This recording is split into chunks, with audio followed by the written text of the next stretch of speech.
But our activity goes well beyond finance, and this is my second message. Creating environments that will generate green investments is at the core of what we do. We will step up support for countries and cities and their long-term planning and help them prepare high-impact projects and programs to realize transformational results. And we will mobilize financing from both public and private sources.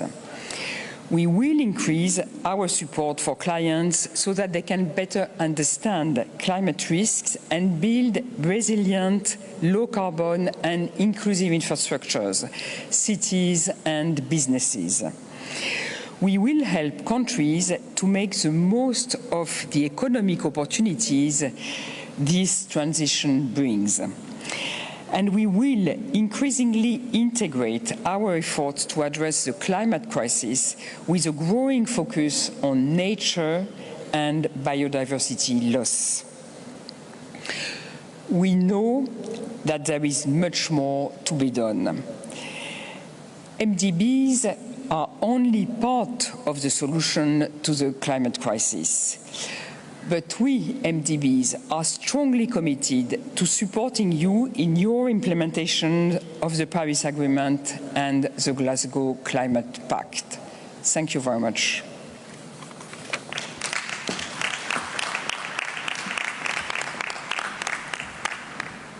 I would like to thank Ms. Renaud Basso for her statement.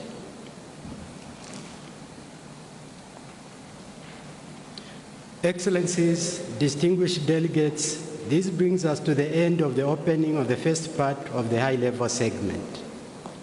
Please remain in your seats to allow our guests to leave the podium before we begin the delivery of national statements. I wish to bid farewell to Ms. Renaud Basso as she leaves the podium and then proceed.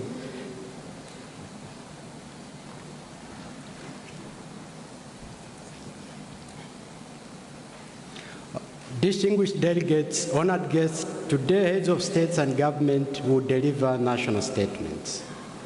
I would like to remind our distinguished speakers of actions in place to ensure effective time management.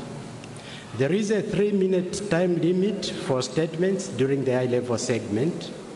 Statements should be as concise as possible, noting that the full of the official statements will be made available on the UNFCCC website. And finally, please note that heads of state or government who are not in the plenary at the time of the delivery of their statements will be scheduled to speak at the end of all the statements in that category. Distinguished honored guests, the Egyptian presidency is delighted to receive over 100 heads of state and government. Your presence here is a testament to the commitment of your country's willingness to take meaningful and tangible steps to address the climate crisis and implement the Paris Agreement. It is essential that we expedite efforts towards implementing climate action. With political will and commitment, we can and must deliver an outcome in Sharm el-Sheikh the world can be proud of. Let us begin.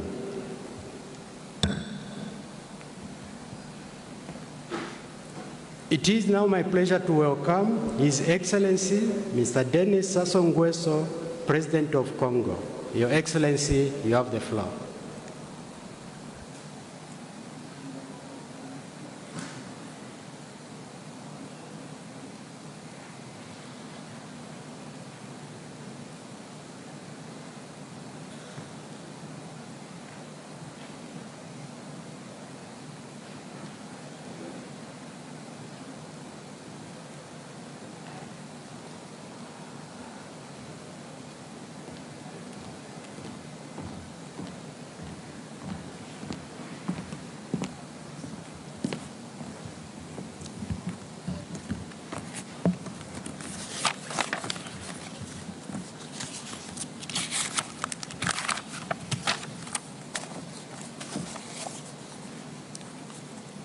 Monsieur le Président.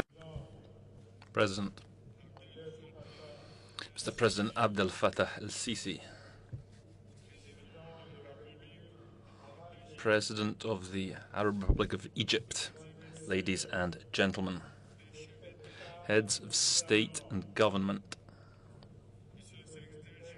Secretary General, UN Secretary General, ladies and gentlemen. I take this opportunity to reaffirm the firm willingness and determination of the Republic of Congo to participate actively in this global effort to combat climate change.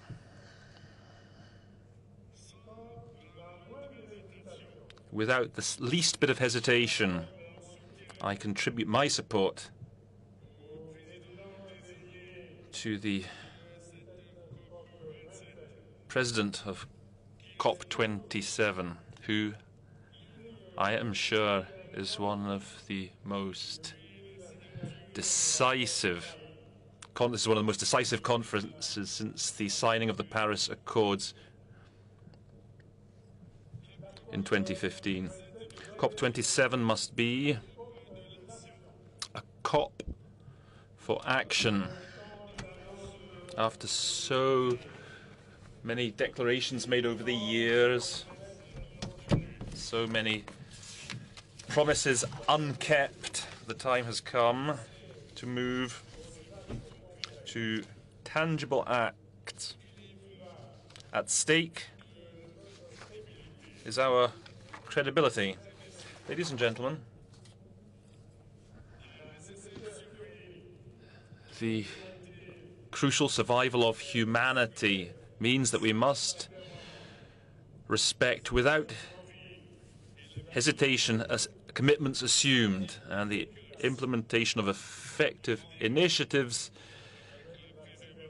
in line with preserving the environment. In the face of climate disruptions, reforesting the planet are, without a shadow of a doubt, one of the most relevant solutions available. With forest cover estimated at 220 million hectares, or 6% of forest coverage of the planet and 10% of global biodiversity, the Congo Basin is the second most dense tropical forest and region after the Amazon. Studies estimate that it is perhaps the last biggest land-based carbon sink in the world, giving crucial importance to its forests in the global struggle against climate change.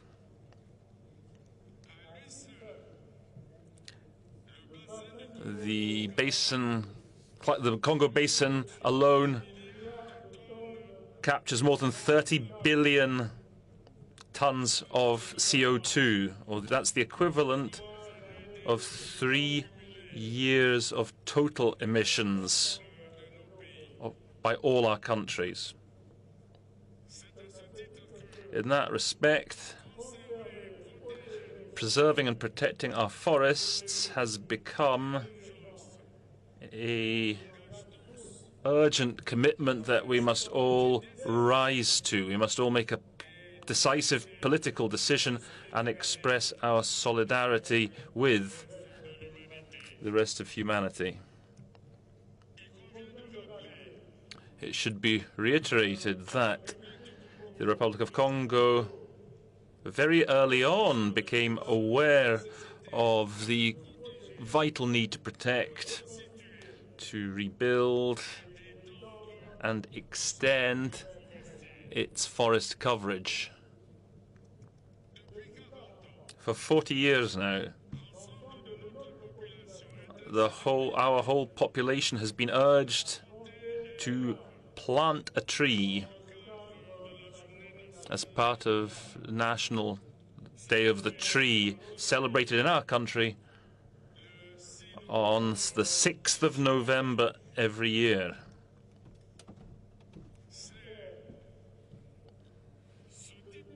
It's this kind of action, this kind of voluntary action, coupled with a rigorous forest coverage that has enabled us to hold one of the lowest levels of deforestation in the world.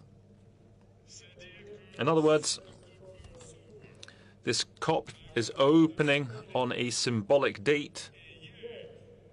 Yesterday, before leaving my country, I, together with all of the Congolese people, I carried out my citizen's duty to plant a tree. That duty of universal scope reflects the great awareness of the population, whose role has proven beyond doubt in combating climate change.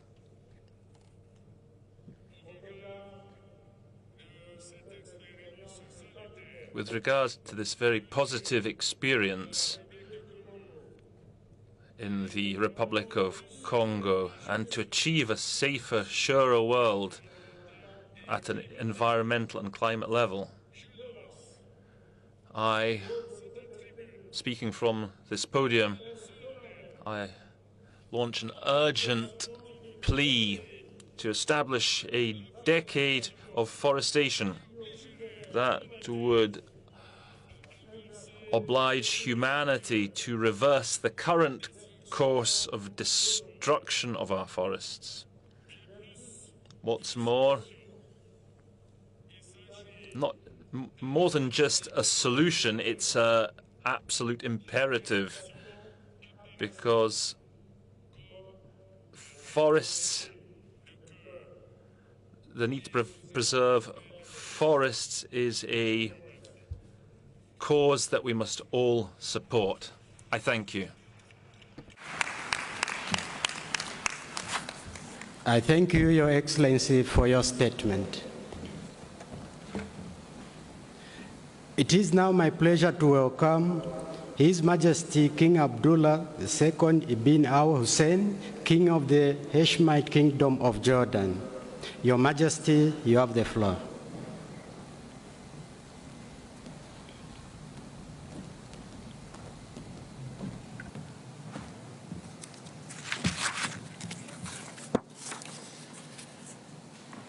Bismillah ar-Rahman ar-Rahim.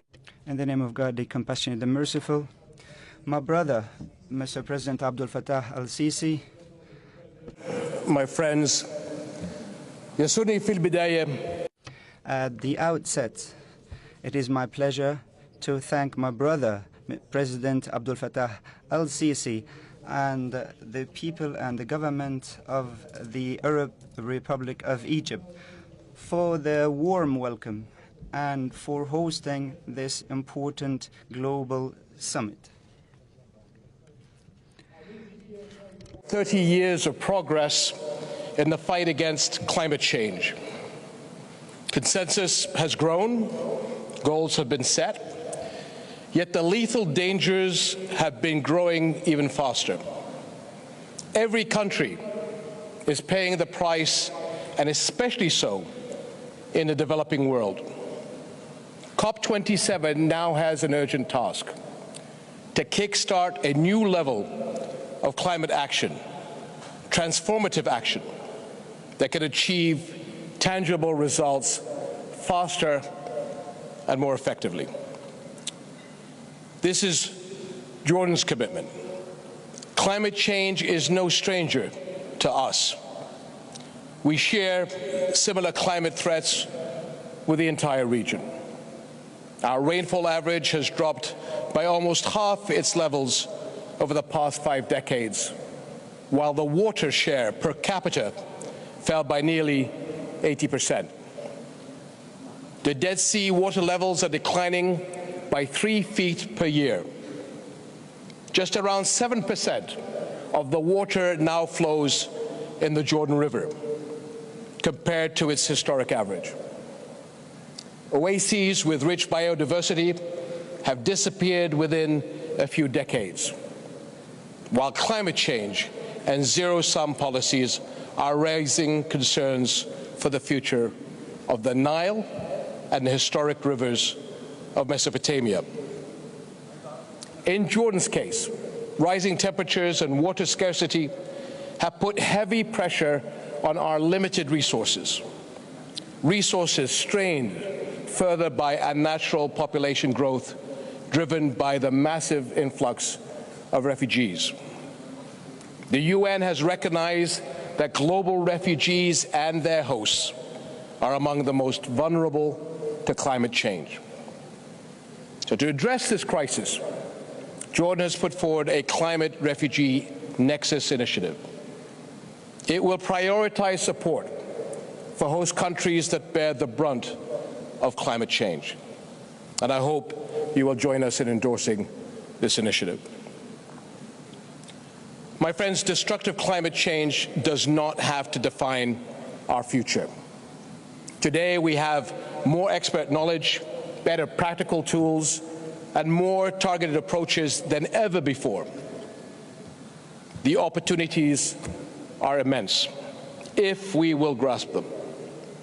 Let me briefly touch on two important drivers of success. First is close integration between climate change action and economic development. This holistic approach reflects a basic reality in the 21st century.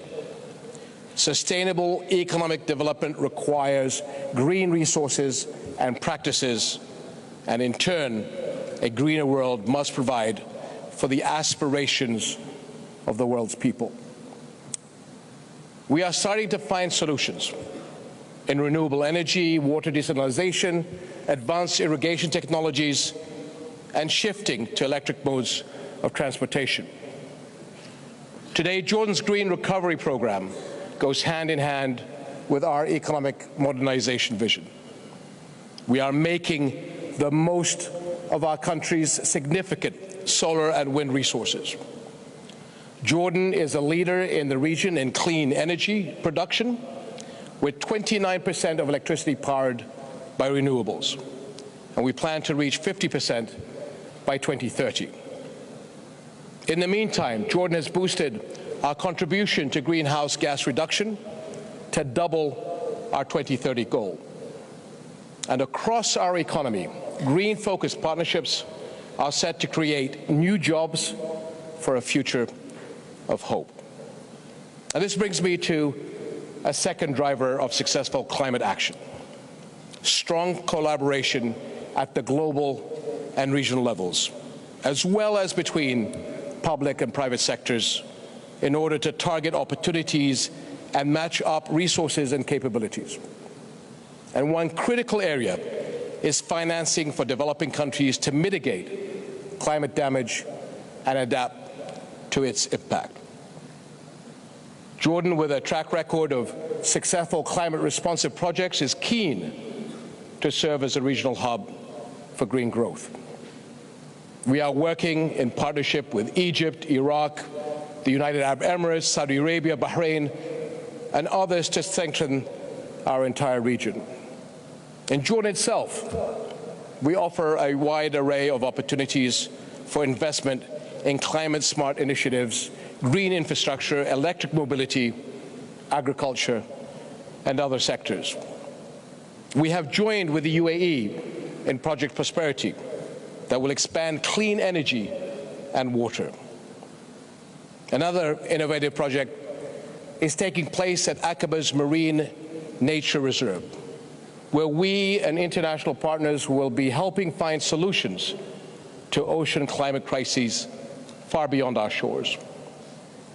And let me mention one more cause close to Jordan's heart: the urgent call to save World Heritage sites endangered by climate change.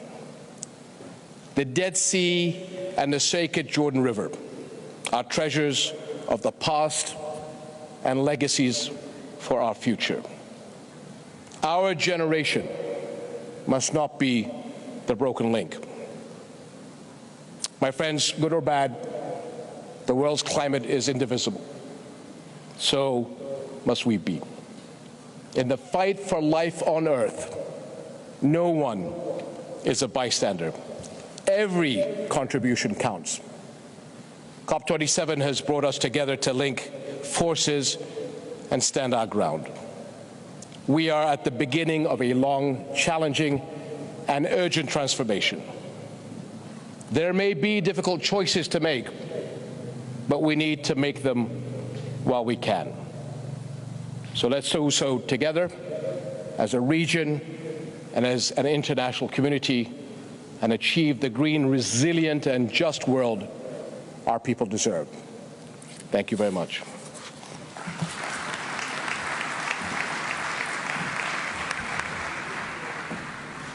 I thank you, Your Majesty, for your statement.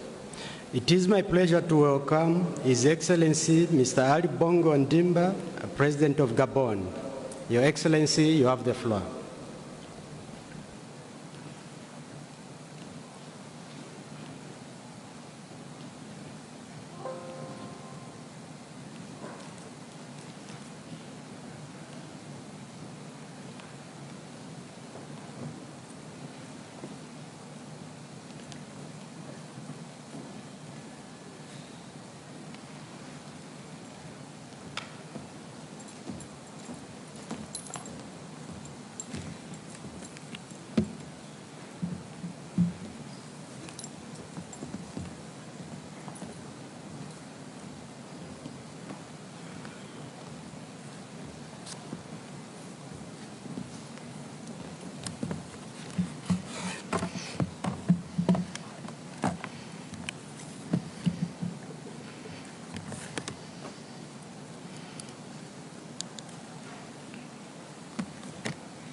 Excellences, Your Excellencies, heads of state and government, ladies and gentlemen, allow me at the outset to thank sincerely my very dear brother, His Excellency Mr. Abdel Fattah el-Sisi, President of the Arab Republic of Egypt, for the successful organization of this 27th Conference of Parties on Climate Change. 1 year after Glasgow and just a few weeks away from the COP on biodiversity, COP27 is being held at a crucial moment for the future of our planet. Your Excellencies, ladies and gentlemen, in Glasgow, we took stock of the significant gap between our actions and our commitments, and here is where we must rectify that gap. As to the crucial question of financing climate action, 13 years after Copenhagen, it is now high time to see us abide by our promise to support the climate policies of developing countries, and this to the tune of $100 billion annually.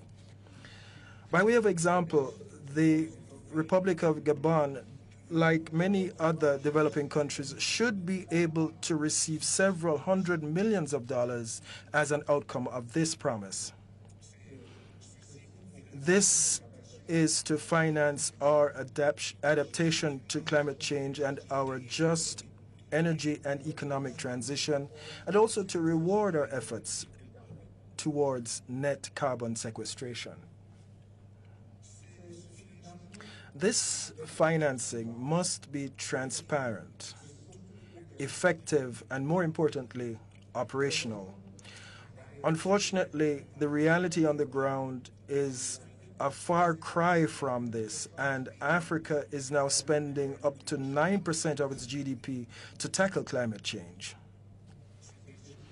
This question came up for debate in Gabon, and as part of the African Week on Climate, African Climate Week, which brought together almost 2,500 participants, and today I am the spokesperson for this effort. The Gabonese Republic sits on the equator, on the west coast of Africa.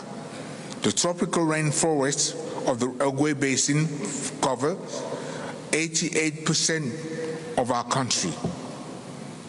As a result of 5 decades of strong forest governance, our deforestation rate has constantly remained well below 0.5%, and we are probably the most net carbon positive country on Earth. Since I made a strong commitment to fighting climate change in Copenhagen, we have absorbed almost 1.5 billion tons of carbon dioxide from the atmosphere. As stated in our second NDC, Gabon has committed to remain carbon neutral beyond 2050. In addition, subject to investment in our forests and appropriate carbon payments, we hope to continue absorbing over 100 million tons of carbon dioxide per year. We are part of the Congo-Ogwe Basin, often referred to as the second lung of the planet. The Congo-Ogwe Basin stores almost 10 years of global carbon emissions.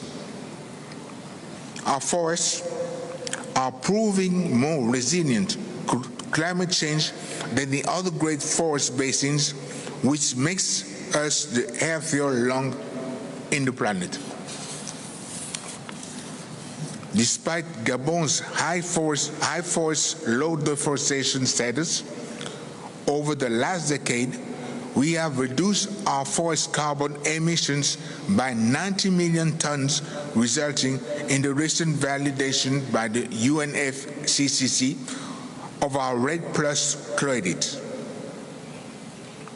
This makes Gabon one of the REDD+ pioneers in Africa, and was evident during the Africa Climate Week that the eyes of the continent, and indeed the developing world, are focused on the efforts to commercialize these credits.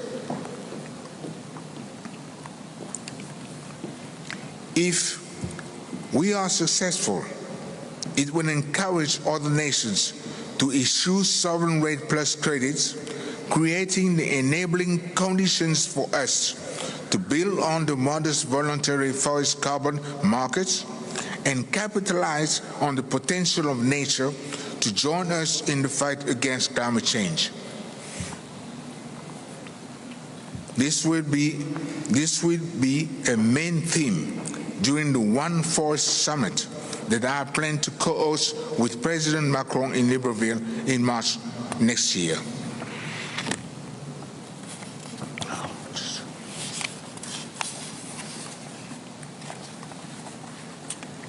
If every nation focuses on its ability to fight climate change by reducing industrial emissions, optimizing its agriculture, technological innovation, and harnessing the potential of our ecosystems to absorb blue and green carbon, just as we did with COVID-19, we can come together and find solutions rather than differences.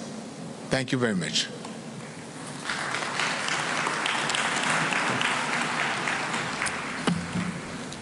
I thank you, Your Excellency, for your statement.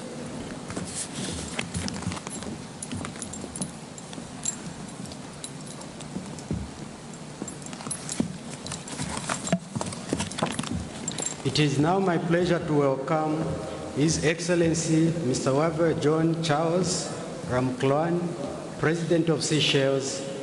Your Excellency, you have the floor.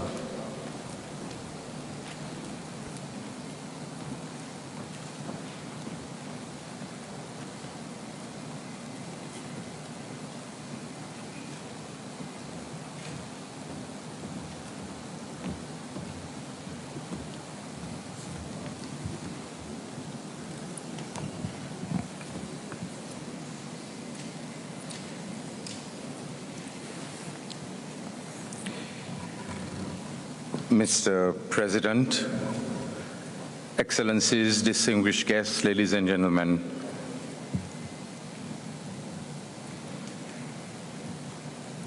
Just a second.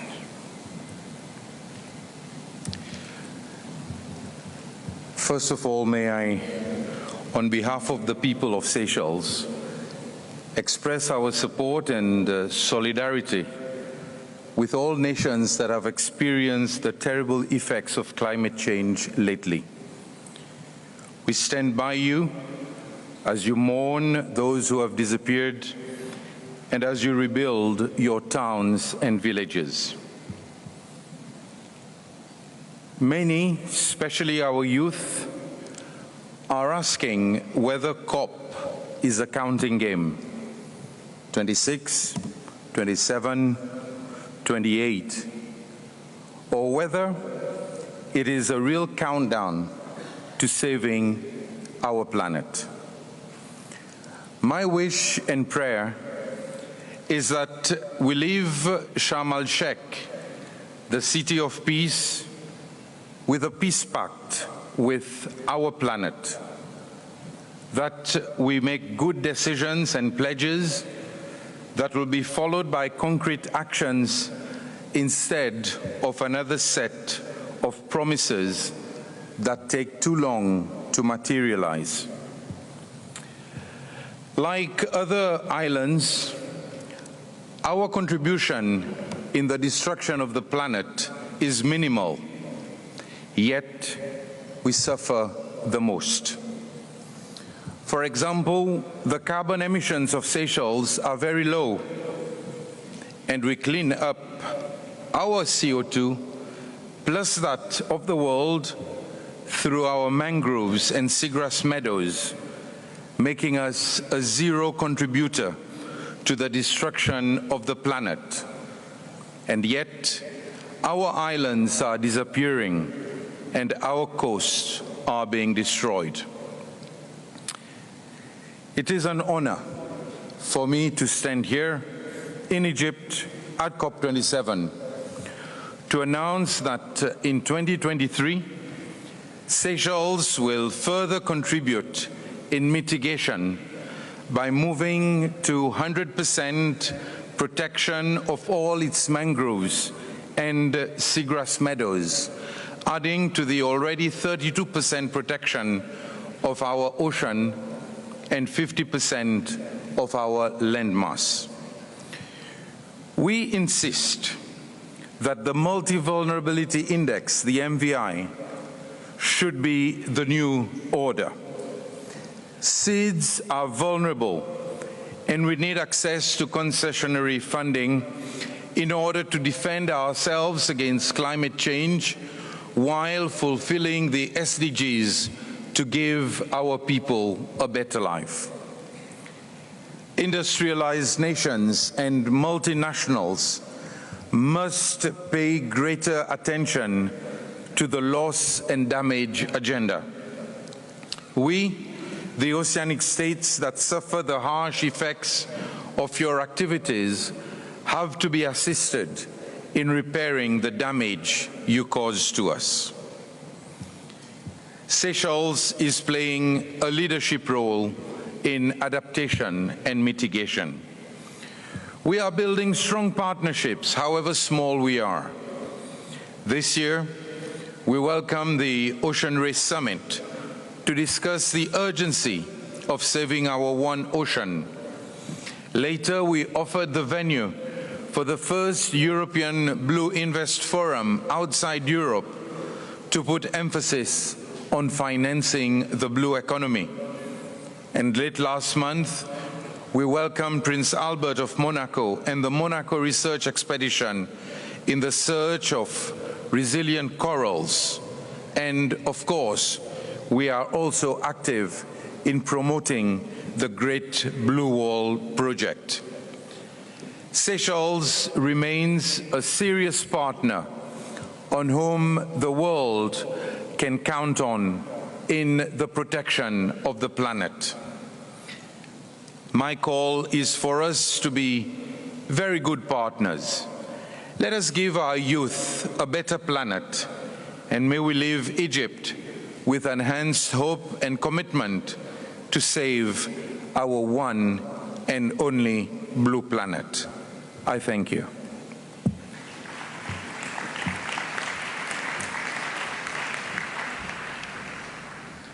I thank you, Your Excellency, for your statement. It is my pleasure to welcome His Excellency Mr. Klaus Werner Lohannis, President of Romania. Your Excellency, you have the floor.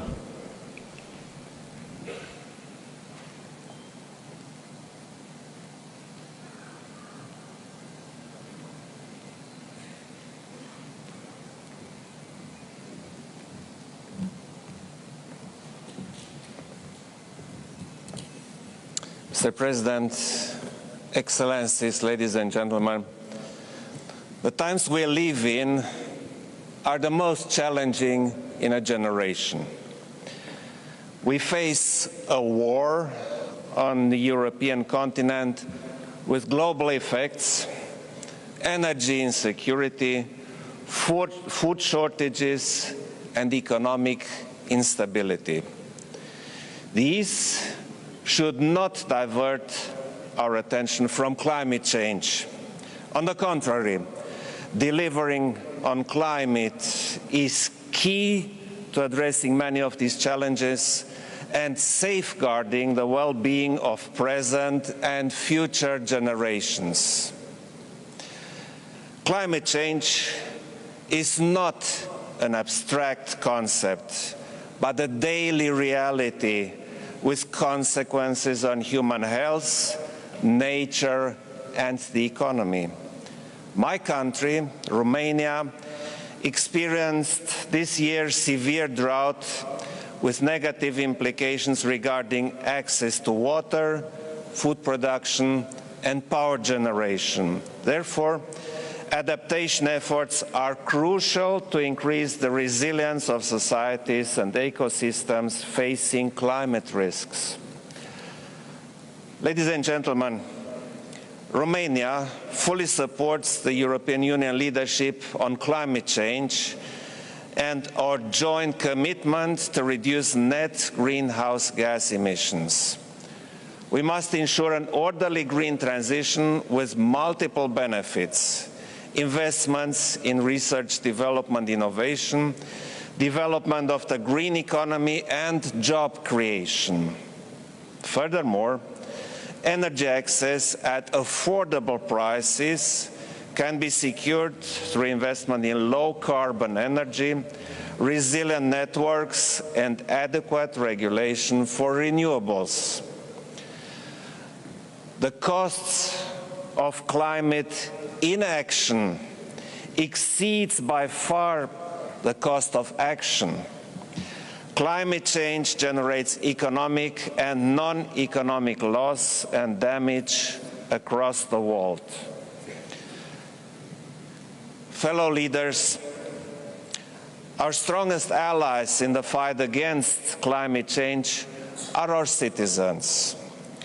We need to prepare and empower them for this battle. The youth in Romania is very motivated to act on climate change, and this dedication should serve as an inspiration to all of us. I strongly believe in the power of education to generate climate-friendly behavior. Education and research systems need to be better aligned with climate goals and equip our citizens, particularly our youth, with the skills needed in a low-carbon economy and society. I look forward to a comprehensive COP27 outcome. Let me conclude by kindly inviting you to work together on this with determination and dedication. Thank you. Thank you. Thank you. I thank you, Your Excellency, for your statement. It is my pleasure to welcome His Excellency Mr. Mohammed Sheikh El Ghazouin, President of Mauritania. Your Excellency, you have the floor.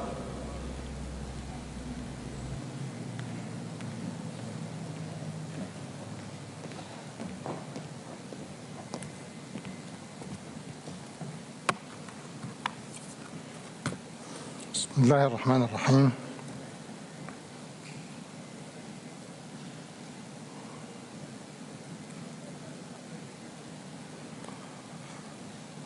السيد الرئيس. In the name of God, the merciful, the compassionate, Excellencies.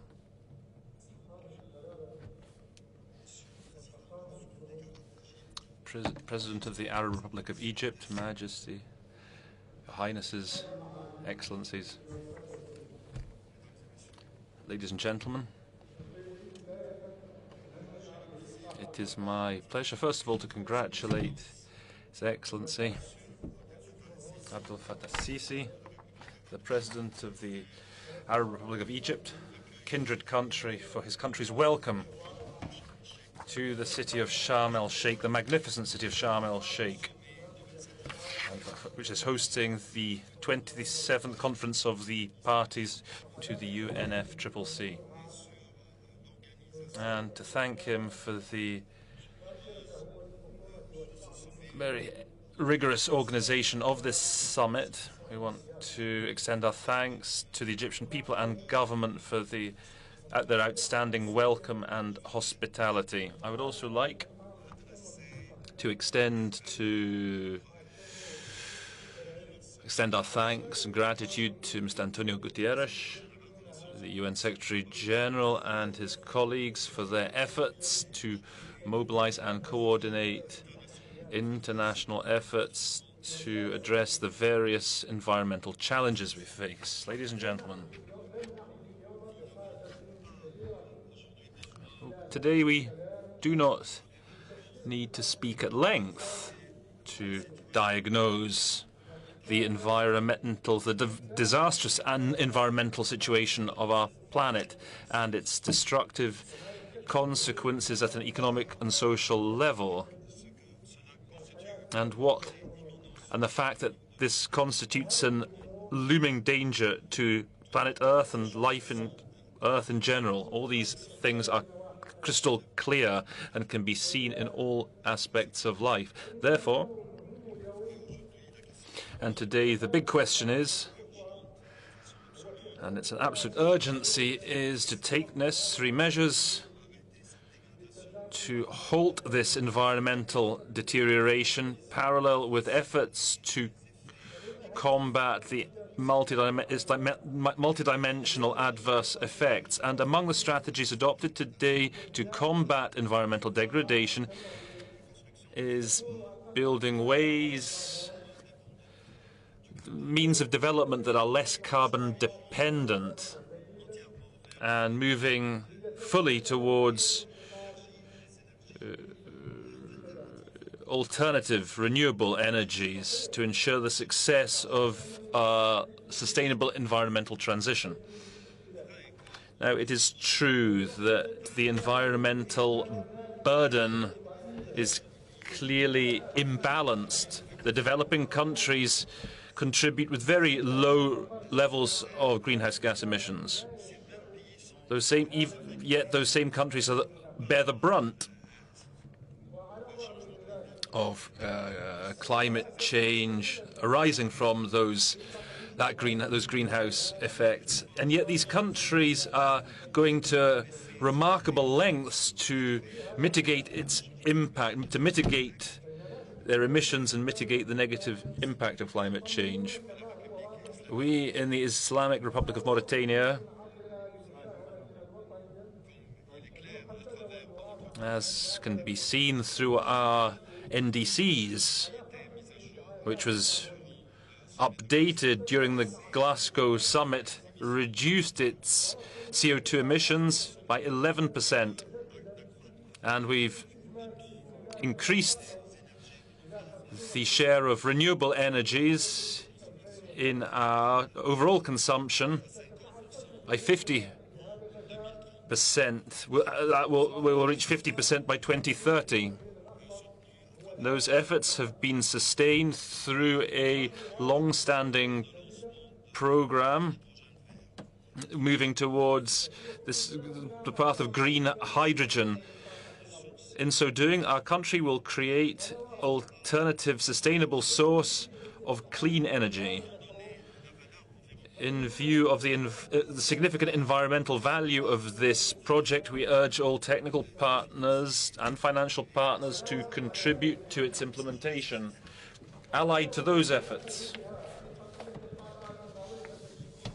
to promote new energies that cover 40% of all energies used, our country is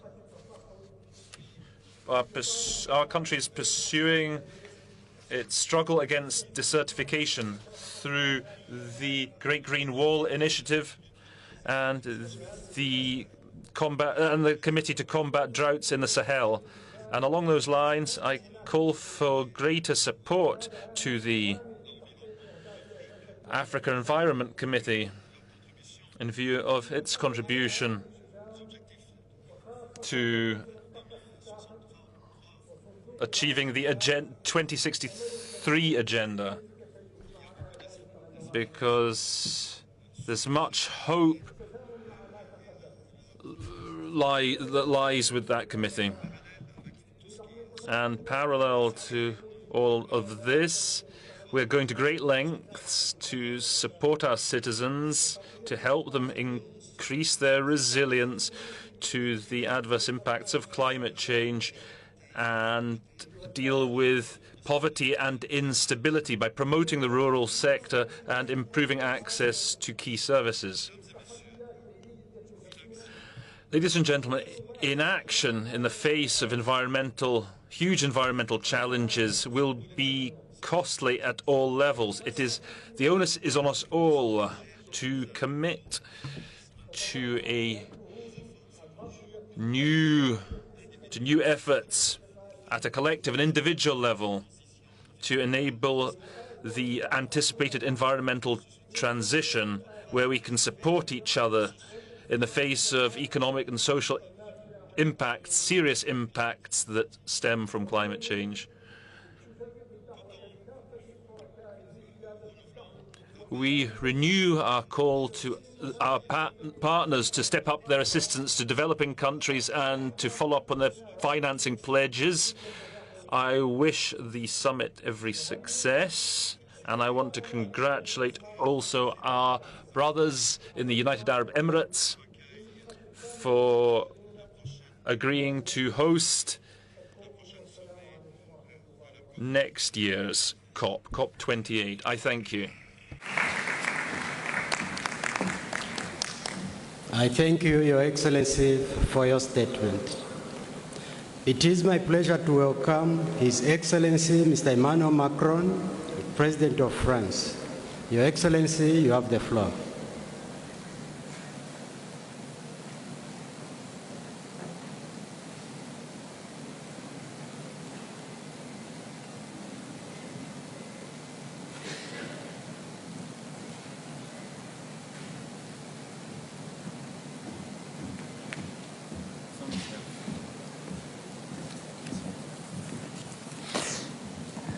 Bonsoir.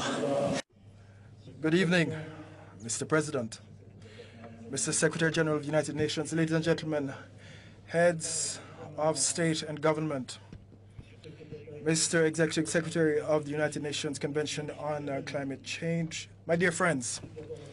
First of all, let me say how pleased I am to see you here again, and let me congratulate President El-Sisi on his successful organization of this COP, which is at once an African summit, a justice COP, and an implementation COP, which several people have said, and we will work with him, and we are grateful to him for this hospitality.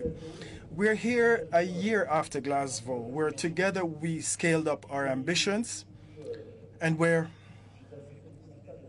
we took stock of the progress made, but we also took several steps. And everything that was said in Glasgow remains and should remain valid, because even though our world is no longer the same, the climate can not be an adjustable variable depending on the war waged by Russia on Ukrainian soil. In fact, Russia's aggression against Ukraine not only has brought the war to the European soil, but it has also plunged the world into a serious period of uncertainty, energy tension, food tensions, and difficulty upon difficulty, especially for many countries on the African continent and around the Mediterranean. And indeed, this crisis coming just a few months after the pandemic is yet another crisis, and which would lead many to say we have many other priorities and probably the climate should wait. But at the same time, we see many of our states being affected by the very consequences of this unraveling of the climate. And we must show once again that the climate urgency is well and truly here. It is not one that will come tomorrow. And so we have obligations. We have an obligation to continue to take action on the mitigation front, on the adaptation front, to prepare for crises and to repair those crises that have already taken place, and also try to deal with the shocks and the return of war and the consequences on our soil.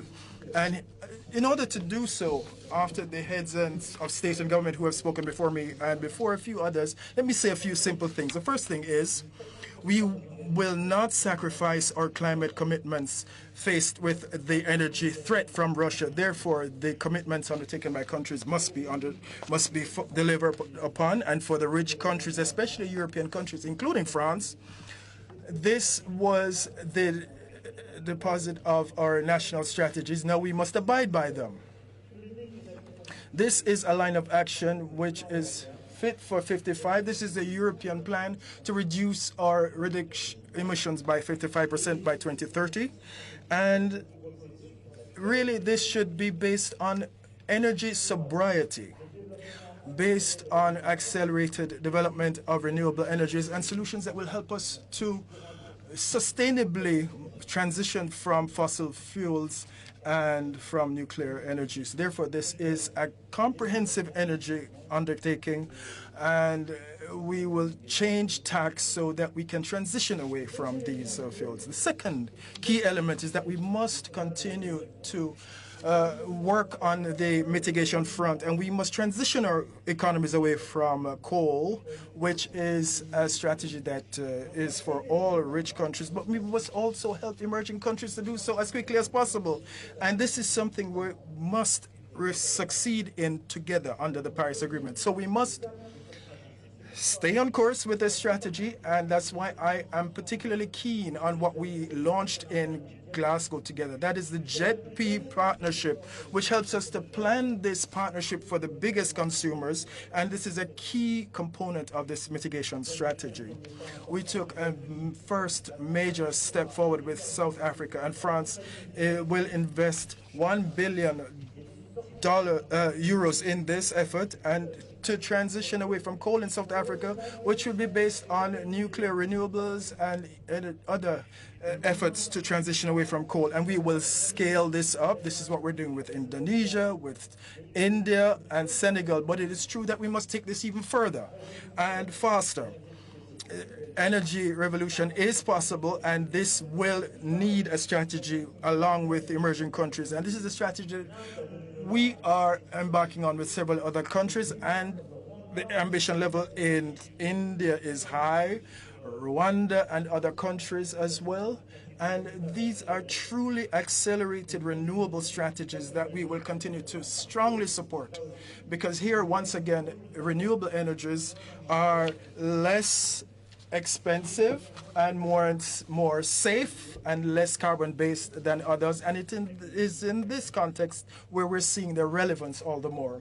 The third major message that I would like to convey here is that basically we must not forget that this battle for the climate and against the climate change is inextricably linked to the battle and fight for biodiversity. They are twin battles.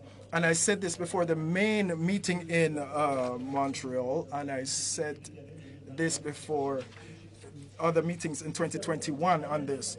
We know that nature is our best ally to achieve the Paris targets, they're the two sides of the same coin. And it also shows that those countries that are often seen as the most poor are the solutions to fighting against climate change. Those countries that have biodiversity reserves, whether marine or land-based, have incalculable carbon resources and deposits, and we must therefore help them to bring these nature-based solutions to the fore. And I'm thinking in particular of the critical ecosystems, ancient forests, peat bogs, wetlands, and mangroves, which have the greatest carbon stocks and the most biodiversity. If these ecosystems are destroyed, vast carbon reserves will be released and annihilate any chances of achieving our goal. There are more than already 100 countries to have a 30% protection target, an initiative that we launched in early 2021 and which we are carrying forward with Costa Rica. And I'm hoping that COP15 on biodiversity will confirm this decision and take us even further. We must therefore urgently recognize these ecosystems as having a particular status and propose to those states hosting them to have political and financial partnerships in place to help them preserve them. So we must look at the flows, but we must also support those countries to help them to preserve these biodiversity treasures. And it's for this reason that this morning we launched, along with several states present in the room, Colombia, Gabon, Rwanda, and several representatives of indigenous peoples and the Philippines, China, the United States, and the Europeans, we launched an initiative to do what we're working with the emitters under JETP and to set up a positive preservation program and to come up with country-by-country contracts, partnerships, working with NGOs, especially Conservation International, and to come up with a method that will enable us to finance the preservation of these places, these spaces, and partnerships that will come up with legal, political, and financial tools to preserve these ecosystems. We came up with initiatives for these contracts this morning, and Gabon, Colombia, and the Philippines have already signed on, and we will be in Libreville in early 2023 to come up with concrete action plans in the One Forest initiative that was just mentioned by President Ali Bongo just now. This is the same type of initiative that will be undertaken to protect oceans with insight the 2025 United Nations Conference. The ocean must be a new frontier for cooperation and multilateralism. So once again, we must do our utmost to preserve climate and biodiversity initiatives. And let me be clear, France will be spearheading these commitments, and that is the reason why we are supporting the prohibition of any seabed exploitation. I would like to confirm this position, and I will do so in other international fora. This morning, we also launched a high-level group to come up with a methodology for biodiversity credits and to also looking ahead to the first quarter of 2023 to have a common method in place. And the last and fourth point was climate justice. We have undertaken commitments, and today we have every confidence. The confidence is actually frittering away between global north and global south. And what I said a few weeks ago in the United Nations, we have to avoid this division in the world on the war and on the climate as well. We've heard many countries talk about the 100 billion since Copenhagen that has not yet come in. We must really come to terms with this concept of financial solidarity. We have 4 billion already committed and move towards 100 billion and make sure that those who have committed to disburse the monies and to find bilateral or multilateral mechanisms to make sure that they step up to their commitments to deliver this money so it is delivered to the global south. Otherwise, we will lose the confidence of the global south.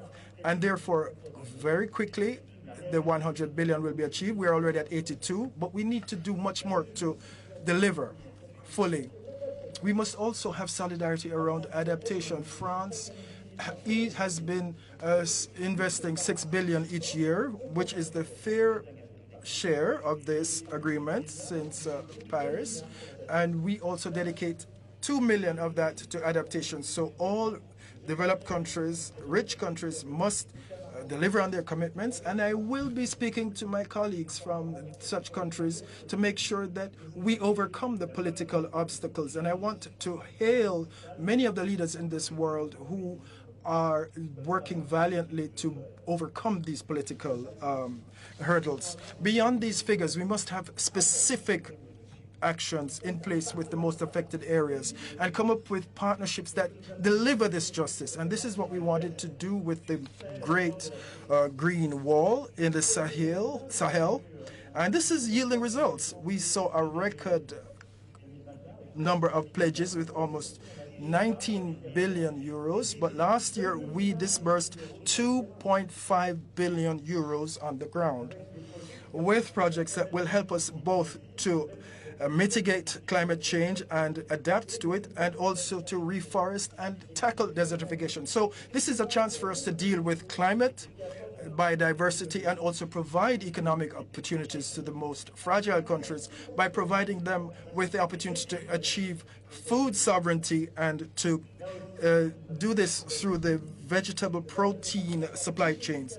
We also have initiatives to come up with more effective partnerships with NGOs on the ground and to tackle this issue of climate justice. But today, we must go beyond the 100 billion and the other initiatives on the ground. And let me close with this.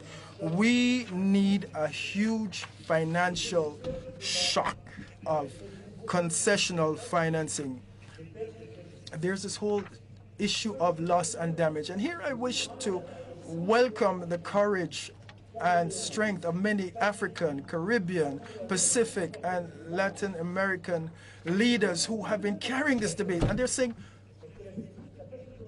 you can't talk about the past because there wasn't always justice, but now we want to talk to you about the future. And they have every right to say so, because not only do we have we not emitted as much as you in the past, but you also prevented us from developing as we wish to do.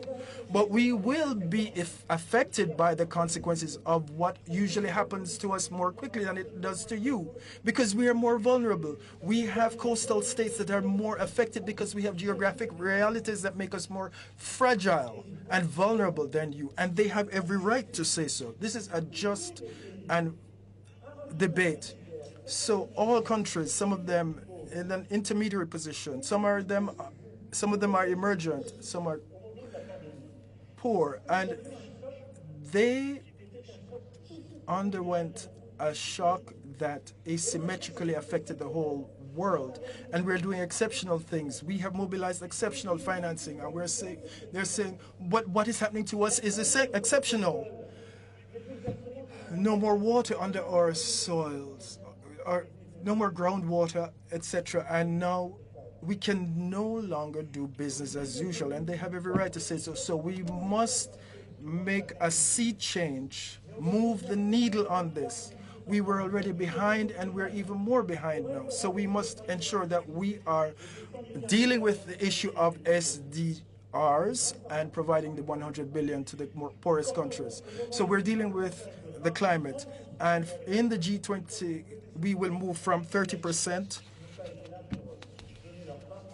and work with those who have not yet delivered on their commitments. But we will also, we launched an initiative with Mia Mottley of Barbados, and I wanted to welcome her force of character and what she has brought to this debate. And we have set up a group of wise minds at the highest level to come up with climate financing solutions. So next spring, not in another year or 2 years, next spring, we called on the IMF, the World Bank, and the OECD to come up with concrete solutions to activate these innovative financing solutions and to help us to provide access to new liquidities, to have a new start for countries, including MICs, who are affected by these shocks, and together to make sure that we can have solutions that take into account the climate vulnerability of many countries and to mobilize exceptional financing, private as well as public and private, but more importantly, all together we must change the rules of our major international banks, the development banks, the IMF and the World Bank, and our major lenders, and say that what you're asking of us in terms of debt, reimbursement and guarantees, when we are affected by a climate shock, when we are a victim of a climate accident, to some degree there must be a suspension of those conditions, and those must be taken into account. So with emerging countries, developing countries, and mix, we will be continuing this work to completely change and shift our thinking on this. Otherwise, it will be too late. So this is in partnership with the Prime Minister of Barbados, and we are embarking on this initiative to ensure that next spring we will have these proposals, and we will see a proposed changing of those rules and the provisions. And in the spring meetings of the World Bank and IMF and the major lenders, that will be a practical step. We can't wait for the next COP. That will be too long. I have taken too long, and I must apologize, but we have begun. But let us not slow down, because all these successive crises are saying the same thing to us. The injustices in today's world are unsustainable. I cannot be tolerated any longer, and the crises are aggravating these injustices. We can only emerge from this by rethinking how we can act in solidarity in the private and public spheres. This is what must change, nothing else. And it is for this reason that this African COP, hosted by Egypt, whom I'd like to thank once again, will enable us to do so. Thank you to everyone.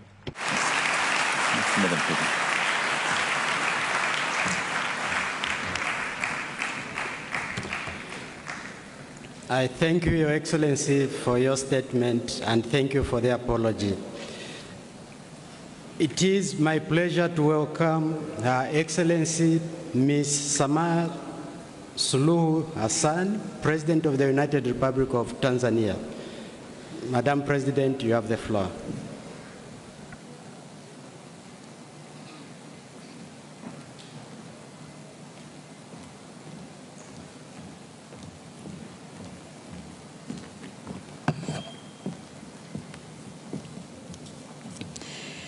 Your Excellency the President, Excellencies, heads of state and government, ladies and gentlemen, Mr. President Sisi, thank you for convening us and for a timely theme, delivering for people and the planet. What an opportune time to meet right after the COVID-19 pandemic. A time to reflect on COVID-19 effects to nature, people, and prosperity. Along with the pandemic came lessons, opportunities, and a powerful reminder of the nexus between environmental health and human health. A reminder to build back better and sustainably by retracking our footprints towards green transition. Our yesterday's inaction should not be our today's excuse, because science has unfolded the scale of this planetary crisis in its effects to vulnerable communities and our course of action. The COVID-19 lockdowns gave us a stepping stone towards the right path. This green path is sustainable through transformed and modernized industry and infrastructure, accelerated economic diversification and competitiveness, and strengthened resilience. Excellencies, science has shown a direct correlation between human prosperity and environmental prosperity. Nature-based economy can be our reality if only we have a shared vision, and leverage opportunities that deliver real and structural changes. We are in Shάμlة, a city in a continent whose economy relies explicitly on natural resources, a continent where millions of its vulnerable communities are grappling with poor public health, greenhouse gas emissions, and loss of livelihoods due to severe climatic effects.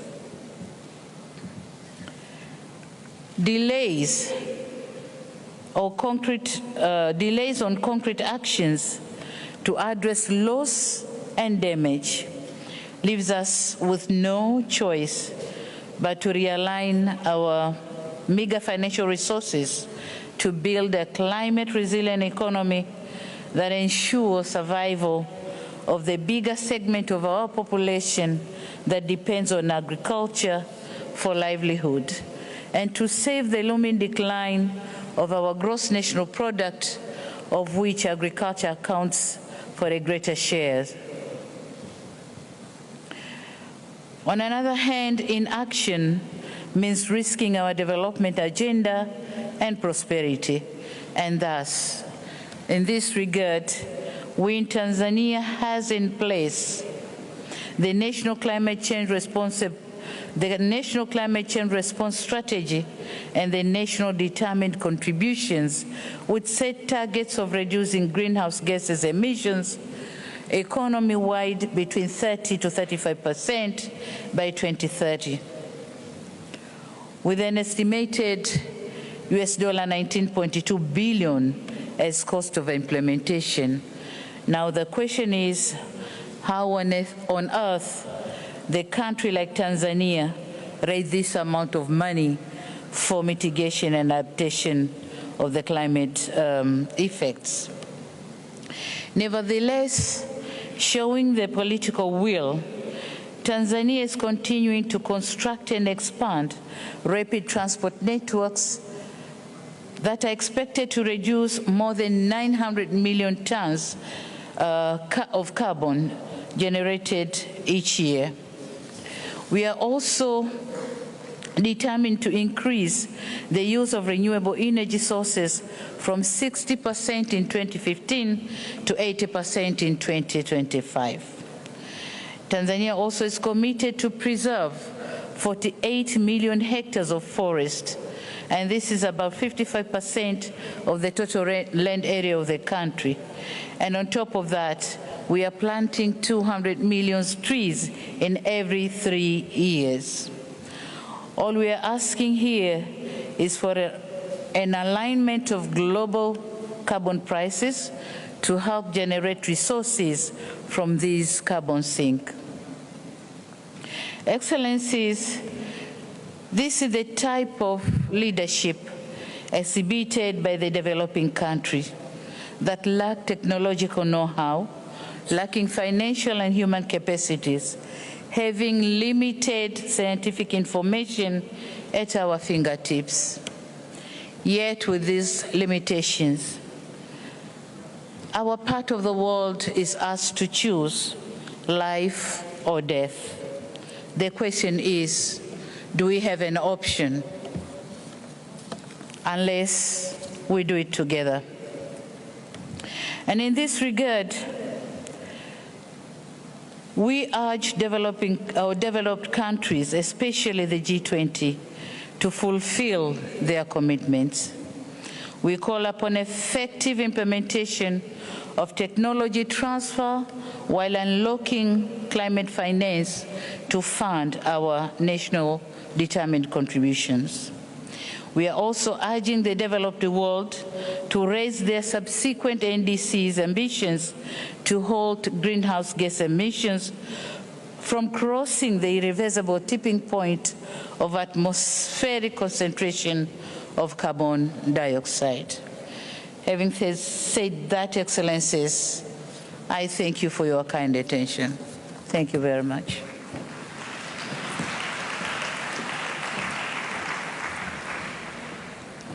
I thank you, Your Excellency, for your statement. It is my pleasure to welcome His Excellency Mr. Abdul Latif M. Jamal Rashid, President of Iraq. Your Excellency, you have the floor.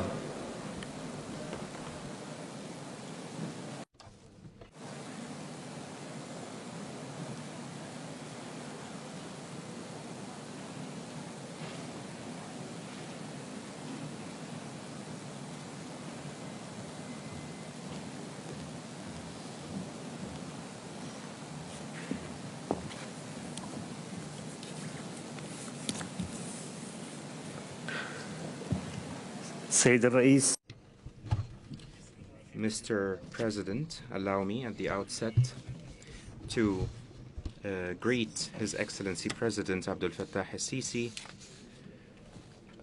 whom we support and we endorse his call to stop the war in Ukraine. We thank him for making this proposal. In the name of God, the merciful, the compassionate, Your Excellency President Abdel Fattah al-Sisi, President of the Arab Republic of Egypt, Majesties, Excellencies, Highnesses, the heads of state and government, honorable ministers, distinguished attendees, allow me to express my thanks and gratitude to our brothers in the Arab Republic of Egypt for their great hospitality and for their efforts to make this conference a success. COP27 is an important milestone in our efforts to address climate challenges and create proper responses to them. These responses have to be suitable to the changes that the climate is witnessing and also the implications on economy and health. In this context, we must say that the major challenge that we face in Iraq is the water crisis. It is astounding, actually, if we if we actually realize that the Mesopotamia is now water scarce after long ages during which floods were the main problem threatening the populations and agriculture and life. This crisis has prompted the Iraqi authorities to regulate the agricultural policies. And also, this crisis is impacting the lives and livelihoods of the Iraqi society and all the Iraqi population, and also leads to the increase in desertification and other environmental and health impacts. The southern marshlands in Iraq were dried during the dictatorial eras. Then, after 2003, we tried to revitalize them, but again, they are facing the threat of drought because of the decreasing water tables in these areas. The crisis was compounded because of the low precipitation and drought during the recent years. Agriculture was harmed as a direct impact, and this actually compounded the desertification issue and also presented more threats to the agricultural wealth. The water authorities in Iraq have therefore worked with the Republic of Turkey and the Islamic Republic of Iran in order to distribute fair quotas of the waters of the rivers of Tigris and Euphrates and their tributaries. The marshlands actually constitute a main part of the history of human civilization. They have always been a contributor to maintaining biological balance, not only for Iraq but for the entire area. The exacerbating drought in our country is presenting a threat to the lives and the livelihoods of Iraqis and to the economy of our country. Green areas are declining a day after another. We still hope for more cooperation from the water authorities and the political authorities in our neighboring countries, especially Turkey. It was regrettable that many agricultural development plans were reversed because of the conditions of violence and terrorism. The occupation of some Iraqi cities and towns by Daesh has been one of the major challenges that affected the areas of orchards and fields. Desertification now threatens almost 40% of the area of our country, a country that once was one of the most fertile and productive countries in the region. Therefore, my dear brothers, majesties, highnesses, excellencies, we have to reinforce our efforts to limit desertification. This will be a major part of the agricultural policies and environmental policies of Iraq. We will work to expand green areas and revitalize the arid areas in our country in order to curb the environmental harms, including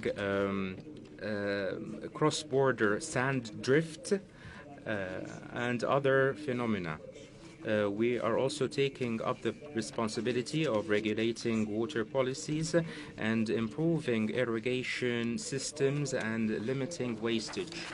We are continuing our efforts in order to improve the productivity in the gas sector, where we are trying to seek a better investment of gas emissions, which contributes to conserving the environment. Our efforts may have been stalled because of our war on terror, but we still hold the responsibility of prompting to driving these efforts as much as we can. This is what we have been doing through the policies of our successive governments. We were one of the countries most affected by global warming. We are party to the United Nations Framework Convention for Climate Change, and we have been suffering the negative impacts of global warming. We would like to express our support to the efforts of the international community to mitigate this phenomenon. Despite the terrorism and violence that we've been facing, we're trying to diversify the sources of economy and to also localize climate investment in all aspects of life. We're trying also to create an environment conducive to the concepts of green growth. In this context, we have presented clear-cut documents that prove that we will continue our measures to mobilize action and to set the necessary plans for this purpose. We hope to receive more international support to bolster our policies and to be able to set the policies and plans and strategies that lead to transition to renewable energies in order to conserve the environment and save the climate. The exchange of experiences between countries is necessary. International support and fair support of these efforts is also necessary. This is part of our responsibility towards posterity, because clean environments and sustainable water resources are necessary to all generations. And I reiterate my thanks and appreciation for the tireless efforts of Egypt, and also I wish all success to this conference that I hope would be an important step towards consolidating a partnership, effective partnership to save the climate of our planet. Peace and blessings be upon you. I thank you, Your Excellency, for your statement. It is now my pleasure to welcome Her Excellency Ms. Suzanne Kaptuvo, President of Slovakia. Your Excellency, you have the floor.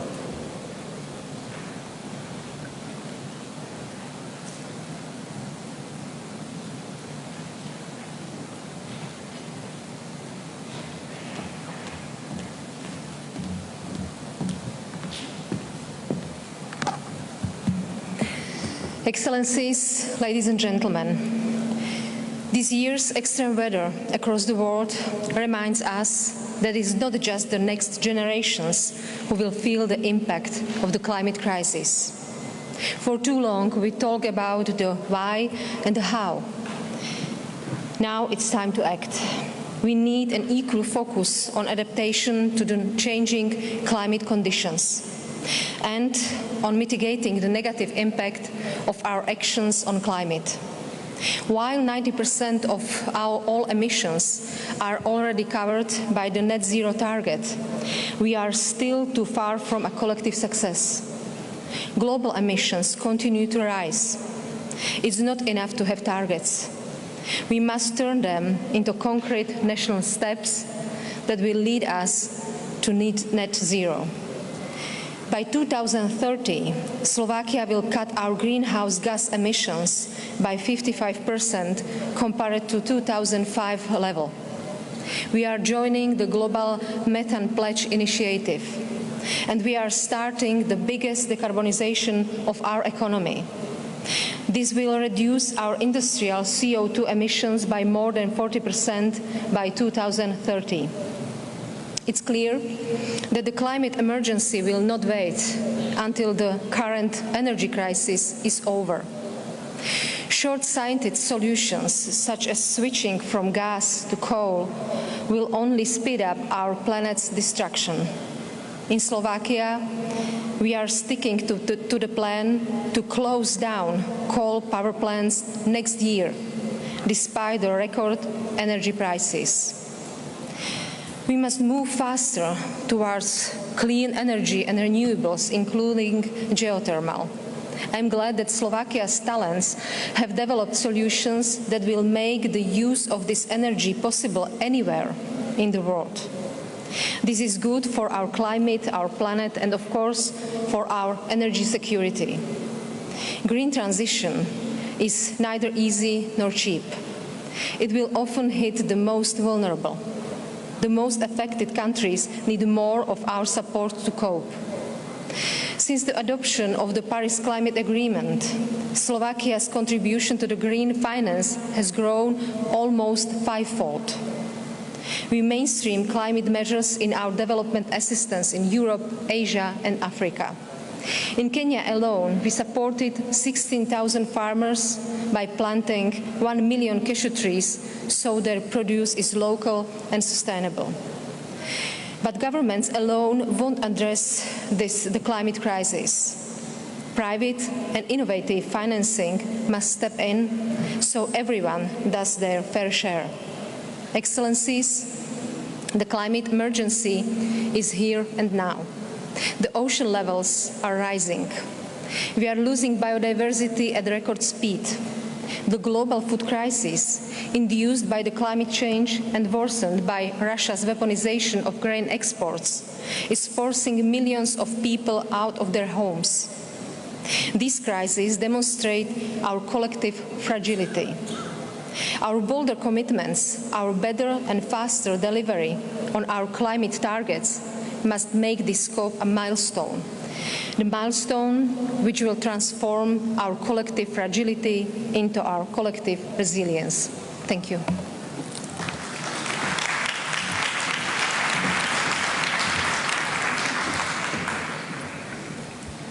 I thank you, Your Excellency, for your statement and particularly for helping us manage the time. May I appeal to Your Excellencies that we stick to the stipulated 3-minute slot as much as possible.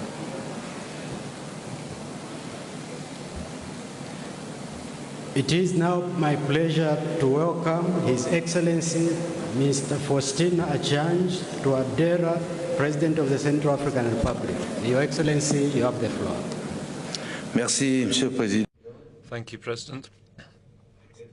Excellencies, Mr. Abdel Fattah Sisi, President of the Arab Republic of Egypt, Excellencies, ladies and gentlemen, the heads of state and government, Secretary General of the United Nations, ladies and gentlemen. COP27, which brings us together in this beautiful city of Sharm el-Sheikh, gives us one last opportunity to assess our commitments towards our planet. Exceptional climate crises in recent years have had a sweeping, devastating impacts on the survival of all of humanity at an economic and social level, on the viability of the environment, on governance, on global peace and security. We should say it clearly, the rich countries, the top polluters, are the ones who are most to blame for endangering humanity. Africa, whose contribution to greenhouse gas emissions is negligible,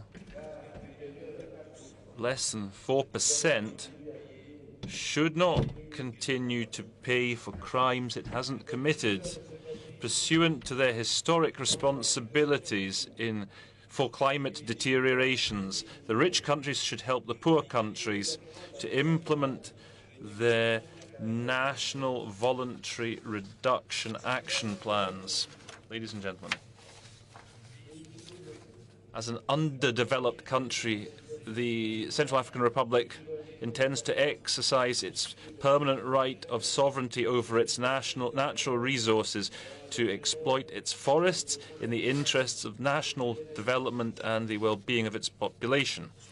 However, faithful to its international commitments and conscious of its responsibility in preserving the second largest forest cover of the world, a true environmental lung of the planet, my country pursues its efforts together with other countries around the Congo Basin with a view to rational, sustainable exploitation of forest resources through implementation of management plans. However, sadly, the promise from Glasgow of $1.5 billion for countries around the Congo Basin wasn't equally shared out to allow each country to create conditions for climate resilience and to foster low-carbon development.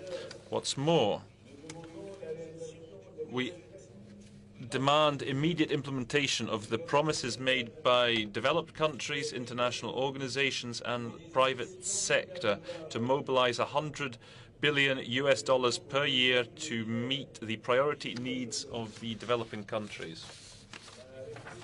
The CAR hereby reaffirms its commitment, its support of the shared African position and that of the G77 plus China on negotiating a new climate regime. It's a matter of taking into account financing of climate action, of doubling the envelope for adaptation decided on at COP26, and to leave this conference with a decision on financing loss and damage, as well as the necessary means to ensure implementation of our NDCs. From this podium, I appeal for you to remember the specific situation of Africa when it comes to combating climate change. That is the prerequisite for achieving carbon neutrality by 2050 and preventing the erosion of biodiversity and saving our planet. May God protect all of humanity. I thank you. Merci. I thank you, Your Excellency, for your statement. It is my pleasure to welcome His Excellency Mr. Felipe Jacinto Nyusi, President of Mozambique. Your Excellency.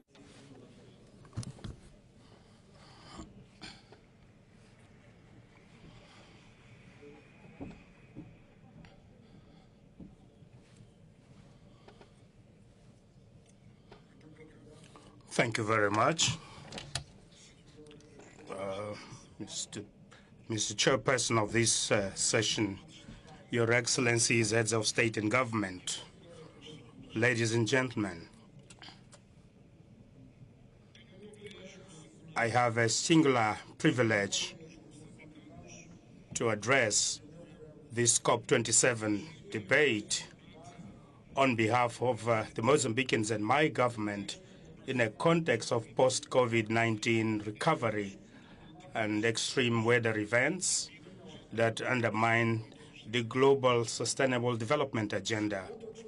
I extend my greetings to all present, and I thank the people and government of the Arab Republic of Egypt for the warm hospitality and excellent facilities that have been accorded for this event. Mr. President, congratulations on your nomination. Mozambique is one of the countries most exposed to the risks of climate change, characterized by tropical cyclones, floods, and cyclical droughts that require more assertive adaptation and resilience measures. There is this, in 2022, the country hosted the regional conference that culminated in the Maputo Declaration on Sustainable and Integrated Management of the Miombo forests, which sets priorities for the next decade and reinforces the transparent, inclusive, and responsible governance of these forests, which are key to the sustainable development of signatory countries. We would like to recall that in Africa, the Miombo woodlands are the major tropical forests, which are indeed essential for carbon sink. Mozambique has hosted the SADC ministerial meeting of SADC in September, which adopted the Maputo Declaration on SADC early warning and early action, essential in the impact-based response, demonstrating the individual and collective commitment of member states to defend nature and reduce the disaster risks arising from climate change. We have launched the presidential initiative, One District, One Meteorological Station, by installing modern weather stations to gather effective early warning data for early action that makes communities resilient and less vulnerable to extreme weather events.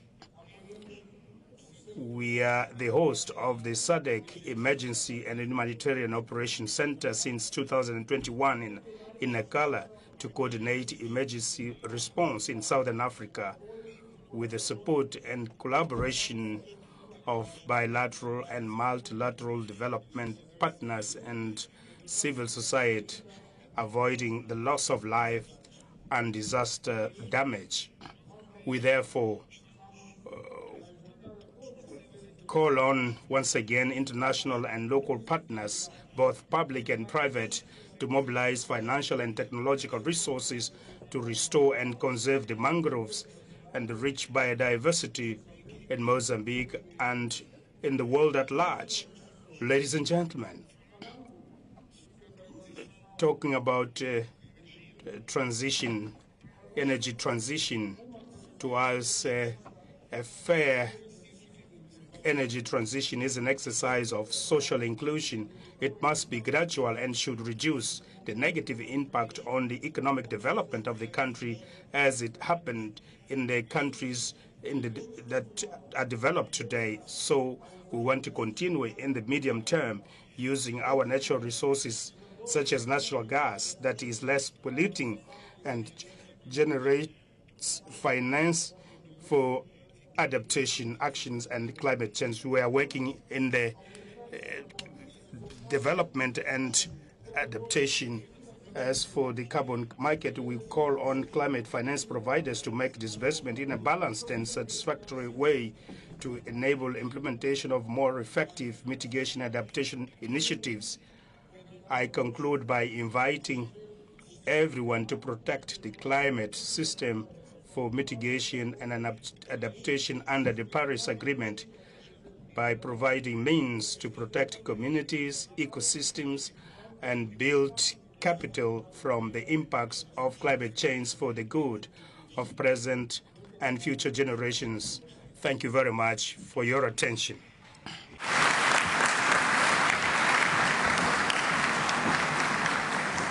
I thank you, Your Excellency, for your statement.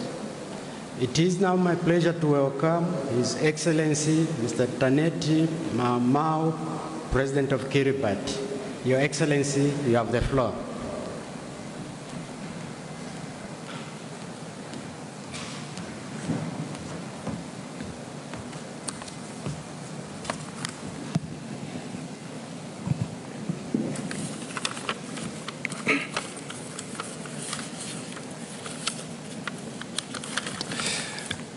Mr. President, Excellencies, distinguished delegates, ladies and gentlemen, I begin by sharing the peace and blessings of the Almighty and the warm greetings of the government and the people of Kiribati. Mr. President, I acknowledge the government and the people of Egypt for the warm hospitality and commend the exceptional leadership in hosting this action-oriented COP27. It is indeed a critical time for us to be more ambitious in the implementation of the Paris Agreement with solutions premised on bolstering the resilience of our peoples against the adverse impacts of climate change. It has been 30 years since the inception of the UNFCCC, and despite the science, some continue to block ambitious actions that could curb global emissions and develop effective solutions to address climate change impacts. Consequently, for frontline countries like Kiribati, this would be detrimental to our sovereign desire to safeguard our people. Climate change is happening, and loss and damage is very real. Yet, the major solutions that we talk about remain distant, as we are at the mercy of multilateral implementing agencies who continue to determine how we adapt and access financial resources. So disheartening. Nevertheless, we remain hopeful that our collective efforts and partnership will address these concerns. We need data, capacity building, and technology transfer, and country-specific science projections to make our adaptation planning much more effective. Mr. President, this year, Kiribati declared a state of disaster to manage and respond to the impact of severe drought, with some of our highlands frequently inundated by storm surges. The impact of extreme spring tides continues to be a threat to our economy, our future developments, and destroying the very fabrics of our livelihoods. Despite these challenges, Mr. President, our commitment to building resilience is driven by the desire of the people to remain living in Kiribati. We will continue to strengthen our legislative and policy frameworks, including the recently enhanced nationally determined contributions. Costs of maintaining our livelihoods in the face of climate change already exceeds our means. Yet, it does not dampen our resolve to put resources where we can. This is compounded by COVID-19, coupled with the inflation on commodities, including fuel. The government will continue to invest in building resilience through people-centered approach and social protection programs. Mr. President, I appeal to my fellow leaders to stand in solidarity together to fight this climate dilemma for the brighter and resilient future of our young generation. We must be held accountable to our climate finance commitments and achieve 1.5 degrees Celsius to save our shared home. Action begins here and now before it is too late. Meaning health, peace, and prosperity upon us all. I thank you.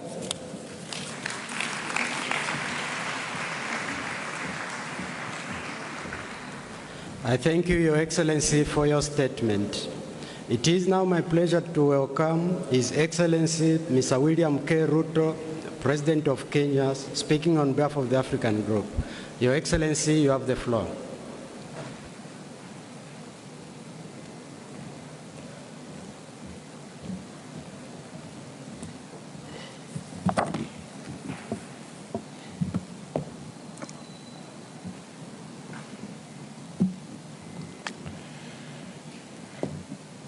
Your Excellencies, distinguished delegates, ladies and gentlemen,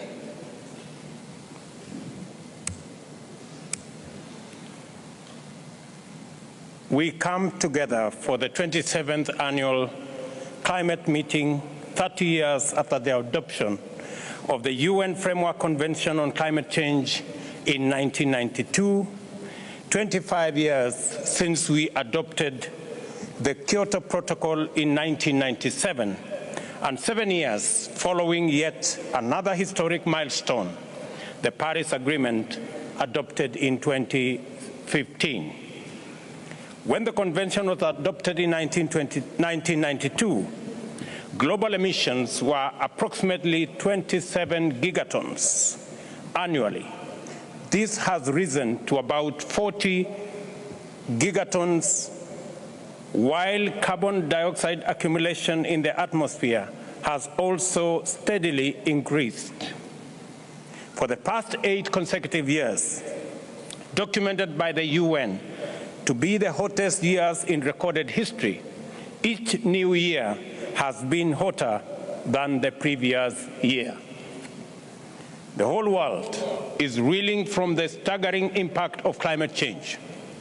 The spread, scale, and frequency of disasters like hurricanes, typhoons, wildfires, and heat waves, melting sea ice and glaciers, droughts and desertification, floods and rising sea levels in numerous regions of all continents indicate that humanity is confronting unprecedented devastation on a global scale. The state of climate and of climate in Africa reports lay it bare. High water stress is estimated to affect about 250 million people in Africa and is expected to displace up to 700 million people by 2030. In the past 50 years, drought-related hazards have claimed the lives of over 500,000 people and led to economic losses of over $70 billion in the region. More than 1,000 flood-related disasters were reported involving more than 20,000 deaths in Africa alone over this period. It is estimated that by 2050, climate impacts could cost African nations $50 billion annually. The Horn of Africa region, including Kenya, is experiencing the worst drought in 40 years. 2 consecutive years without rain have visited misery on millions of people. 2.5 million livestock have died in Kenya this year alone, causing economic losses of more than $1.5 billion. 2 days ago, we went to distribute food relief to 4.3 million affected Kenyans in an emergency program that has forced us to reallocate funds budgeted for education and health. The trade-offs we are forced to make between indispensable public goods is evident that climate change is directly threatening our people's lives, health, and future. Moreover, due to drought, many children have now dropped out of school. We have been compelled to make school feeding a priority in order to keep our children in class. Kenya's world-renowned wildlife heritage has not been spared either, and carcasses of elephants, zebras, wildebeest, and many other wild fauna litter our parks. We have had to spend US $3 million to supply feed and water to wildlife in the last 3 months. Again, this backdrop, the lengthy discussions at COPs with its stalling, delaying tactics and procrastination that have hampered implementation and delivery is simply cruel and unjust. We cannot afford to spend more time skirting around the real issues, and we must break out of the open-ended, process-focused discussions we are trapped in. Further delay will make us busy spectators as calamity wipes out lives and livelihoods. As we speak, Mr. Chairman, the pledge made 13 years ago in Copenhagen, committing US $100 billion annually, remains unfulfilled. Such a gracious and unexplained default is a major cause of persisting distrust, and neither is there any sound reason for the continuing pollution. In stark contrast, Kenya, a country with far less resources than the average developed country, has foregone pollution industrialization and growth opportunities and intentionally invested in green energy. It must be recalled that Kenya has tremendous hydrocarbon and coal deposits which could go a long way in fueling the engines of our development. Nevertheless, due to resolute commitment, our electricity grid is 93% green. This morning, we signed a framework agreement for collaboration on the development of sustainable green industries in Kenya with an investor to produce 30 gigawatts of green hydrogen in Kenya. There exists opportunities in Kenya to produce 20 gigawatts of wind power, 10 gigawatts of geothermal electricity, and being at the equator, considerable amount of solar energy. Green energy production opportunities are vast in Kenya and throughout Africa. In the East Africa alone, for example, there exists sufficient hydroelectric potential to produce 100,000 megawatts, and if properly exploited, could generate enough clean energy for the whole of the continent. Instead of struggling to power industrialization using dirty energy, which is costly and destroying our planet, we want to make a case for developed economies to decarbonize their production by directing industrial investments to Africa and making use of clean energy to manufacture for the whole world. COP26 established the Glasgow Dialogue to formulate funding arrangements for measures to prevent, mitigate, and remedy loss and damage associated with adverse effects of climate change. Loss and damage is not an abstract topic of endless dialogue. It is our daily experience and the living nightmare of millions of Kenyans and hundreds of millions of Africans. A phenomenon of rising water levels in Rift Valley lakes was experienced in Kenya in 2020 and generated humanitarian crisis of unprecedented levels. Approximately 75,000 households were displaced in 13 counties, with a total population of 379,000 requiring urgent humanitarian assistance. The affected communities endured disruption for their livelihoods, losing homes, grazing lands, and farming fields, while social amenities like schools, health facilities, markets, fish landings, and processing facilities, once thriving hotels, curio shops, resorts, and lodges, electricity lines, and water supply and sanitation units were swallowed by water bodies. Loss and damage must therefore be addressed with a level of seriousness which demonstrates fairness, urgency, and consideration. Africa contributes less than 3% of the pollution responsible for climate change, but is most severely impacted by the ensuing crisis, Africa.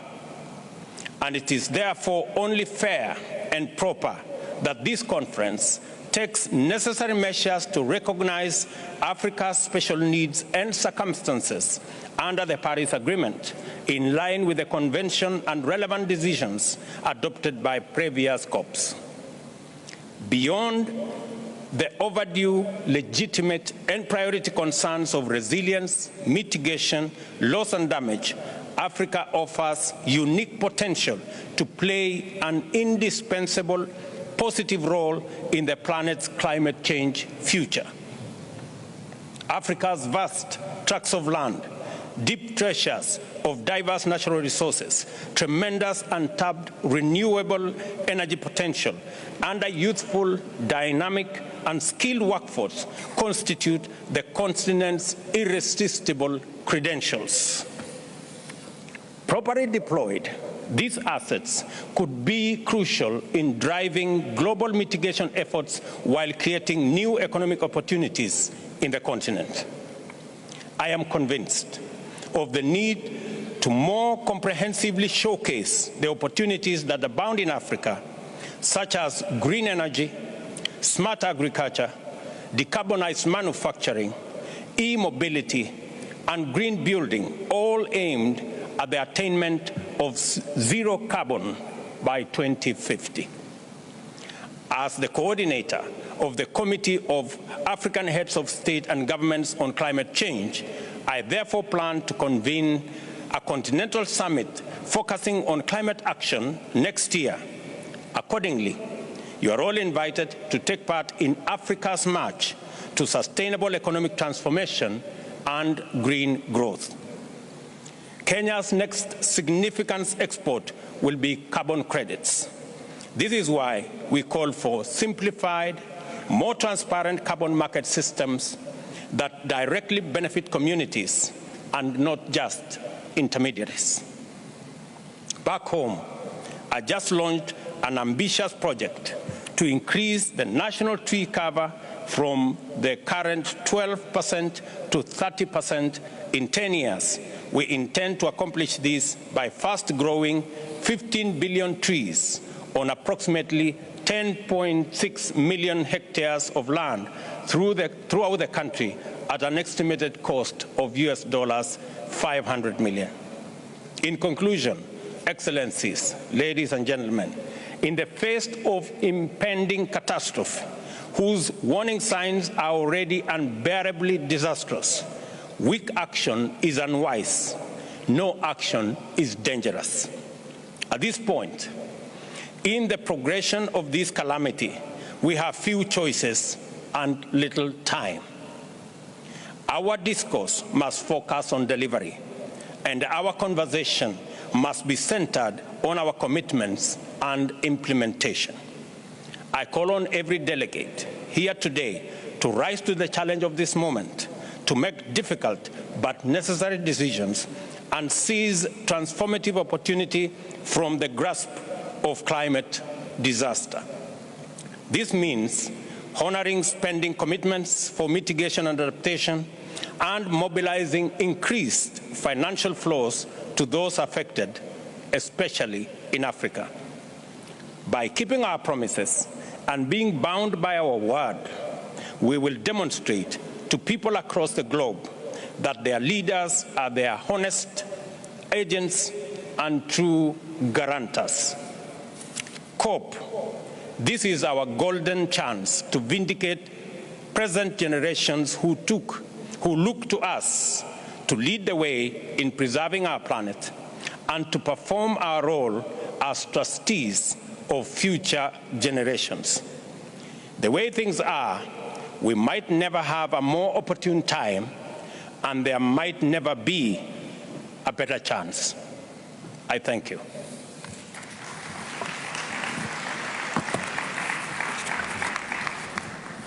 I thank you, Your Excellency, for your statement. It is now my pleasure to welcome His Excellency Mr. Ignacio Cassis, President of Switzerland. Your Excellency, you have the floor.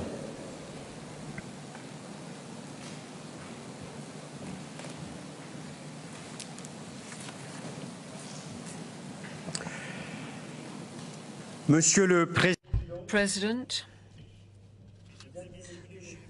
heads of state and government, excellencies, ladies and gentlemen, climate change is the greatest challenge we have.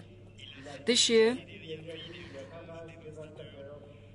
it has left a devastating trail of destruction, for instance, in Pakistan with the floods or drought, and in the European continent as well as Africa. We have to cap our global emissions at the latest between now and 2025. Colleagues, COP27 needs to strengthen its goal of limiting the increase to 1.5 degrees with conviction. But let's be clear as well, without increased efforts from the member states of the G20, who account for 80% of global emissions, we will not be able to limit global heating below 1.5. The poorest who contribute the least to emissions are those who will be suffering the most. And I don't think we can accept such consequences. Concerted efforts amongst us all, countries, international organizations, is absolutely vital. We can limit climate change if we want to. Switzerland is ready to do this. During our mandate in the UN Security Council, we will be really focusing on climate risks and how it has an impact on peace and security. It's equally crucial to maintain the established climate goals despite the current context that we have of the energy crisis. Switzerland is not going to stray from its goals. My country did answer the call from Glasgow. We've been communicating new measures which allow us to increase the implementation of our NDCs nationally. For the very first time in Glasgow, countries committed to abandon coal and do away with subsidies to fossil fuels. COP27, ladies and gentlemen, must ask each country to submit a tangible and clear timetable for divesting from fossil fuels. Finally, COP27 should launch a major work programme on mitigation, which will strengthen the climate goals we've set ourselves and speed up the climate policies adopted in countries. Drastic emissions reductions are the very best way of minimizing adaptation needs and avoiding loss and damage due to climate change. At COP27, we should really step up efforts to strengthen adaptation globally. Effective and credible solutions to these challenges regarding loss and damage are in our reach. I'm thinking, for instance, of the challenges caused by what we call slow burn events. All these solutions need to be efficient. In other words, they have to be financed. The means available are limited. Similarly, we have to find sources of additional funding. For instance, the principle of the polluter pays. Without contributions from the major emitters, it's going to be virtually impossible to address these challenges successfully. Close coordination between these instruments is difficult, but equally fundamental. Switzerland is committed to ensure that the upcoming goal for the post-2025 period is commensurate with current needs. Ladies and gentlemen, our country is ready. Implementation of the Agenda 2030 and the SDGs is a common joint task. Despite the current energy challenges, Switzerland is committed to keep its goal, in other words, halving its greenhouse gases between now and 2030, and two, to aim for climate neutrality between now and the latest 2050. energy transformation is an opportunity for all of us, both culturally and scientifically, for those countries who have to contribute. Those who have greatest capacity can also give to those who are more disadvantaged the necessary funding for this common task that we have, namely the energy transition. Switzerland is contributing to this 100 billion goal. I'm very proud to announce a contribution of 190 million francs, subject to approval from Parliament, and 155 million Swiss francs to the Global Environment Facility, nearly 12 million to the Special Climate Change Fund, 16 million to the LDC's funds, the Least Developed Countries Fund, over the next 4 years. These two funds will be focusing on adaptation. In addition to our annual capacity of 9 million, there will be an increase, 4 million Swiss francs, to the cruise initiative. This is the early warning system for all, and an additional 8 million Swiss francs under the World Bank program. It's the insurance disaster risk funding. Let me say yet again that Switzerland's convinced that those countries who are able to do must support those countries that are suffering the most from climate change. And many thanks for your attention.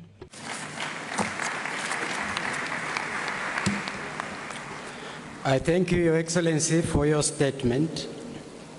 It is now my pleasure to welcome His Majesty King Topu VI, the King of Tonga. Your Majesty, you have the floor.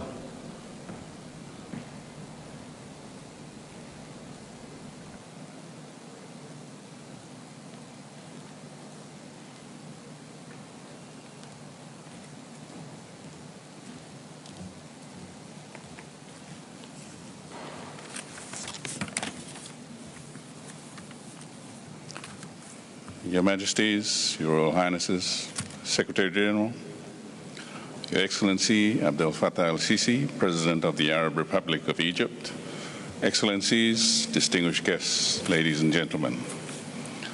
Please accept my sincere congratulations and best wishes on your presidency of the 27th session of the Conference of Parties to the United Nations Framework Convention on Climate Change. The opportunity is also taken to commend the UNFCCC Secretariat and staff for their timeless efforts and impeccable preparation to facilitate this conference. I would like to thank the government of Egypt and the city of Sharm el-Sheikh for your warm hospitality since our arrival in the beautiful city of peace.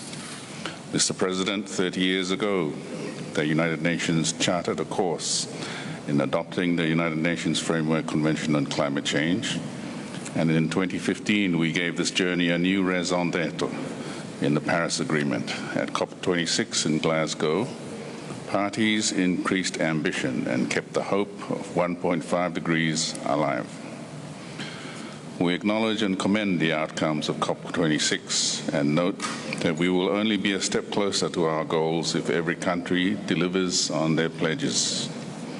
We are here to make progress from where we stood with Glasgow Climate Pact, and more importantly, with the commitments we made at the adoption of the Paris Agreement. The theme chosen for the 27th session of the Conference of Parties, Delivering for People and the Planet, is both a timely and an essential reminder of the urgency of the task at hand for the survival of the Earth and for us, its inhabitants. Our task in delivering for our people and our planet is to agree to goals with the highest ambition possible and to act together and before the impacts become irreversible for us, all of us. We no longer have the luxury of time. The inherent physical attributes of our islands in the Pacific Ocean make climate change the single greatest threat that will determine the future of small island developing states like the Kingdom of Tonga. My kingdom is the third most vulnerable country in the world to the adverse effects of climate change. As a people, we share a deep connection to the ocean. As with many other Pacific Island countries, Tonga is heavily dependent upon its fisheries and ocean resources for food, transport, economic development, and culture. Historically, the Tongan people have always shown resilience in the face of such natural disasters. However, the record rates of increased coastal erosion, ocean acidification, the loss of coral reefs, coupled with ever-present rising sea levels, 3 times higher than the global average.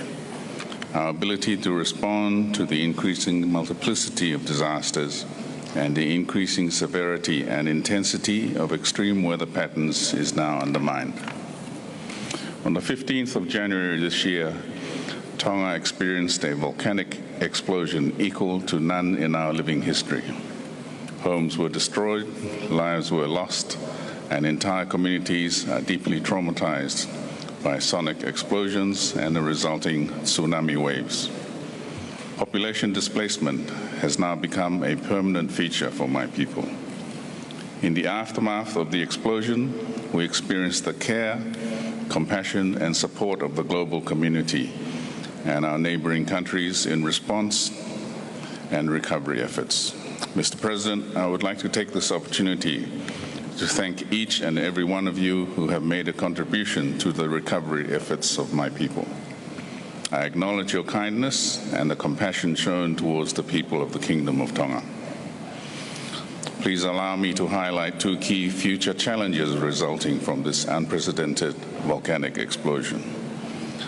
The first is our access to clean, safe drinking water.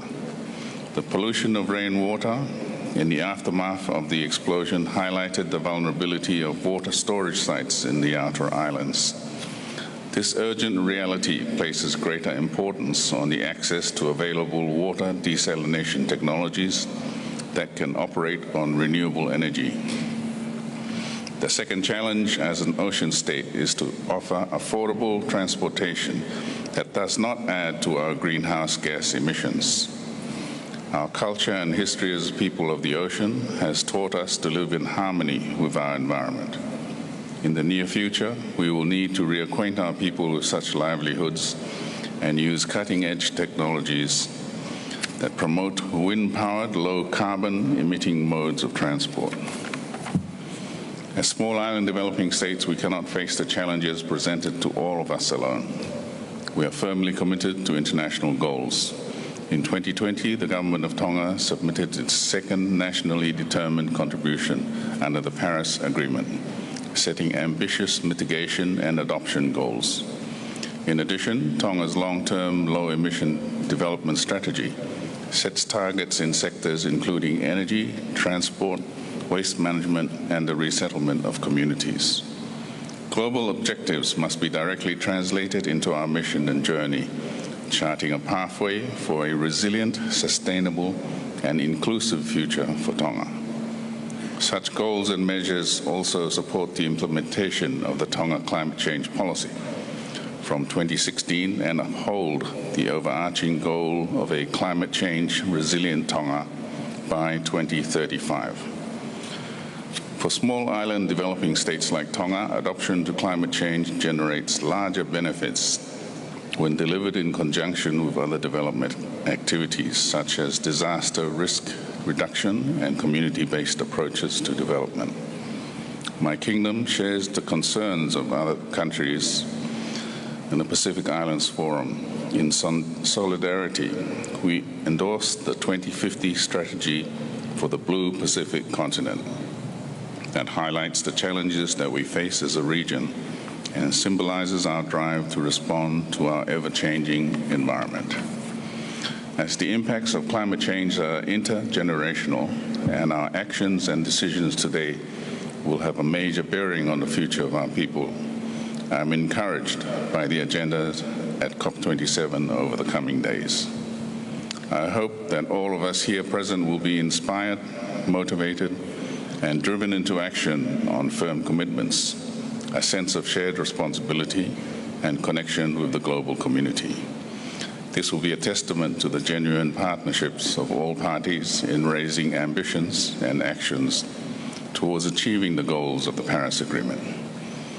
May we always keep in mind the impacts of our decisions and actions here at COP27 as we chart our course towards a successful, prosperous, and sustainable future. A future where the well-being, survival, and peace of future generations are their inheritance. Thank you.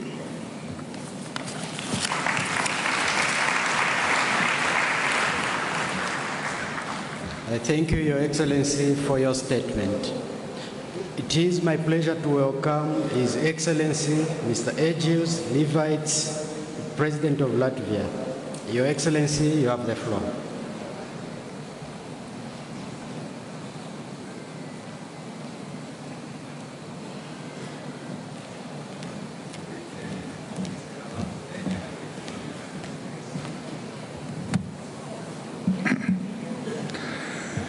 Mr. President, distinguished delegates, I thank Egypt and President Sisi for hosting the COP27 meeting.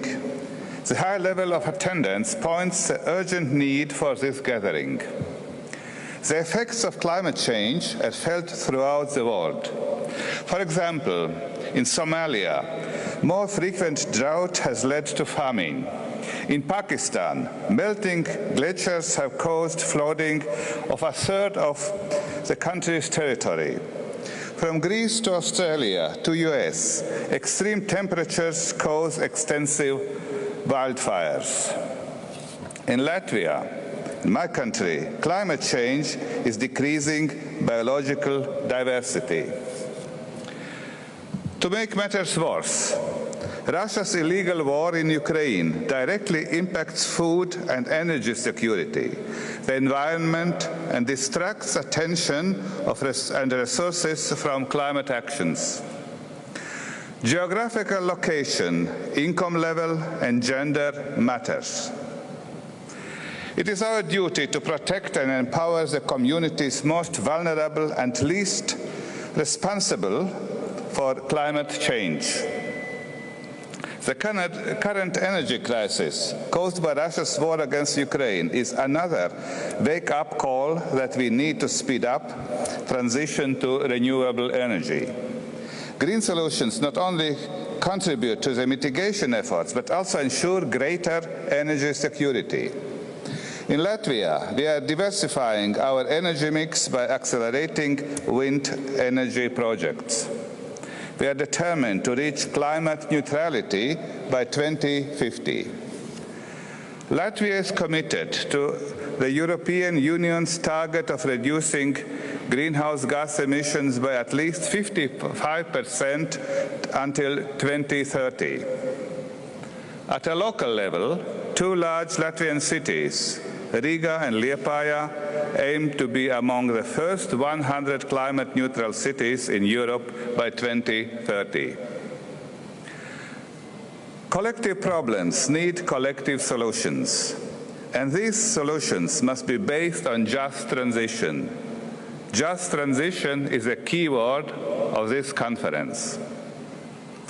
Effective climate governance requires close cooperation between government, business, the scientific community, and civil society, especially civil society. In Latvia, too, we are determined to further improve our climate governance mechanism. Mr. President, COP27 should be aimed at bridging our differences in mitigation, adaptation, loss and damage, and climate finance. Delay in the mitigation efforts will only increase the need for adaptation measures and financial resources. The outcome of Sharm el-Sheikh must be an ambitious, comprehensive global response to climate change.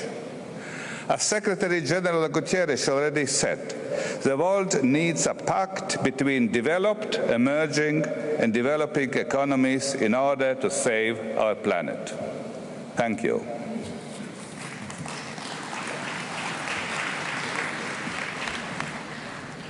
I thank you, Your Excellency, for your statement. It is now my pleasure to welcome His Excellency Mr. Gustavo Francisco Pedro Rego, President of Colombia. Your Excellency, you have the floor.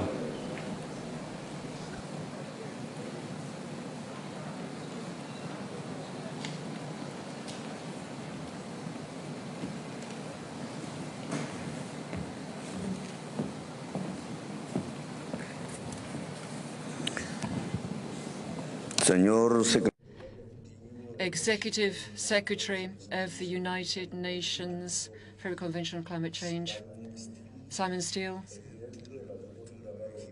President of Egypt, Abdel Fattah al-Sisi, distinguished heads of state, majesties, prime ministers, media, ladies and gentlemen, science has spoken. The climate crisis is the main problem facing humanity. It can indeed eliminate life on our planet and wipe out humans. Political leadership from the first COP to date has failed in terms of stopping the causes of climate change. Increasingly, we are consuming coal, gas, oil. Indeed, the time that we would have had available to us to plan some sort of solution, we have used that with geopolitics, wars, rather than saving humanity. Political leadership has failed, basically because overcoming climate crises mean that we have to stop consuming oil and coal. And this no longer consuming means an absolute sea change in our approach to the economy. We need to ensure that people don't have vested interests in this sort of economy, a change, a shift in the global economy. And of course, this is something that political leadership has to keep up with. Year in, year out, we tread slowly to the end. As regards Colombia, a decalogue. It's something that I would like to make as a proposal, both for humanity, governments. COP is not giving us the answer, and I think time has run short. Global conferences between governments should be ensuring that policy is really heading us towards decarbonization. Decarbonization is a massive changing the dominant economy. I think we now have to say it is time for humanity, not for markets. This would be the decalogue that we propose. First of all, number one, if global policies aren't able to get us out of this problem, then humanity disappears. The extinction that's ahead of us should press us into action now. We are, after all, human beings. With or without the permission of our governments, we have to act. I think the time has come for mobilization of humanity. Number two, the market is not the principal mechanism we have to overcome the crisis. It's the market, capital accumulation, that has produced this in the first place. It will never be the answer to it. Thirdly, only public global planning, multilateral in nature, will allow us to shift from a global towards a decarbonized economy. The UN should be really the focal point for such a planning. Fourthly, global politics and global policy, mobilizing humanity, will set us back on course so that we won't be influenced by the vested interests of the carbon companies, in other words, the companies, the oil companies, the gas companies, and others. 5, we have to keep in place the pillars of the planet. First of all, the Amazon jungle. It's one of those pillars of the 4 that we have. Colombia will be giving $200 million on an annual basis during 20 years to save the Amazon in its territory. and we look forward to global contributions. Sixthly, the climate crisis will only be overcome if we stop consuming fossil fuels.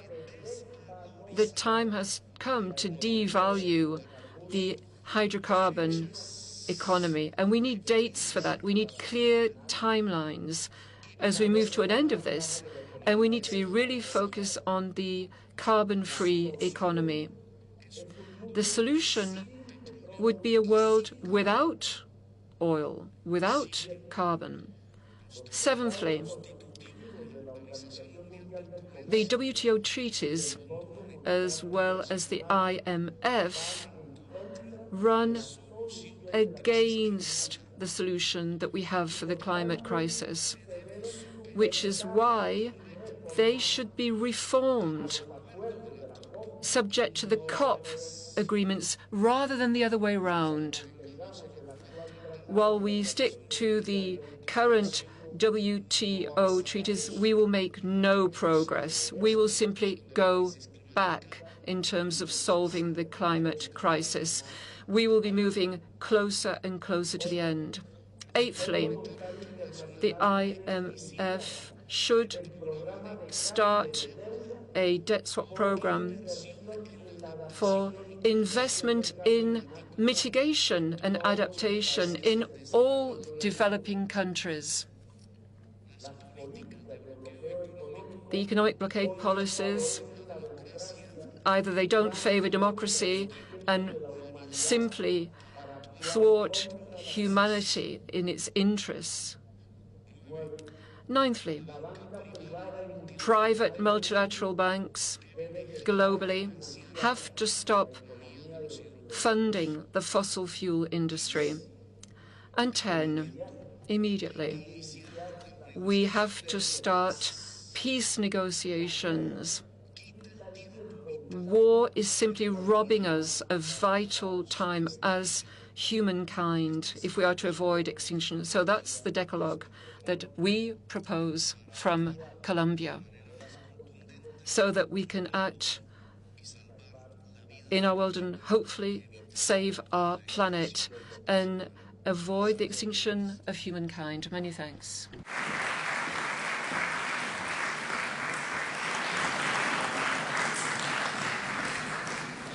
I thank you, Your Excellency, for your statement. It is now my pleasure to welcome His Excellency Mr. Hakainde Hichilema, President of the Republic of Zambia. Your Excellency, you have the floor. Thank you very much, Your Excellency, Mr. Abdel Sisi, President of the Republic of Egypt, Arab Republic of Egypt, Your Excellencies, fellow heads of state and government, United Nations Secretary General, Your Excellency, Mr. Simon Steele, Executive Secretary of the UN Framework Convention on Climate Change, distinguished delegates, ladies and gentlemen, first, it's our duty to congratulate the Egyptian President, President Sisi, for hosting this COP27 conference, and also to thank the Egyptian people for your warm hospitality since we arrived here. President, distinguished delegates, with the African continent being host to this COP27 on a continent which is most affected by climate change, obviously together with other least developed countries, and it's befitting to call this the African yet global COP27, because it is opportune for us to say things that we probably have not said before.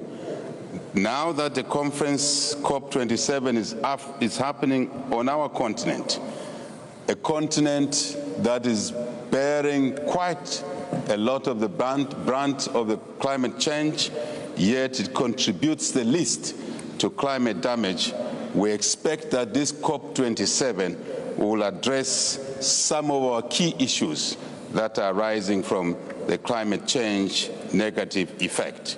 Mr. President, distinguished delegates, our government's home in Zambia has demonstrated a marked commitment to combat climate change in line with the requirements of the Paris Agreement. However, in order for us to be able to maximize on our contributions to ameliorating the negative effects of climate change, and yet at the same time meeting our people's minimum requirements to maintain their livelihoods, we need strong and enduring international partnership and support which deliver on its commitments. I think the key word here is to deliver on our commitments, the commitments of us, of course, the commitments of our partners. As chair of the African Group of Negotiators, Zambia has submitted an ambitious, revised, and updated nationally determined contribution as required by the Paris Agreement. Mr. President, distinguished delegates, climate change adaptation remains a top priority for all of us without exception. Therefore, we expect that COP27 will deliver a milestone outcome in advancing the work program of the global goal on adaptation that we adopted in COP26 last year in Glasgow. Mr. President, distinguished delegates, while we continue to urge for the world to increase its commitment and, more importantly, delivery towards climate change, Zambia will continue to do what it's able to do in its own right, given its resource constraints. We have identified a number of mitigation actions as a means of attaining our aspirations and increasing our commitment. We continue to formulate green growth strategies which will provide a framework for transforming the country into a climate-smart green economy. Mr. President, distinguished delegates, we call on all our esteemed partners to fulfill their pledge of $100 billion per year of funding for us all to meet our intended goals around this challenge, climate change. This is a very important motivation for us all to continue with our climate change mitigation efforts, in addition to, honestly speaking, to making this contribution, commitment, obligation met as a measure of credibility. If we don't meet our commitments, we make the various commitments, we don't meet them, obviously our credibility as individual countries, but also as a group of nations, a League of Nations, global League of Nations, is at question. And I believe that we'll address this issue after this COP27. We have an obligation and a noble task to deliver for the future generations, for our planet, especially that we are meeting here once more on the African continent. As we conclude, Mr. President, fellow delegates, there are times when we as individual countries have a decision to support or not to support certain commitments. In this particular case, I'm afraid to say that option to decide not to does not exist, is not available to any one of us. It is important, therefore, for us to accept and understand that a crisis like this one should not divide us, should not move us away from each other. It does not matter what discussions we're having individually in our countries. It does not matter what issues face us as regions, as continents, but also as a global community.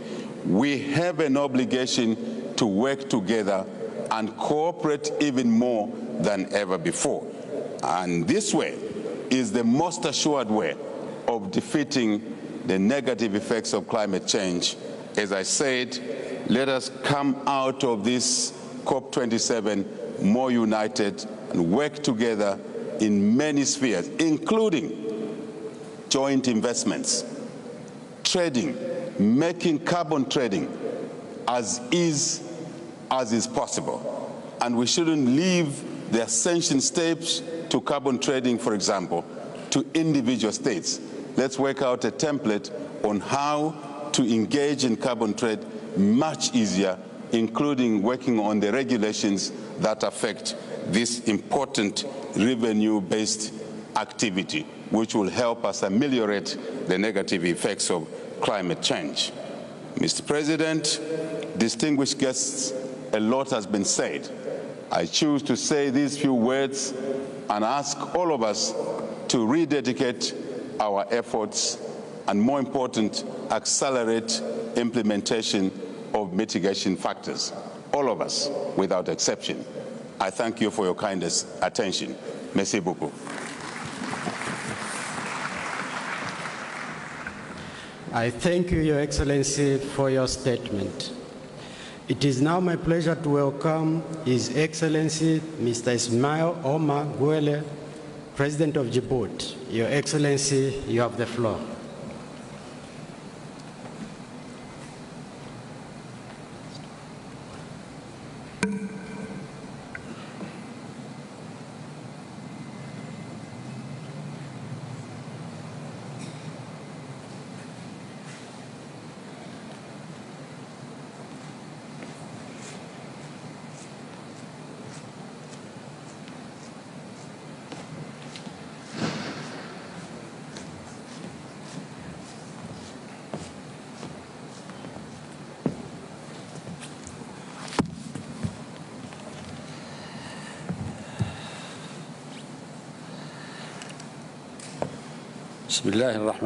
Merci, Monsieur le Président.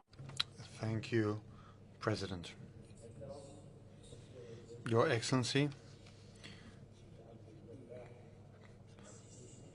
President Abdel Fattah al-Sisi of the Arab Republic of Egypt and President of COP27, heads of state and government,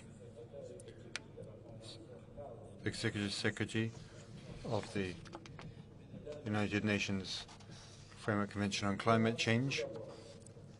Ladies and gentlemen, at the outset, may I be permitted to thank the President of the Arab Republic of Egypt, His Excellency Abdel Fattah al-Sisi, and the people of Egypt for the warm welcome that has been reserved for us since our arrival in this beautiful city of Sharm el-Sheikh.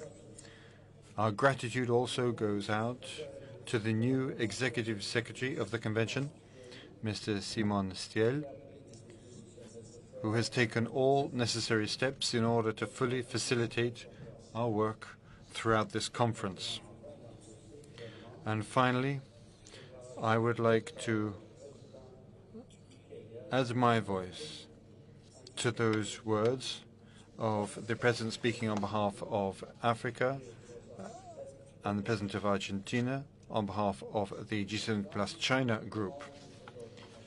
President, the world today faces a number of challenges, amongst them climate change, but also the loss of biodiversity, air pollution, pollution of water and soil. The most threatening and urgent, without doubt, is global warming, which threatens survival of humanity. This is proven again and again by numerous catastrophes, turning our populations into victims.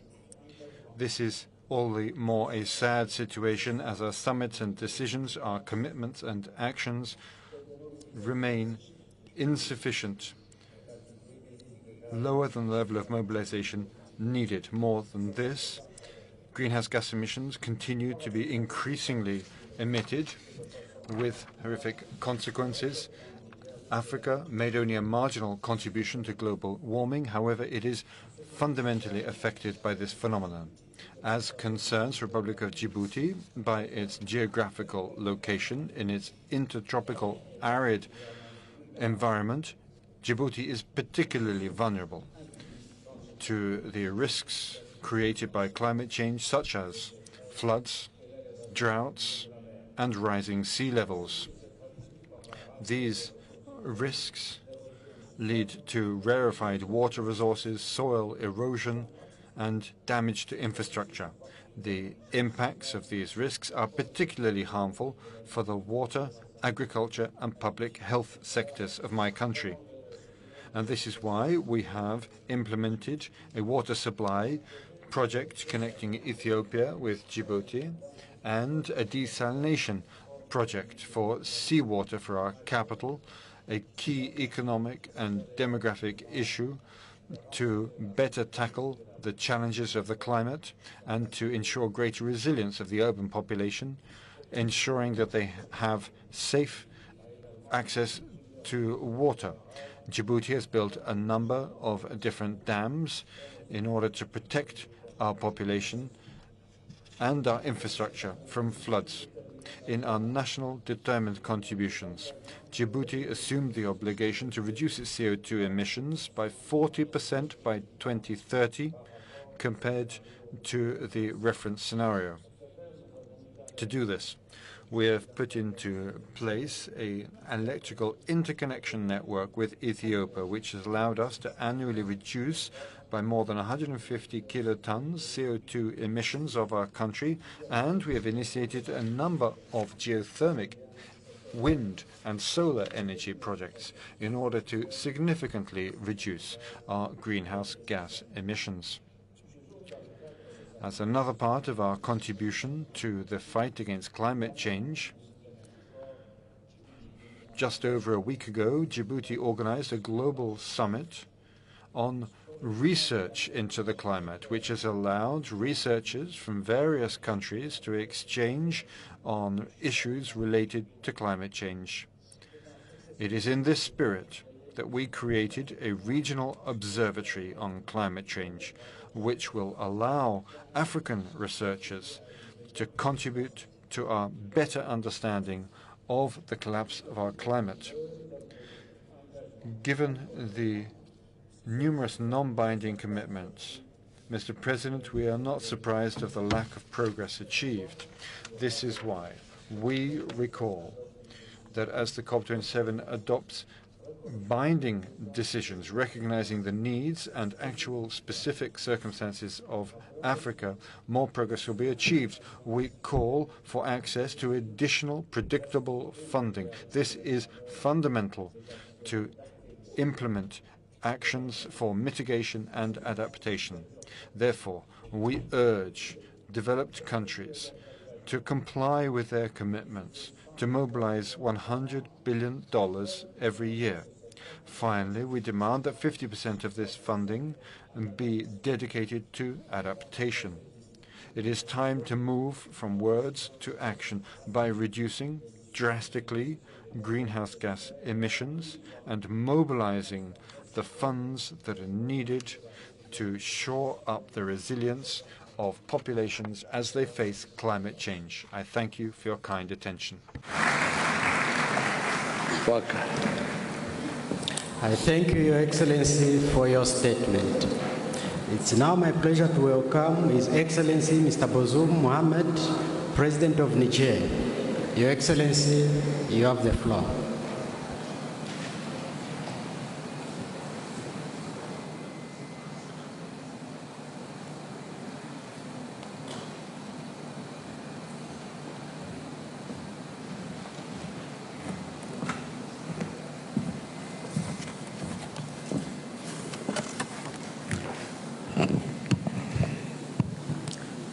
Monsieur le Président, Mr. President, ladies and gentlemen, distinguished participants,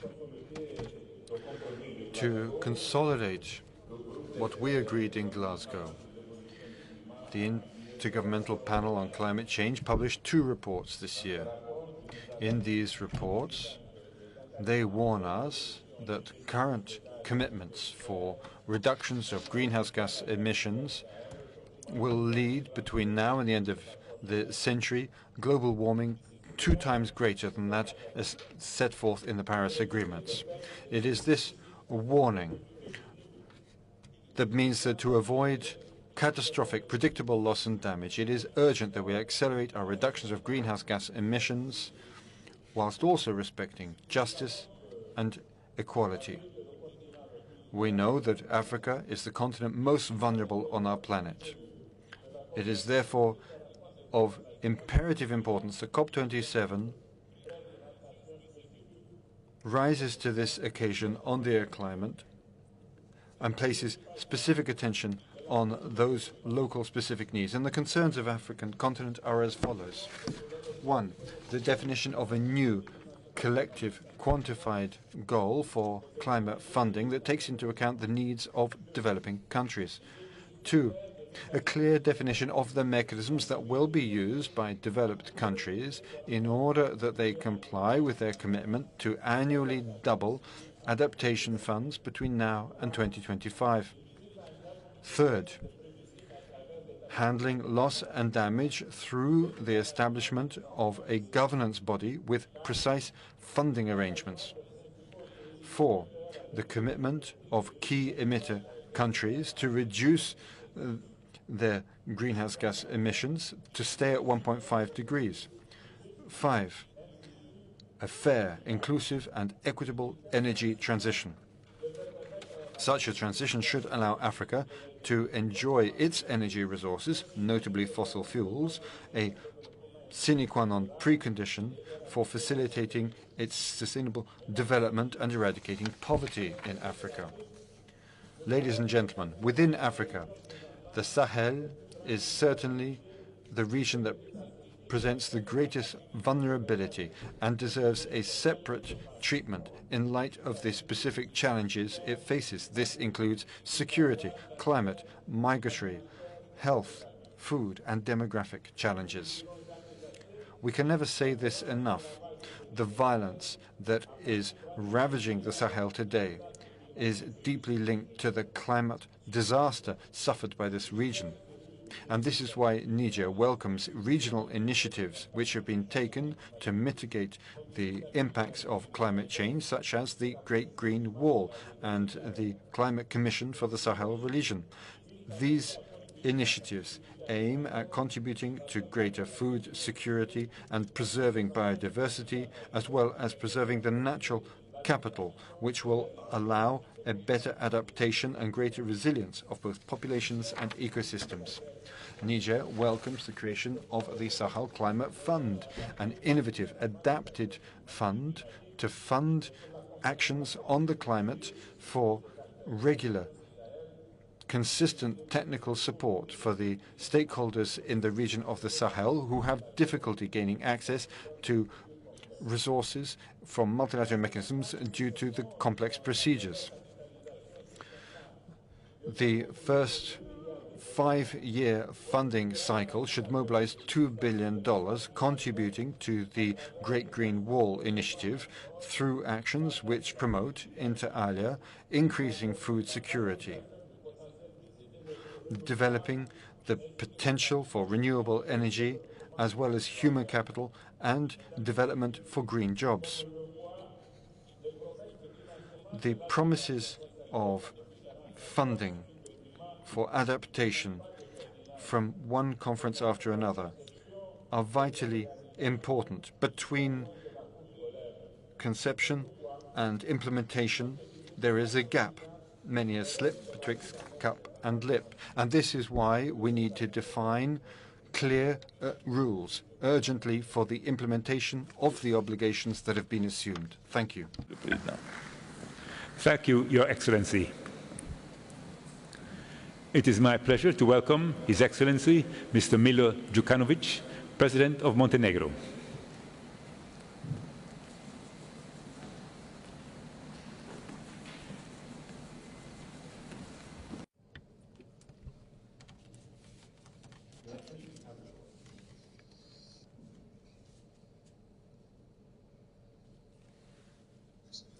Your Excellencies, I have the honor of addressing you on behalf of Montenegro. I would like to express gratitude to President El-Sisi and the Egyptian government for excellent organization. We are facing the key decade for transformation and transition, as the Egyptian presidency properly diagnosed, from negotiations and planning to implementation. In Glasgow, we clearly said we had to speed up the efforts, upgrade support, and strengthen resilience.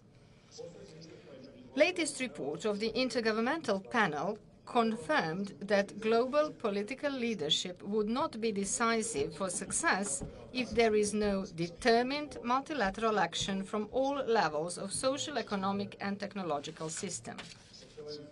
Your Excellencies, the only way to achieve the Paris goal is to ensure simultaneous implementation and increase of climate ambition. Through the revision of its nationally determined contribution, Montenegro set the target of reducing emissions by 35% by 2030. In the Glasgow summit, Montenegro stepped up the ambition to 40% of emissions reduction, convinced that such a goal is achievable given the measures defined in the key national strategic and development plans. Activities of the new revision are in progress. Roadmap for implementation has been developed, as well as the scheme for monitoring and evaluating progress. Inventory of greenhouse gases emissions is updated in line with the new methodology of Intergovernmental Panel. Latest calculations indicate to potential further reduction of the emissions level of 45%, which has a realistic basis, but the challenges are strong and very expensive, particularly in the energy and agriculture, given the negative effects of the pandemic and global disturbances caused by the aggression against Ukraine. In addition to this, the lasting domestic political instability hinders the focus on development issues and a continuous upgrading of capacities for planning and implementing climate policy and its incorporation in all sectors, which would otherwise create preconditions for gradual reduction in the use of coal, long-term low-carbon development, and climate neutrality as the final goal. In spite of the small share in global emissions, Montenegro must continue undertaking all the required steps to comply with international commitments. We see green transformation as an opportunity to start the period of a dynamic and sustainable development that will guarantee growth of economic activities and thus also of the standard of living. Our greatest challenge will be to ensure just transition. That is why support of development and financial partners and a stronger inflow of foreign investment from technologically most advanced countries remain necessary. Your Excellencies, are we ready to speed up the climate action in the decisive decade and save the planet? We seem not to have any choice. Responsibility for the implementation of the promised and the accepted lies on all of us. It does not lie only on the global political leadership and partnership between the developed world and developing countries. It does not lie only on the urgency of concerted and climate-wise responsible action of the governments, investors, and business sectors. It lies on every citizen individually. We all can and must contribute to the Paris Accord goals becoming our reality. The time is running out, and the challenges and problems we face are becoming increasingly complex. Thank you. Thank you, Your Excellency. It is my pleasure to welcome His Excellency Mr. Rashad Mohammed Ali Al-Alimi, President of Yemen.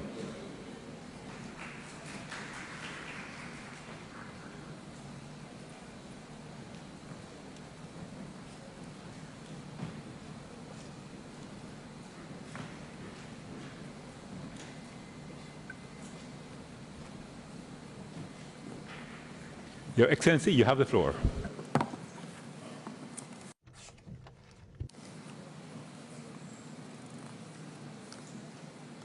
In the name of Allah, most gracious, most merciful. Your Excellency, President, ladies and gentlemen, Peace be upon you all.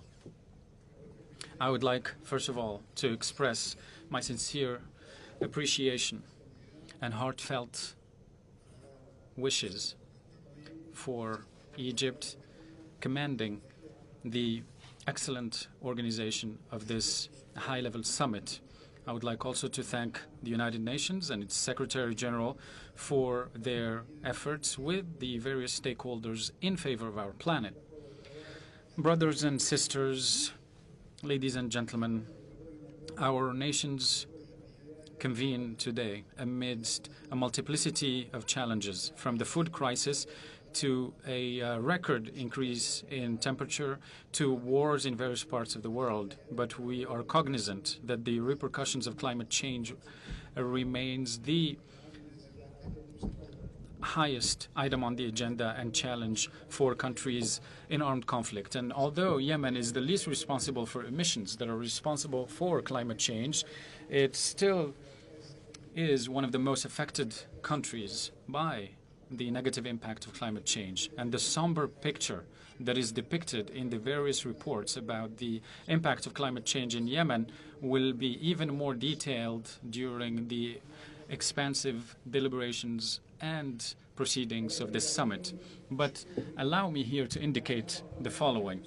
Some inklings of that somber picture, which includes the depletion of water sources, including groundwater, and the increase of the sea levels in the coastal areas of the country, which extend for more than 2,400 kilometers, which consists in a real life risk and danger for the inhabitants and a problem for the economy. Our country has always been under the scourge of the threat of drought and thirst, which leads to armed confrontations. And 72% of the population rely on agricultural activity, which is becoming less and less productive. And the changes linked to the increased temperatures and the disruptions in rainfall have led to quagmires due to flooding, which also lead to the death of our citizens and also the spread of diseases. Also, our tourism potential has been disastrously hit due to those changes, given that the social network has been disrupted and undermined by the militias that are sponsored by the Iranian regime. And this is why we need further pledges for building capacity to counter these phenomena and also ensure that we have clear opportunities for peacemaking based on international frameworks, particularly the Gulf Initiative and its implementation process and the outcomes of national dialogue and the Security Council resolutions on the matter, particularly the resolution 2216. Ladies and gentlemen, we at the state and the government in Yemen, we are fully aware of the severe repercussions of climate change, and we are similarly cognizant of our responsibilities that are common in order to address those challenges. And we understand that you know very well what are the main guaranteed pathways to achieve progress in this regard. It is the pathway of peace and ending the toppling of regimes and working within the UN and making sure that we receive our fair share of development financing that goes in the direction of the least developed countries. And we will also need to work against the plans of the terrorist militias trying to turn our country into the largest landmine field since World War II. And also, we need to be countering the targeting of the oil reserve Safer area. And here, we would like to indicate that our responsibilities are overlapping in supporting the Yemeni government in capacity building and reconstructing its institutions despite the threats of terrorist militias that are supported by the Iranian regime against the stability of the country, and we need to be securing the navigation and seafaring pathways.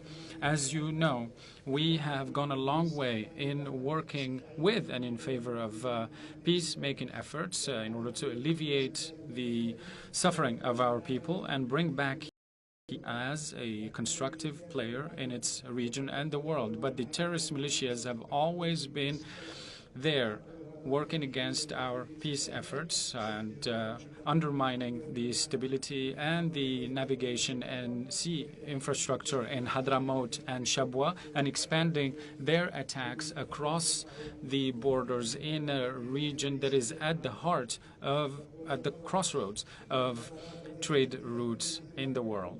Ladies and gentlemen, the decisions that you will make during the next 2 weeks will have a serious impact on the lives of Yemenis who lost about $126 billion, which is the equivalent of 50% of its GDP over the past 8 years. This is in addition to the increasingly crowded camps for persons who have seen their lives destroyed by the ongoing situation. We'd like to commend the support of Saudi Arabia and the United Arab Emirates for their appreciated efforts in alleviating this disaster and making sure that there isn't a full collapse of our institutions, such institutions that are working with you in trying to alleviate the effects of climate change at every level. We'd like to also reiterate on this occasion our appreciation for regional and global initiatives in this regard, particularly the Middle East Green Initiative that has been announced by the brotherly Kingdom of Saudi Arabia in order to reach record reductions of carbon emissions. We also support the Adaptation and Resilience Initiative launched by Egypt. Ladies and gentlemen, the human civilization knows Yemen and is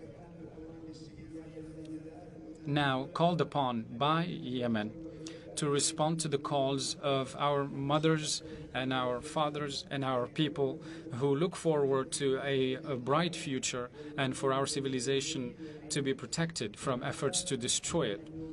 And this is why I am here with you, trying to ask you for a fast mechanism to rebuild Yemen and its infrastructure and protect its biodiversity and its environmental resources and bring back life to its ecosystems. We would like to thank you again, brother President of Egypt, Abdel Fattah el-Sisi, and we look forward to this summit coming away with constructive solutions and resolutions. And we express our support of the presidency of Egypt in this COP27. And we also look forward to the support of the United Arab Emirates, to our support to the UAE in its organization of COP28. And we also reiterate our support for the Egyptian president's call for working together to end the war in Ukraine. We support that call because we know what is war and what are the severe repercussions of war and conflict wherever we may be. Thank you, and peace be upon you. Thank you, Your Excellency.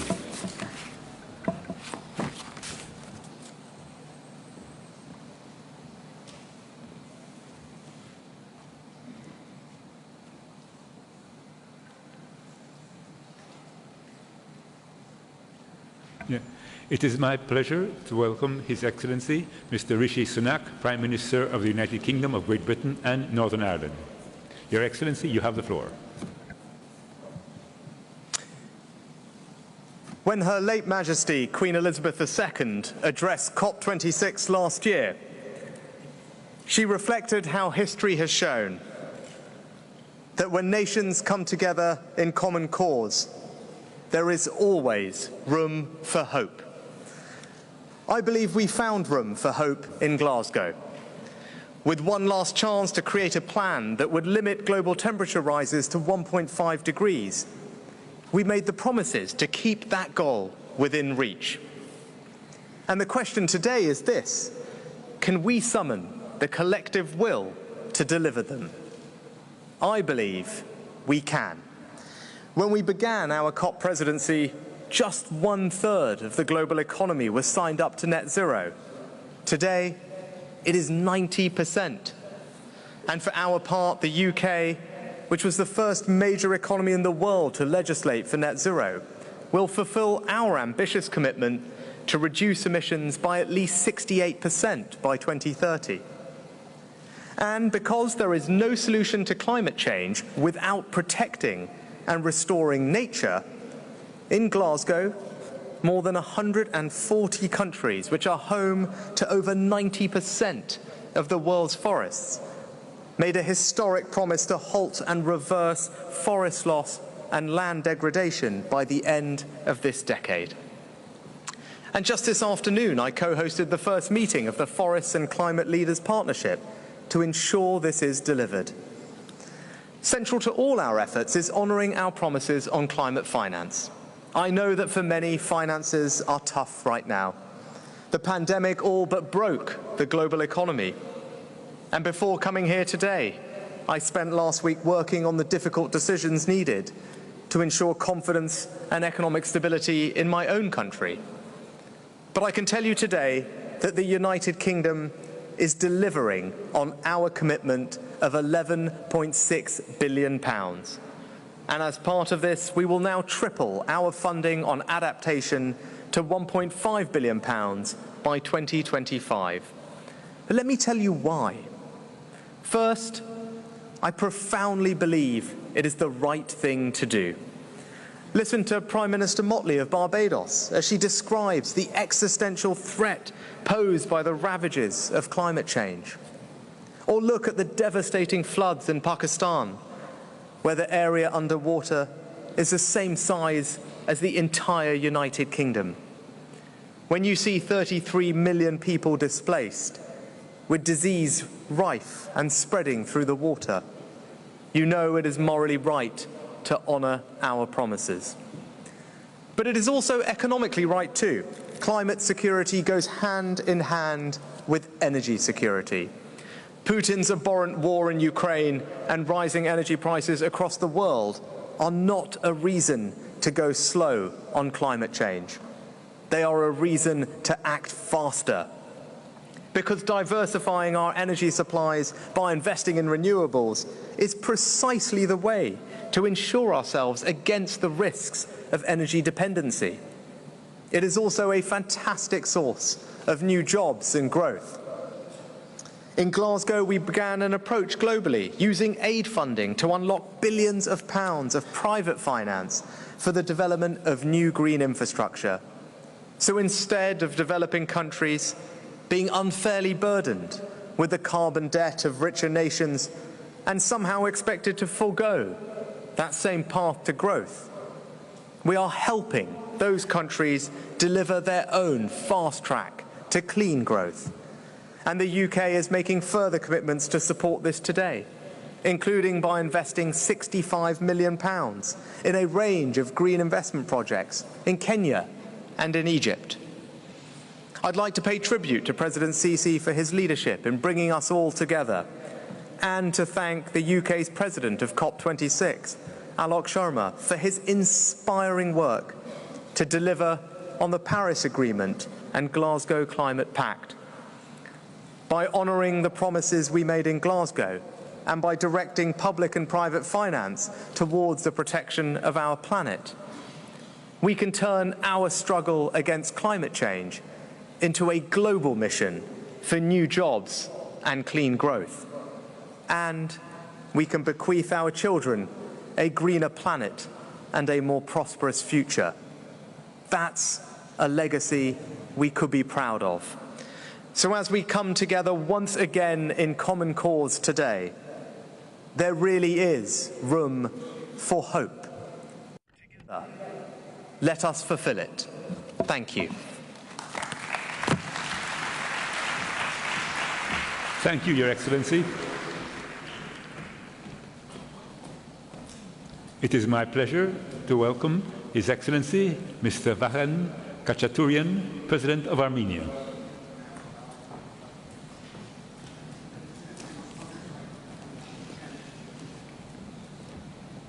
Your Excellency, you have the floor.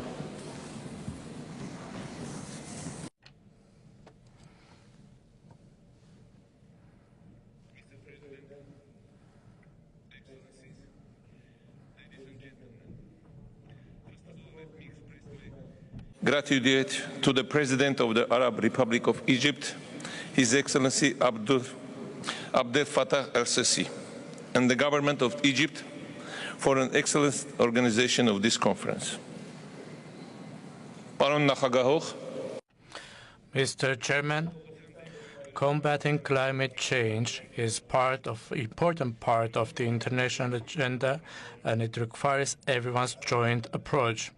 As a developing country, Armenia has always expressed its consent to further integrate into the global processes for combating climate change, not only by declaring an ambitious climate agenda, but also by transmitting to a more sustainable, resilient, and low-carbon economic system. Climate change is happening even faster than it was estimated before, from most advanced to the less developed countries, to small islands, to mountainous landlocked countries like Armenia. All the humanity is not only witnessing this change, but is also impacted by it. Ecosystems are at risk, water resources are running out, floods, storms, forest fires, cases of heat and drought are becoming more frequent. With its vulnerable mountainous ecosystem, Armenia has already faced the negative consequences of climate change. Our country has recorded 1.3-degree increase of average temperature and 9% decrease of precipitation, making it one of the most vulnerable countries to climate change in Eastern Europe and Central Asia. Mr. Chairman, we are well aware of the environment and the negative impact of wars on ecosystems and the environment. The impact of wars on ecosystems is different and depends on the duration of the war and the types of weapons that are being used. Unfortunately, recently Armenia faced such a challenge. On 13th of September, Armenia was attacked by Azerbaijan. The target was the sovereign territory of the Republic of Armenia, the eastern and southeastern cities, densely populated cities of Armenia, including the city of Jermuk, which is known to be a touristic city, were heavily shelled. Military activities in these regions were paralleled by also using drones and heavy weaponry, and it caused tangible damages to the environment, including the shelling of Gechud water reservoir that could have human costs. Dear colleagues, Mr. Chairman, despite the challenges existing in Armenia, the climate change agenda remains priority for our government. Particularly, climate resilient and low-carbon development has been recognized as priority, which is based on the sustainable and long-term climate change adaptation strategy, on investments in large-scale afforestation, renewable energy and energy-efficient sectors, application of innovative and modern climate technology, promotion of electric mobility, and development of nuclear energy. Our country is determined to fulfill its commitments under the Paris Agreement, taking into consideration the importance of joint efforts in combating climate change. Last year, Armenia submitted a strategy for the 2021-2030 nationally determined contribution of the Republic of Armenia for setting a new target for mitigating climate change at the level of the whole economy, which means 40% reduction in greenhouse gas emissions by 2030.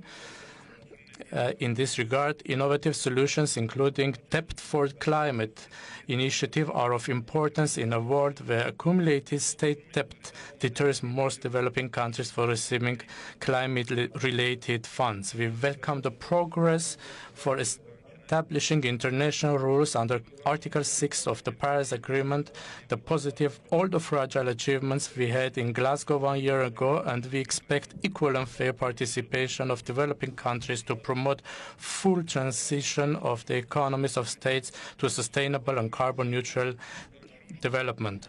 Mr. Chairman, I would like to say that if we work together, we are sufficiently strong for making change. So let's fight together for sustainable development and new green era where nature and humanity coexist in harmony. Thank you very much.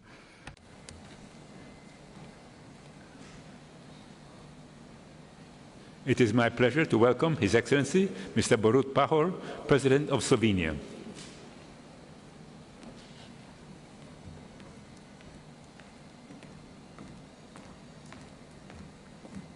Your Excellency, you have the floor.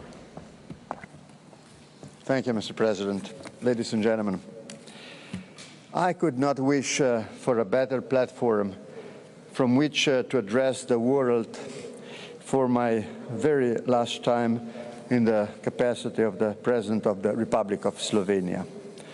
I express my sincere gratitude to Egypt for its hospitality and for its tireless efforts to make COP27 a success. Ladies and gentlemen, climate breakdown is the essential issue of our times, both globally and locally. Personally, I am deeply committed to protecting our environment with my own standing committee for climate policy, all excellent experts on their field. I regularly recommend adoption of concrete measures to the Slovenian government and the House. Colleagues and friends, the decade we live in is the critical one for stepping up climate action. Full implementation of the Paris Agreement and the Glasgow Climate Pact are our way forward in staying on track with the 1.5 Celsius goal. We are experiencing combined energy and food insecurity, also due to the Russian war against Ukraine. This, however, should not to come at the expense of our ambitious climate action. On the contrary, we should use the current energy crisis as an opportunity for out-of-the-box solutions for mitigating climate change. I reiterate Slovenia's ambition to reach climate neutrality by 2050 at the latest.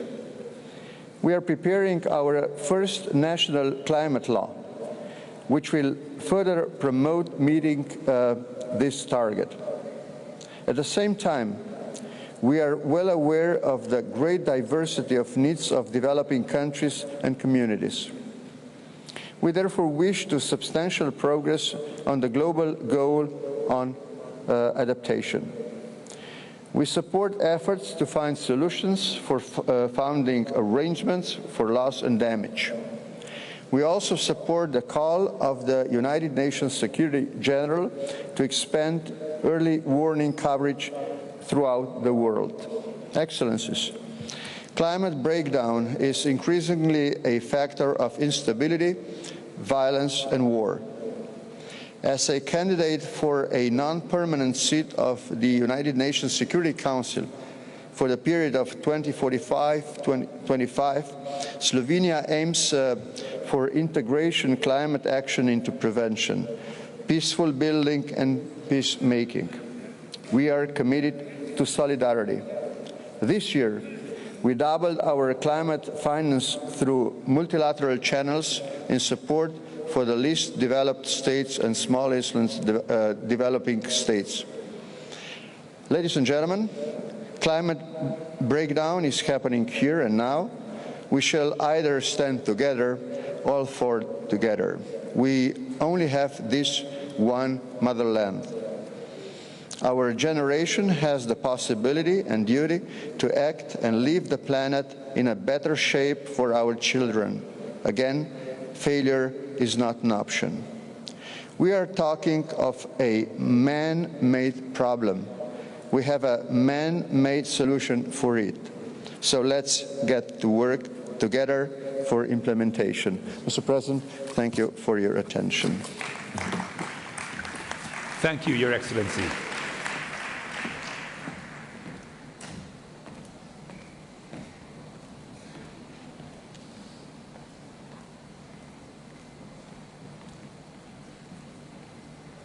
It is my pleasure to welcome His Excellency Mr. Isaac Herzog, President of Israel.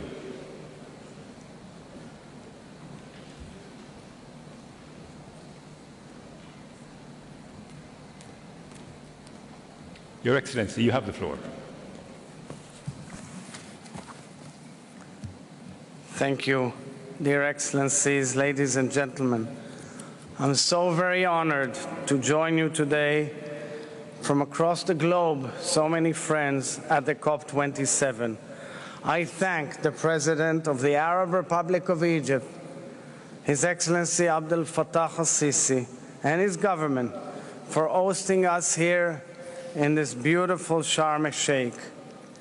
As neighboring nations, Israel and Egypt are both fortunate to call this beautiful region, the Middle East, our home. However, this home we all love is also a global hotspot for climate change, with studies forecasting imminent severe consequences of our region. The Middle East is on the brink of catastrophe, and you could have heard it in the speeches of my predecessors. Here in Sharm el-Sheikh, I wish to reiterate the State of Israel's solid commitment, as relayed last year in Glasgow, to achieving net zero carbon emissions and to transitioning from fossil fuels to renewable energy by 2050. But Israel is prepared to assume far greater responsibility. Israel is prepared to lead the effort towards regional climate resilience.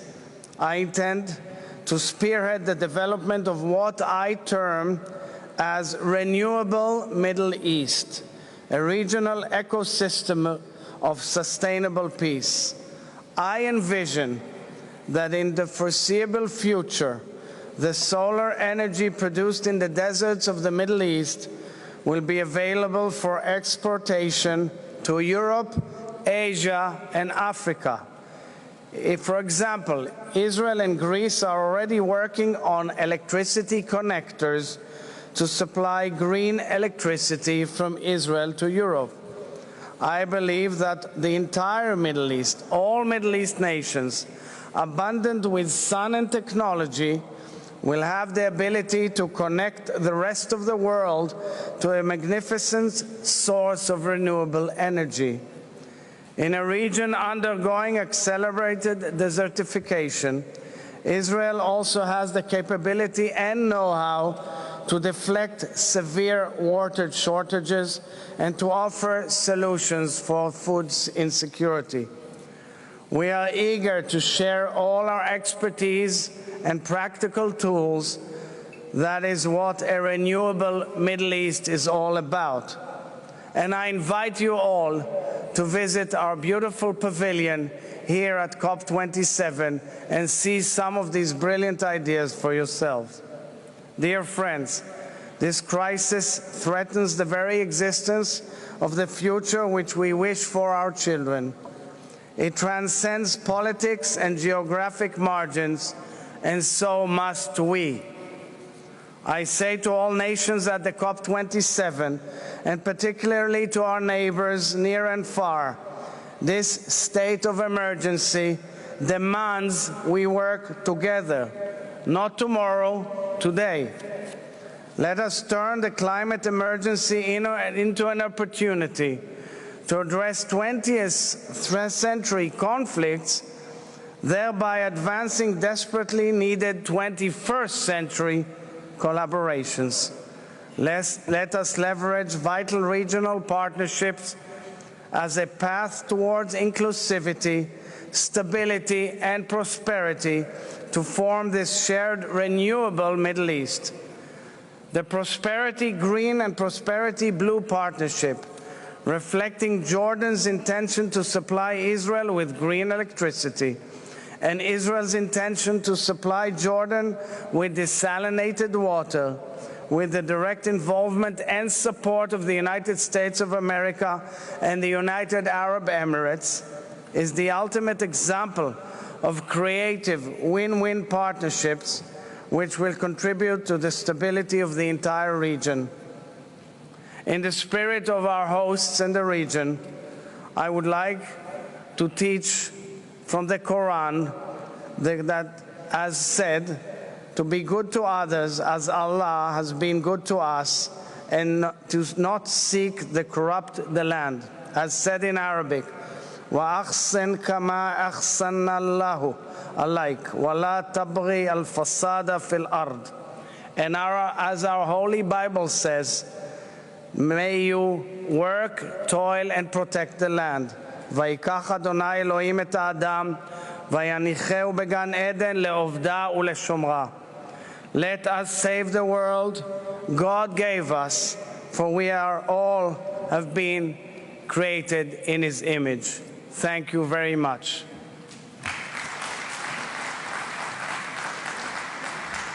Thank you, Your Excellency.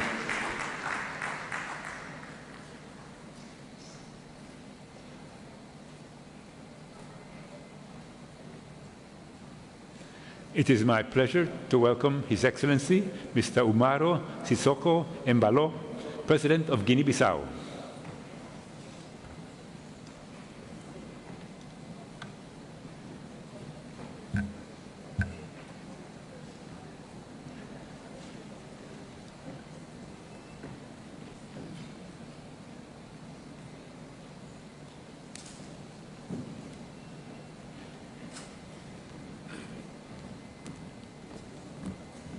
Your Excellency, you have the floor. Thank you. Signor Presidente Al-Sisi. President Al-Sisi from the Arab Republic of Egypt, heads of state and government, President of COP27, Simon Steele, Executive Secretary of the United Nations Framework Convention on Climate Change, Honourable Mayor of the city of Shάμlة, ladies and gentlemen, Guinea-Bissau is classified under the group of less developed countries and small island developing states. And our country does not contribute significantly to global emissions of greenhouse gases. But our commitment to the international community and the fight against global warming was expressed at COP26 in Glasgow, and also in our presentation of our updated nationally determined contribution in 2021.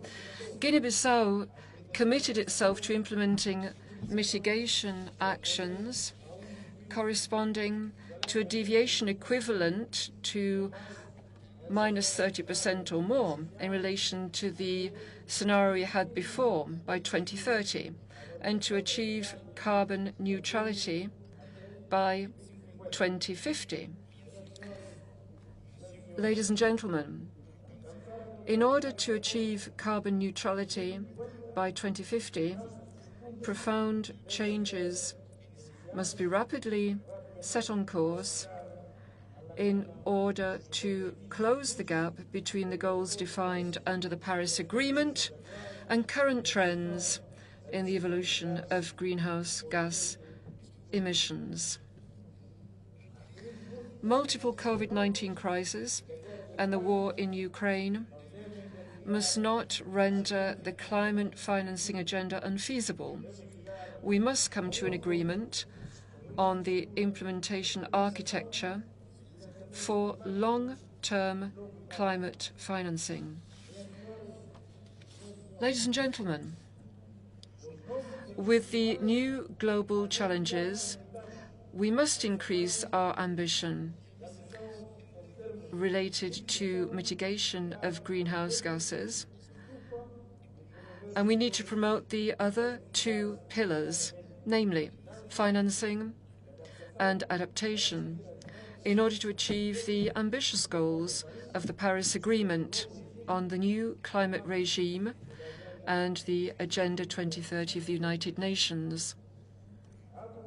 Africa needs additional support for these initiatives, particularly our Africa Renewable Energy Initiative and the Africa Adaptation Initiative, the goal of which is to help to achieve their development aspirations, aligned with three main goals: 100% access to sufficient, modern and renewable energy for all citizens in less developed countries by 2030.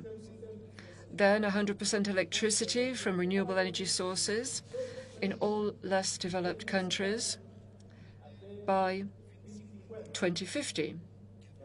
This is something that would meet all the needs of their citizens, social services, and industries.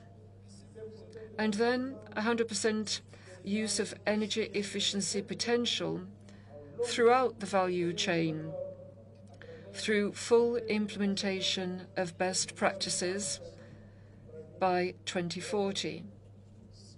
Ladies and gentlemen, I'd like to emphasize that our country, Guinea-Bissau, is under the highest threat from sea level rise and coastal erosion, amongst other risks that are related to climate change. And we have many extreme vulnerabilities because we're an African country, we're a less developed country, and we are a small island developing nation. But our contribution to global emissions of greenhouse gases is insignificant, as reflected in our updated nationally determined contribution. And it's crystal clear that we have this commitment to a quantifiable emission reduction goal that covers the main sectors, namely agriculture, forests, land use, energy and waste. We have to leave Sharm el-Sheikh showing solidarity and being committed to the implementation of the Paris Agreement on the new climate regime, maintaining a continuous financial engagement and commitment, particularly on the part of the largest emitting countries, so that each can do their part to ensure a healthier planet for future generations.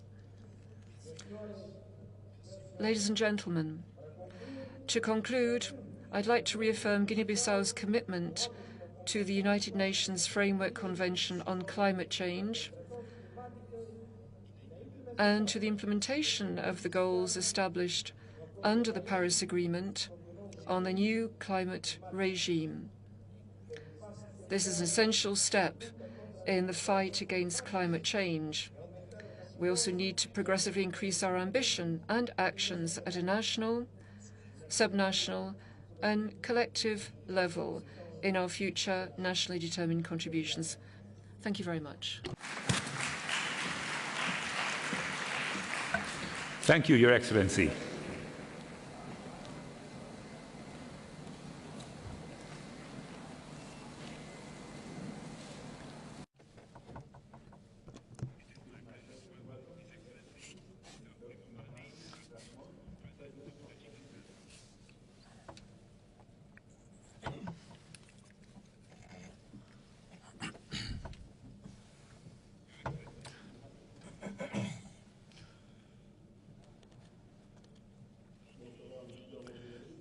Mr. Chairman, ladies and gentlemen, I at the onset would like to express profound gratitude and deep appreciation to the government of the Arab Republic of Egypt for excellent conditions in organizing our today's conference.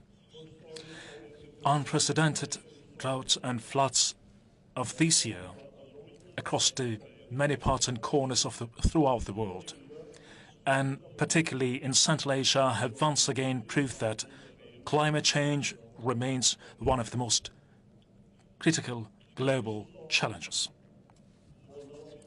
Tajikistan, with its 93% of mountainous territory, is hardly vulnerable to climate change. Natural disasters associated with this process, water-related natural disasters, annually cause hundreds of millions of dollars of damage to our national economy and in many cases cause casualties. It should be pointed out that the share of Tajikistan in the volume of greenhouse gas emissions is very small, and our country is ranked the 130th in global index, and due to the low amount of the greenhouse gas emissions, it is ranked among the countries with less effect on climate. Over 98% of electricity in Tajikistan generated from renewable resources, green energy, particularly energy we consume is generated in hydroelectric power stations, and according to this indicator, we are ranked the 6th in the world on green energy production. Meanwhile, by 2050, we intend to increase our share and the implementation of the zero-waste strategy through the development of a green energy principle. The government of Tajikistan has enacted the National Climate Change Adaptation Strategy to 2030 and a number of other documents facilitating Tajikistan's initiative and policy towards the green energy. Dear Mr. Chairman, water resources play a key role in the process of adaptation and resilience to climate change, as well as in mitigation of its impact. The increase in water-related natural disasters highlights the inextricable link between water resources and climate change. Today, water resources are seriously affected by climate change. We experienced the most obvious example of this development in the rapid melting of glaciers at the global level, including the glaciers of Tajikistan, which form about 60% of the water resources of Central Asia. Over the past few decades, out of 13,000 of our glaciers, we have completely lost 1,000 because of the rapid melting. And given that Tajikistan's glaciers and other water sources form 60% of Central Asia's water resources, this process will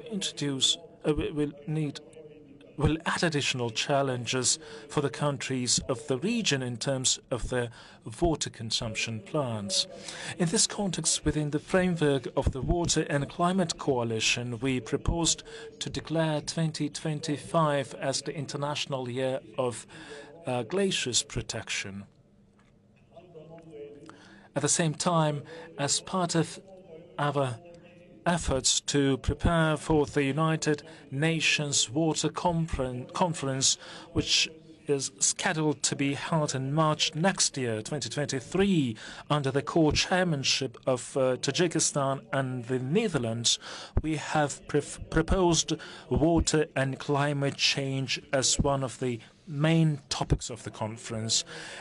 At the second Dushanbe Conference on Water Decade, we proposed draft action agenda in the field of water, which should bring together commitments and actions within the framework of the next year's water conference.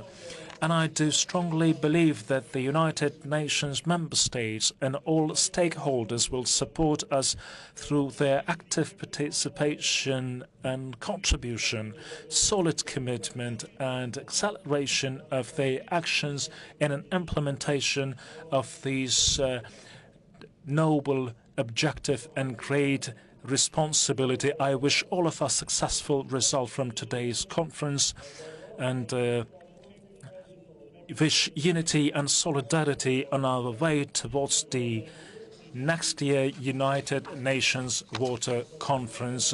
I thank you very much for your kind attention. Thank you, Your Excellency.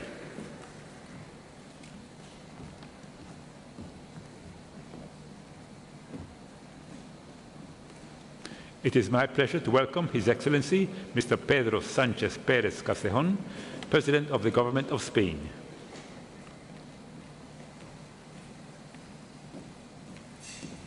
Your Excellency, you have the floor. Thank you, ladies and gentlemen. A point has been reached in history when we must shape our acts with care for their environmental consequences. Through ignorance or indifference, we can do massive, irreversible harm to the earth on which our life and well-being depends.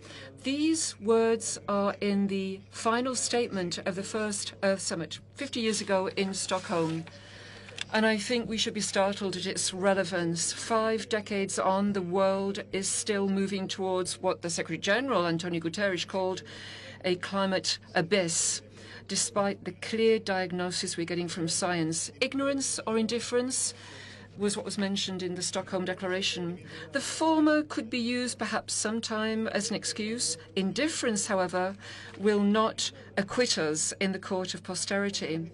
How can you be indifferent in the face of the tragedy that we've seen in countries such as Bangladesh, with rivers bursting their banks, millions displaced? What about the distress signals coming from entire communities in the Pacific who may well disappear? How can we be indifferent in the face of the extreme heat that we've seen? Heat waves in all of Europe and my own country, Spain, cannot stand by indifferent. Disasters such as what we're seeing in the Doñana wetlands, a sanctuary of biodiversity, one of a kind. This is not acceptable, be it due to indifference or neglect. Doñana is a place where we have local pressure, but also added to that, we have the impact of extreme, unprecedented drought, the salinization of the aquifers, the changes in our coastline. Combination of all these factors threaten its very existence. Only the highest level political compromise and commitment at every level can address all these challenges. Indifference is born from a conscious decision, in other words, looking the other way, averting one's gaze, as if we were to act that way, somehow we'll be immune to the imminent disaster and the devastation caused by climate change. It's vital that we shake off this lethargy and act determinedly with resolve, and young people want this. We need to have a new internationalism of progress going beyond all our borders. To govern is basically to make choices. We have made a commitment. We have elected, we've chosen life. That's why we're supporting the mobilization of large-scale private and public resources to speed up emissions reduction. It's vital that we have international governance and guarantee appropriate funding in order to address adaptation challenges and also loss and damage. Together with Senegal today, and with the support of the United Nations Convention to Combat Desertification, we have launched the International Alliance for Drought Resilience. Spain will be contributing €5 million for it to become operational. We've also committed €3 million for the systematic observation facility of the WMO, thus supporting a UN Secretary-General initiative. We'll also be contributing €2 million to the Santiago Network, scaling up our contribution to the Adaptation Fund with additional €20 million.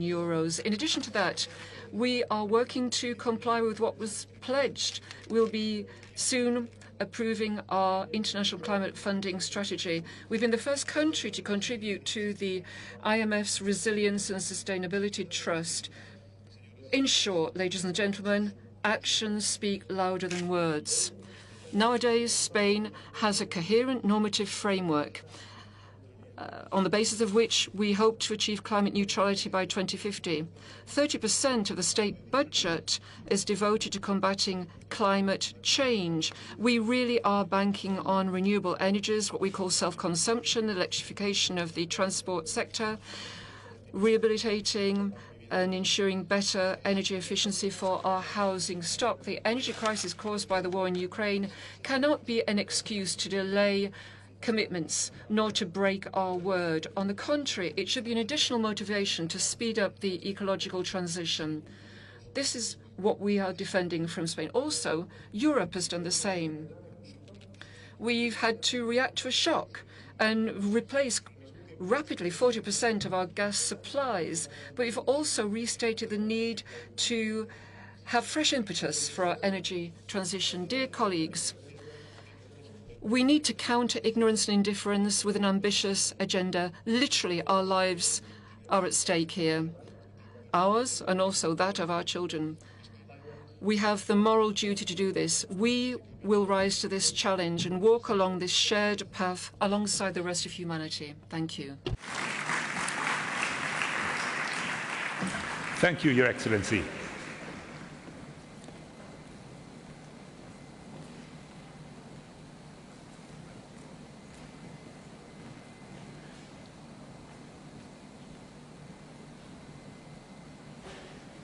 It is my pleasure to welcome His Excellency Mr. Maruf Amin, Vice President of Indonesia.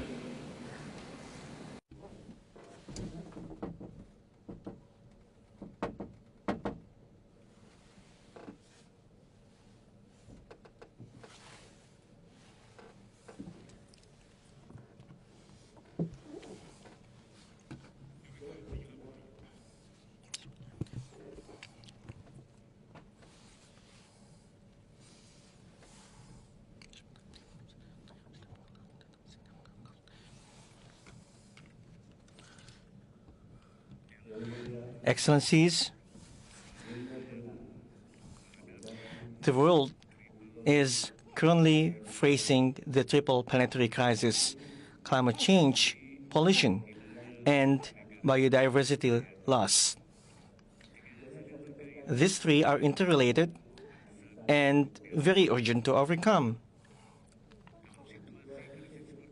Amidst such crisis, there is no other choice but to cooperate. Paradigm of collaboration must be put forward. Allow me to share three things. First, COP27 in Egypt must be the COP of implementation. 1 year after Glasgow, there has been no significant global progress. For this reason, COP27 must be used not only to enhance ambition, but also implementation, including the fulfillment of support from developed to developing countries. Second, we all must be part of the solution. Every country must contribute in accordance with their respective capacities, with a spirit of burden sharing instead of burden shifting. More capable countries should support and empower the other countries. Third, Indonesia continues its efforts to lead by example. 2 months ago, we have submitted enhanced nationally determined contribution, which consists of the enhanced target of Indonesia's emissions reductions to 31.89% with its own capacity and 43.20% with international support. Such increase is coherent with significant progress of our policies, including, among others, expansion of nature conservation and restoration, implementation of carbon tax, achieving full net sink 2030, development of electric vehicle environment, and initiation of biodiesel B40 program. To ensure the financing of energy transition, Indonesia has launched the country platform for energy transition mechanism.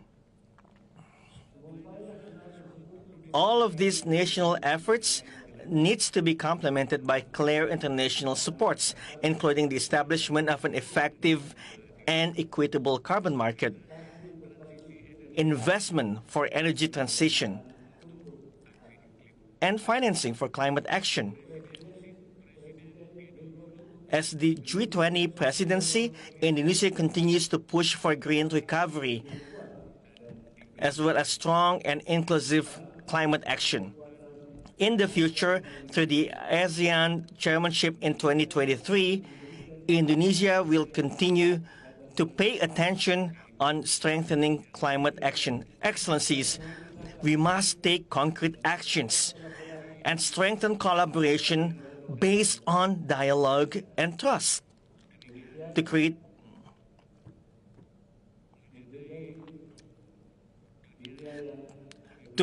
a better and more sustainable world. Thank you. May peace and blessings of the Almighty be upon you all. Thank you. Thank you, Your Excellency.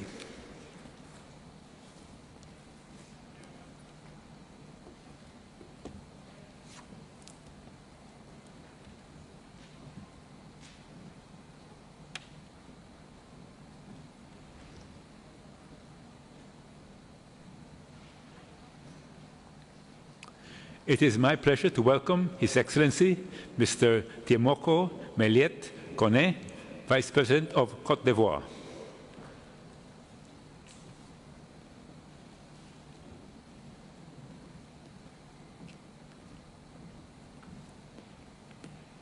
Your Excellency, you have the floor.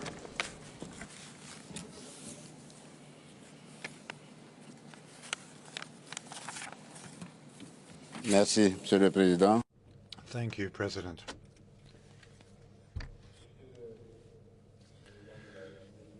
President of the Arab Republic of Egypt, Your Excellencies, Presidents, Vice Presidents, Heads of Government, Executive Secretary of the United Nations Framework Convention on Climate Change, President of the COP27, it is a particular pleasure for me to address to you the greetings of His Excellency Mr. Alassane Ouattara, President of the Republic of Côte d'Ivoire, as well as his warm wishes for success for our work. Your Excellencies, ladies and gentlemen, my country, Côte d'Ivoire, has decided to scale up its climate ambitions through our new national determined contributions in order to work fully to preserve our planet.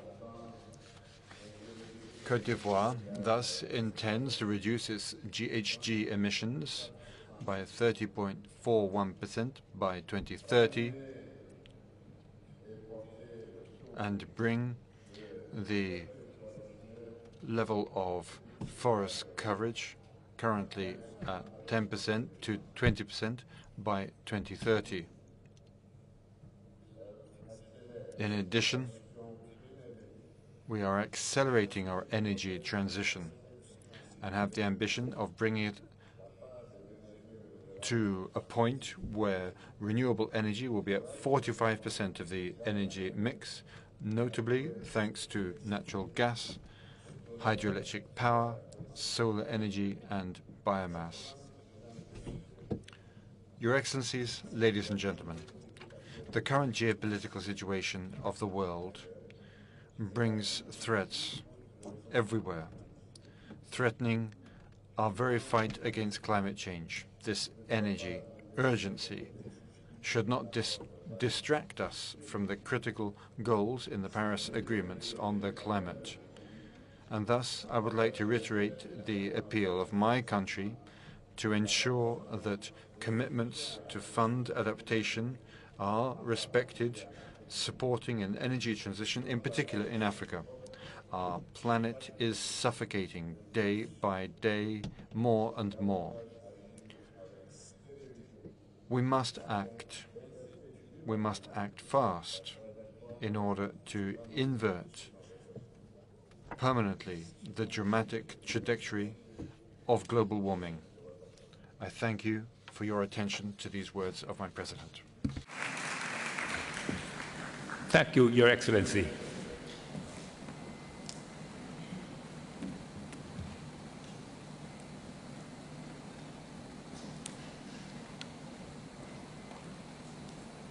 It is my pleasure to welcome His Excellency, Mr. Faisal Nassim, Vice President of Maldives. Your Excellency, you have the floor. Thank you, President.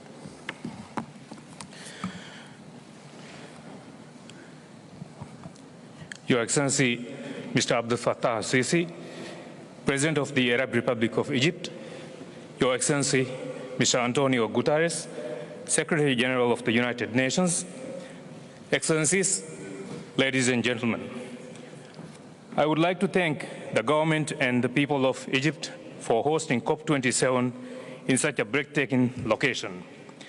All of us can learn from Egypt's rich history and ancient civilization about how humanity can create wonderful marvels with creativity and ingenuity.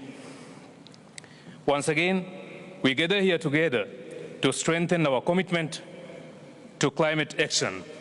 The stake could not be higher. Climate change has already remade the world in ways that we could not imagine just a few years ago. We need to act decisively to fully address the climate emergency. If we look back just at the last 6 months, the floods in Pakistan have wreaked havoc, erasing years of development and causing over 1,000 deaths. Europe has experienced its worst heat wave ever. Here in the African continent, people have felt the combined effects of the Ukraine war and climate change, where 82 million people are now acutely food insecure. These effects are felt most strongly by the most vulnerable members of societies, especially women and children. In the Maldives, our lives are also affected daily by climate change because the ocean is changing. The ocean is our nation's source of nourishment and income. Each year, our fishermen need to travel further and further to find abundant fisheries. Unpredictable monsoon shifts have risen in frequency and intensity, causing storm surges and flooding that have had irreparable damage to property and livelihoods. Our coral reefs, drawing tourists from around the world, are on life support. And every single island has lost its freshwater supply, so we are dependent on technology to provide fresh water. Yet our contribution to the cause of climate change is negligible, and so is, without global solidarity, our ability to respond to these changes. We come to COP to address this injustice. Our story is not unique to the Maldives, but echoes in all seafaring nations, indeed all nations of the world. As the ocean changes, so do we. We are truly at a crossroads. We have only 86 months to halve emissions and keep the temperature increase below 1.5 degrees. Time is very short.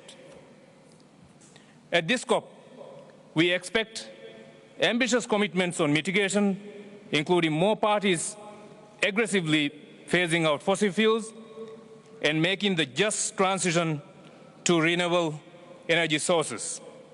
A clear path towards articulating the global goal on adaptation that focuses on key transboundary issues such as water, food security, health, and biodiversity.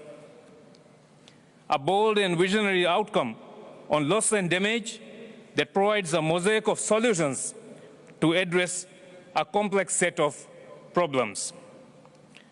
To meet our collective goal of $100 billion per year in climate finance, with more than half dedicated to adaptation. To fully implement the Paris Agreement, we also need to increase ambition outside of the UNFCCC. All international financial institutions need to align their policies with the Paris Agreement. We congratulate the IMF for operationalizing the Resilience and Sustainability Trust, and also congratulate Barbados for its Bridgetown agenda. The World Bank can also play an important role by relaxing its current capital restraint to increase its lending capacity, leading the way towards a decarbonized world. Excellencies, climate change is remaking the world. It's our responsibility and why we have gathered here to ensure that the remade world is equitable, just, and allows all of us to live well. I thank you. Thank you, Your Excellency. It is my pleasure to welcome His Excellency, Mr. Badara A. Diouf, Vice President of Gambia. Your Excellency, you have the floor.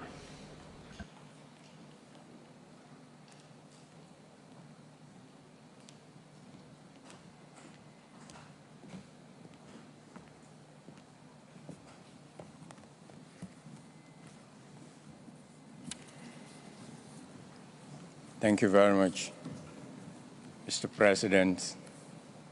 Distinguished ladies and gentlemen, Your Excellencies, on behalf of His Excellency President Adam Barrow, the government and the people of the Gambia, we wish to extend our gratitude to His Excellency President Sisi and the people of Egypt and the government of Egypt for inviting the Gambia to this auspicious occasion, and also for the gratitude that is extended to the Gambian delegation. Mr. President, the Gambia is on track to meet SDG 13 on climate action. Our NDC 2 was acknowledged to be ambitious and in compliance with Article 4, Paragraph 6 and 19 of the Paris Agreement. The Gambia has also submitted its strategy for becoming climate neutral by 2050, called the Gambia Long-Term Climate Neutral Development Strategy 2050 LTS, to the United Nations Framework Convention on Climate Change, available for viewing on their website. The LTS focuses on the country's 5 key greenhouse emitting sectors on both mitigation and adaptations actions, and require an estimated about $4 billion for implementation against 2050. To support the unconditional targets of our NDCs, the Gambia government has increased allocation in its national budgets, and also working with private sector and development partners such as the World Bank, the EU, and others to address climate change, both in the areas of adaptation, resilience, mitigation, and renewable energy. By 2025, the Gambia will have more than 30 MV solar plants to reduce the cost of buying and using fossil fuel. The Gambia, being a small and low-lying country bisected by the River Gambia, our greatest risk is the sea level rise, posing potentially a great existential risk, particularly to the capital Banjul, which is below sea level. This year's floods and the windstorms of last year caused enormous destruction to life and livelihood and property, putting much pressure on our meager national budgets and also on achieving the SDGs. Pledges of financial support alone are not sufficient. We need practical financial commitments, easily accessible without much procedural difficulties and challenges. Like many LDCs, the Gambia's negligible contribution to global emission of greenhouse gas is less than 0.01%, but took a lead to respond to the global call for action to prepare an ambitious NDC2, meeting the Paris Agreement's temperature goal of 1.50 Celsius. This is a clear indication of the highest level of political will and commitment. We join others to call on developed countries to make good on their promise on climate financing. Developed nations that have contributed more to the accumulation of greenhouse gas emissions should take a lead responsibility to finance the climate crisis with reference to the Paris Agreement and Article 2. We now need committed actions for urgent implementation to make here in Sharm el-Sheikh. Mr. President, I would like to draw on the moral of two stories that we have. One is that there were two sets of groups of people, some of them very lean and hungry looking, with arms 2 meters long and spoons 2 meters long. The others are fat and healthy looking with arms 2 meters long and spoons 2 meters long. And the question was posed, why are you so thin? They said because they have arms 2 meters long and they could not feed. And the second group that is fat and good looking, they were asked the same question and they said they feed each other. The moral of that story is together for the implementation of climate plan that we have, we can survive and save the planet. The other is Usain Bolt ran 100 meters in 9.5. The Jamaican 400 meters team ran it in 9.2. So Usain Bolt in the Jamaican team together ran 9.2, but alone he ran 9.5. So as a team, with commitment and collaboration and determination, working together for the implementation of the Paris Agreement, it means we are on course to win the climate gold medal and we will prevail. Thank you. Thank you, Your Excellency.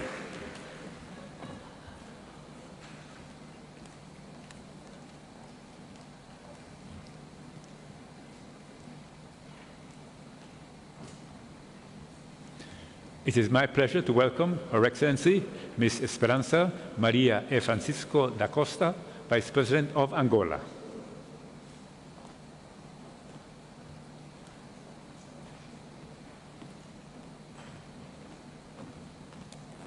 Your Excellency, you have the floor. Thank you, Mr. President. Excellencies, Excellencies, heads of state and government, distinguished guests, ladies and gentlemen, it's a great honor for me, on behalf of His Excellency João Manuel Gonçalves Lourenço, President of the Republic of Angola, to be able to address this great summit in order to contribute effectively to identifying lasting solutions that respond to the global challenges related to climate change. Allow me to thank the government of the Arab Republic of Egypt for the warm welcome extended to my delegation, and also thank the Convention Secretariat for its support to the parties. In addressing the climate agenda, it leads us to reflect on the alarming climate emergency that humanity faces. The 26th Conference of the Parties held in Glasgow in 2021 reinforced the idea that the combination of synergies and the coordination of joint strategies to combat the climate crisis, which is cross-cutting, is the only way to achieve the common good and save our planet. Excellencies, ladies and gentlemen, the Republic of Angola recognizes the fact that climate change has a negative impact on the implementation of different development plans, and because of that we approved the National Strategy for Climate Change, which establishes a vision up to 2030 aiming to promote the transition in our country to a low-carbon economy and allowing us to address the impacts of climate change. As part of this program to combat drought in the south of the country, we've implemented water storage infrastructures with the Cunene River water transfer system. It's the first of several structuring projects to combat drought, with the creation of conditions to develop agriculture, ensuring greater resilience to our communities. Angola is also aligned with the position of the African group that has been taking important initiatives with a view to honouring the commitments made during COP26. At the national level, we are committed to increasing renewable energy sources by up to 70% by 2025. As regards preservation of biodiversity, Angola has increased its conservation areas. I'd like to highlight the initiatives of Transfrontier Forest Protection of Mayombe, which integrates action plans as part of the efforts of the African Climate Initiative to preserve the Congo Basin. This is an initiative the heads of state and government of Central African countries, reaffirming its commitment and responsibility in fighting against climate change and deforestation in order to guarantee environmental protection and to avoid natural disasters. Excellencies, ladies and gentlemen, allow me to state that any strategy to combat climate change will not succeed if we do not strengthen international cooperation. This plays a central role in sharing knowledge and technological transfer, as well as transfer of financial resources from industrialized countries to the least developed countries. And we have to highlight Africa here, which is a continent that is the lowest polluter and suffers the most from the consequences of climate change. Therefore, I'd like to recall that last May, during the Extraordinary Humanitarian Summit and Donors Conference of the African Union, held in Malabo, Equatorial Guinea, which also included the presence of the private sector, companies, partners and donors, pledges of funding were made there, budgeted at more than $100 million, aimed at combating the problems linked to climate change, as well as the humanitarian crisis in Africa. There was, however, a somewhat timid approach regarding the materialization of these promises. On the other hand, it's important to emphasize that in relation to the African continent, the creation of an early warning system and the operationalization of the African Humanitarian Agency are of extreme urgencies. They will make it possible to identify multiple dangers related to climate change, also to collect and share data to respond to the different problems related to climate change, including forced displacement of populations. Ladies and gentlemen, to conclude, we hope that during this summit, member states will make pragmatic commitments and coordinate their actions to limit carbon emissions by investing in alternative energy sources. That will guarantee the survival of our planet. Many thanks. Thank you, Your Excellency.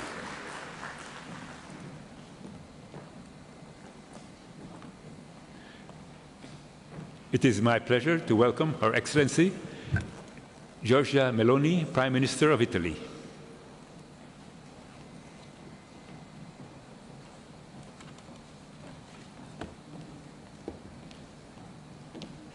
Your Excellency, you have the floor. Well, President El-Sisi, Mr. Secretary General, dear colleagues, we are at the decisive moment in the fight against climate change. Over the last few months, we have experienced its dramatic effects throughout Europe, in Pakistan, in the Horn of Africa, and in many other regions of the planet. We are all called upon to make deeper and faster efforts to protect our planet, our common home. In doing so, we will have to keep people at the heart and transform accordingly, combining environmental, economic, and social sustainability. Despite a very complex international scenario, already affected by the pandemic and further disrupted by the Russian aggression against Ukraine, Italy remains strongly committed to pursuing its decarbonization pathway. in full compliance with the goals of the Paris Agreement. We want to develop our energy diversification strategy in close collaboration with several African countries, with whom we have enhanced our cooperation on energy security, renewables, and youth education. This will stimulate green growth, job creation, and the development of sustainable value chains. In the EU, we plan to reduce the greenhouse gas emissions by at least 55% by 2030, and to achieve climate neutrality by 2050 at the latest. In this perspective, Italy has recently strengthened its renewable power installed capacity and will accelerate this trend in line with the objectives of REPowerEU. We intend to pursue a just transition to support the affected communities and leave no one behind. Last year, the Italian G20 presidency reached concrete results that paved the way for the agreements in Glasgow. As a partner of the United Kingdom for COP26, we promoted the Youth for Climate event in order to involve young generations in the decision-making processes on climate change. Italy has also significantly increased its contribution to climate finance. We have almost tripled our financial commitment to $1.4 billion for the next 5 years, including €840 million through the new Italian Climate Fund. This is the first Italian investment platform specifically dedicated to the deployment of clean technologies and to adaptation to climate change in developing countries. We remain committed to deliver on the $100 billion pledge to support developing countries through 2025, and to define an ambitious and sustainable target thereafter. To do so, we must bring together governments, private investors, and multilateral development banks to co-share investments and risks to accelerate a just energy transition.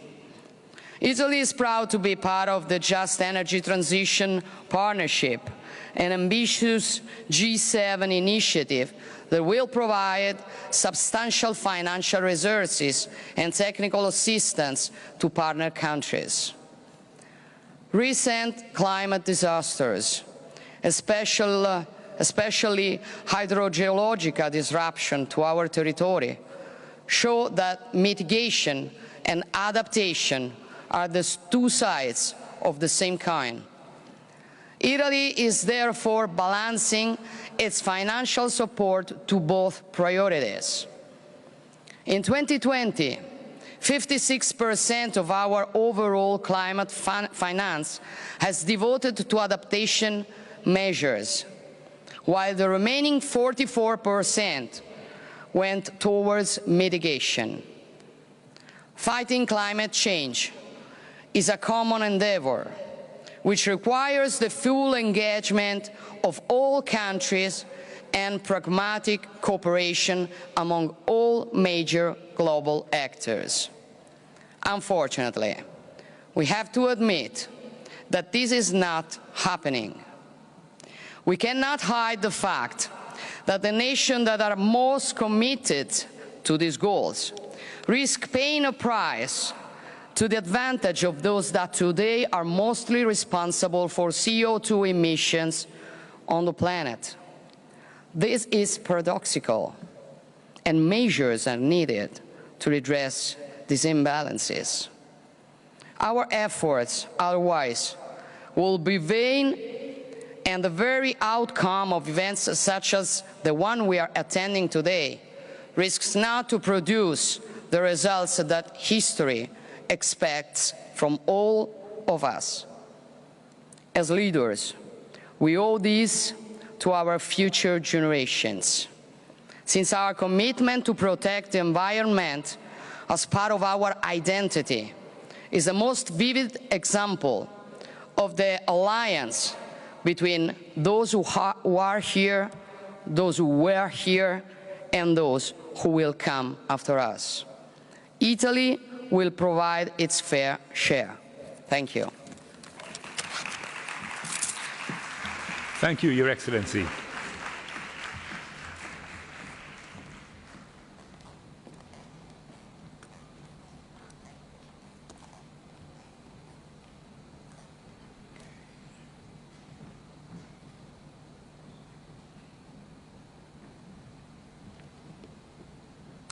It is my pleasure to welcome His Excellency, Mr. Olaf Scholz, Chancellor of the Federal Republic of Germany.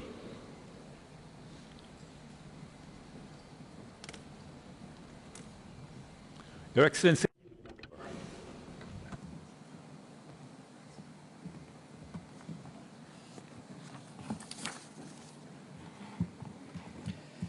Exzellenzen, Excellencies, ladies and gentlemen, Russia's brutal war against Ukraine is challenging the European and international peace order in a fundamental way. Its impacts are felt globally by prices for energy and food that are shooting up. But there is another thing that this war of Russia makes very clear to us. The transition to renewable energy sources and saving fossil fuels. This is not only a necessity in forward-looking climate, economic, and environmental policy, it is also an imperative in terms of security policy. All this adds even more urgency to the pivotal task of our times, that is limiting global warming to 1.5 degrees. Every tenth of a degree less in global warming means fewer droughts and floods, fewer conflicts about resources, fewer failed harvests and less hunger, and therefore more security and prosperity for all.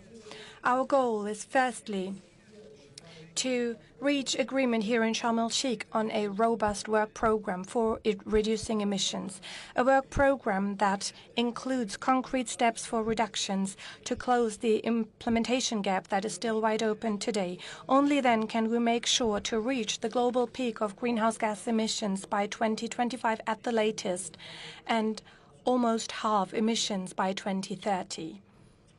Secondly, the states that are most affected by climate change but have contributed least to it rightly demand more international solidarity. We stand ready to support them even more. In the last 3 years, Germany has increased public funding for international climate financing by more than a third to reach 5.3 billion euros in 2021. For the first time, about half of that money was flowing into measures that helped states to adapt to new climate conditions. Also, in the future, we are striving for a well-balanced ratio between financing for emissions reductions and climate adaptation. By 2025, we will expand our public funding for international climate financing to 6 billion euros a year. And in parallel to this, we will mobilize additional private funds. We will also support those countries hit hardest by climate change in a targeted way in dealing with loss and damage. As G7 presidency, together with the vulnerable 20, we want to establish a global shield against climate risks. For this shield and climate risk funding, Germany makes available 170 million euros. It is important to address both the climate and the biodiversity crises together. This is why we will increase our contribution to the protection of biodiversity in the framework of international climate financing to 1.5 billion euros a year by 2025. Thirdly, we are firmly committed to our national climate goals. By 2045, Germany will become climate neutral as one of the first industrialized nations, and we want to reach that goal within the European Union by 2050. We will phase out fossil fuels without any ifs and buts. There must not be an international renaissance of fossil fuels. And for Germany, I can say there won't. Yes, Russia's brutal war of aggression against Ukraine forces us to use coal-fired power plants again for a short period of time. But we are firmly committed to phase out coal. Only a few days ago, we therefore decided to shut down some of our coal-fired power plants even earlier than had previously been planned. For us, it is clearer than ever that wind power, solar energy, and green hydrogen, that is the future. On your path to that future, Germany is offering you partnership, and that is my fourth and last point. By, for example, developing and scaling up the technologies, allowing citizens worldwide to live in prosperity without harming the climate. This goal of a worldwide cooperation in the transformation of our industries is also at the heart of an open and cooperative climate club. The G7 has laid the foundation for that. But the Climate Club is open to all who want to move forward together with us in a climate-neutral remodeling of our economies and especially our industry. Ladies and gentlemen, not less, but more speed, more ambition, more cooperation in the transition to renewable energy sources. That is the need of the hour. Our firm commitments to climate protection must, of course, be followed by robust action.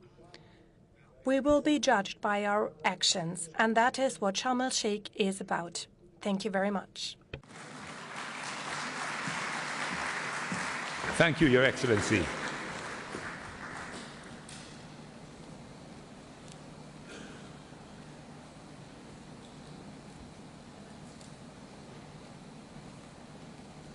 It is my pleasure to welcome His Excellency Mr. Mark Rutte, Prime Minister of Netherlands.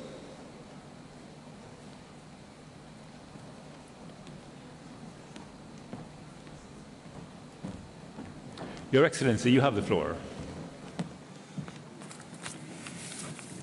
Mr. President, Your Excellencies, ladies and gentlemen,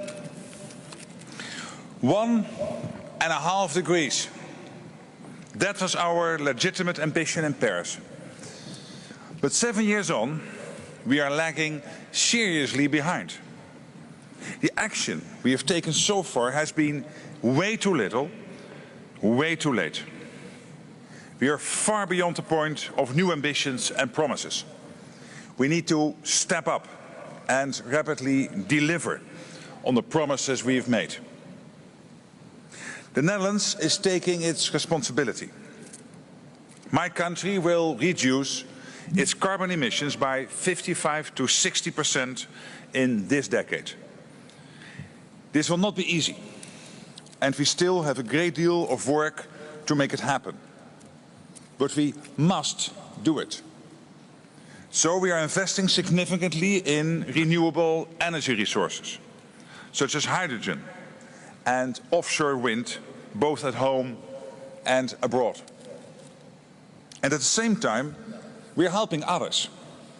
Vulnerable countries are rightly concerned about loss and damage caused by other countries' emissions. That's certainly the reality for our African friends and partners. To them I say, I hear your call for greater solidarity. The African continent is on the front line of a climate emergency it did not create. An emergency that has fueled food insecurity this year, made even worse by Russia's unprovoked aggression against Ukraine. For the sake of Africa and for the whole world, we need to do more to deal with the lasting effects of climate change. Those effects can't be undone, even with our best efforts. To boost our resilience, we need to adapt now. Of course, all this requires money. So the Netherlands will increase its annual contribution to the $100 billion pledge to 1.8 billion euros by 2025.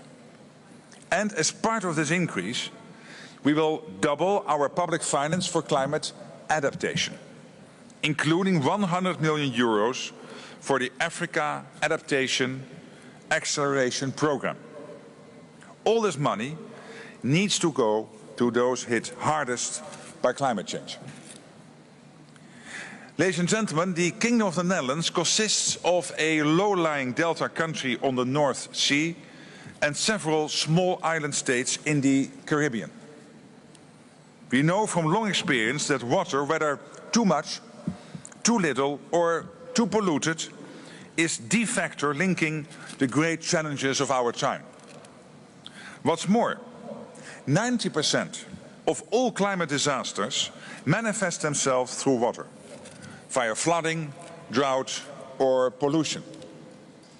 That's why the UN 2023 Water Conference next March is so important.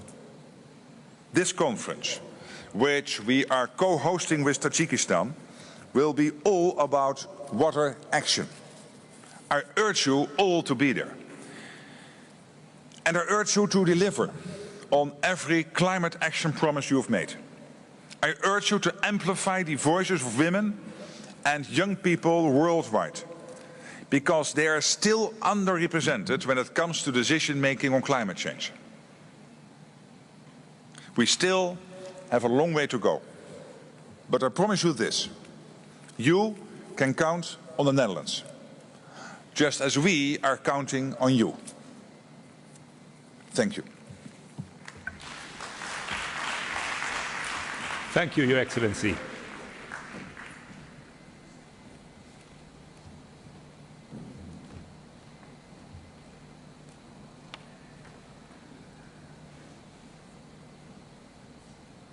It is my pleasure to welcome His Excellency Mr. Ulf Kristersson, Prime Minister of Sweden.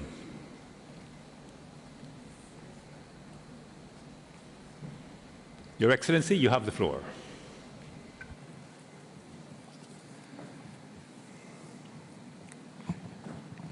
Dear Secretary General, Mr. President, ladies and gentlemen, I would like to start by reaffirming Kazakhstan's solid and continued commitment to the goals and objectives of the Paris Agreement.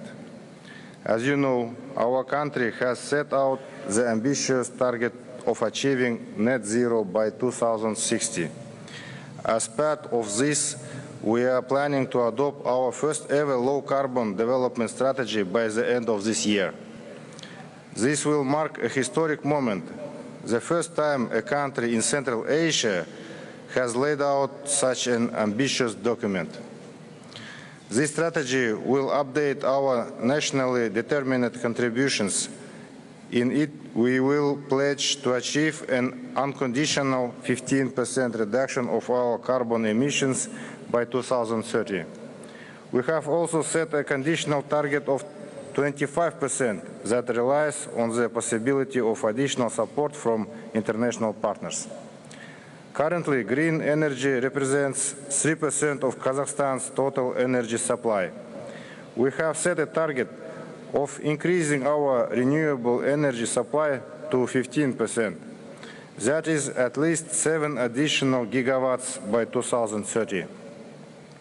Kazakhstan has the potential to be a global green energy powerhouse. Therefore, we are ready to act as a regional hub for renewables and to drive Central Asia's green transition. Green hydrogen will play a key role in this transition. International experts believe that our country can become one of the 10 largest hydrogen exporters. In addition, Kazakhstan has a unique role to play in the global energy transition thanks to its significant reserves of critical raw materials and elements. Our country holds more than 60 major deposits of precious and non-ferrous metals.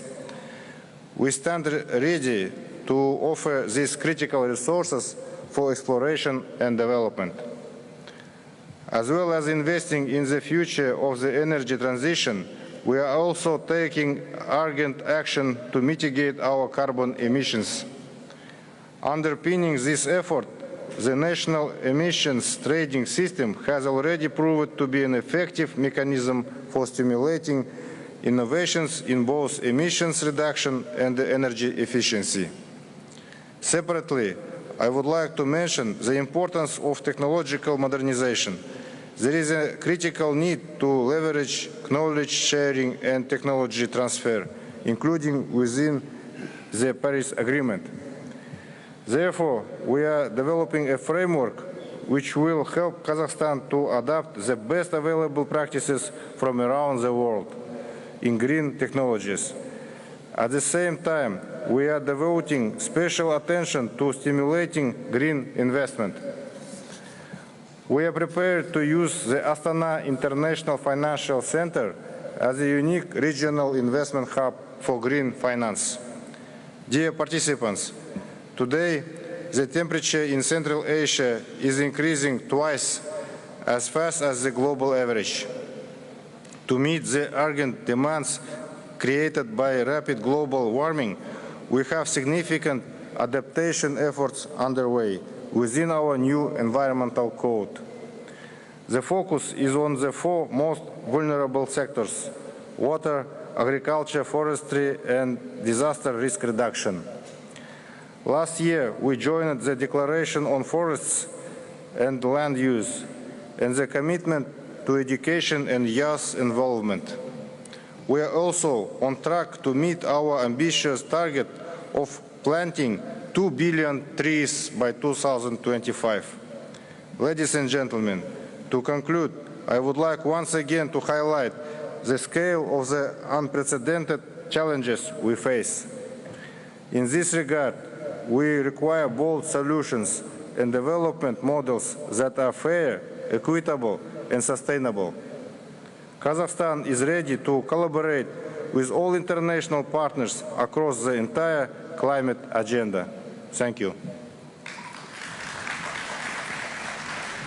I thank His Excellency Mr. Alikan Smilov, Prime Minister of Kazakhstan, for his statement, and I apologize for the mistake in the announcement.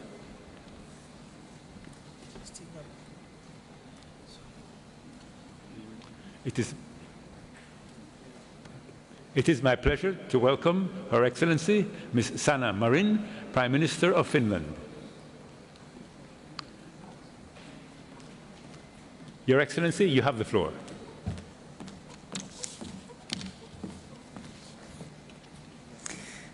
Mr. President, ladies and gentlemen, I would like to thank Egypt for hosting us here on the African continent, where many of the impacts of climate change are felt most dramatically. While all of us suffer the consequences of climate change, it is the poorest and most vulnerable who suffer the most. I assure you that we are determined to find joint solutions. The science is clear. If we do not act now, this is only a preview of what is to come. This is the critical decade. Each year and each action count. Climate change is the biggest global security challenge we face. However, ongoing wars and violence in different parts of the world are magnifying its impacts. Also in Europe, we are witnessing grave violations of international law and the UN Charter, which undermine international security and stability and endure our capacity to work together to find solutions to persisting global problems. Russia's attack on Ukraine is a serious breach of the UN Nation Charter. Russia's illegal war affects not only Ukraine, but also the entire rule-based international order, right when we should be acting together against the great challenges of our times. It is Russia's war of aggression that has caused the global food and energy crisis. Now more than ever, we need multilateralism to take quick and effective action against climate change and to assure food and energy security. A green energy transition away from fossil fuels is not only an answer to climate change, but also to energy security.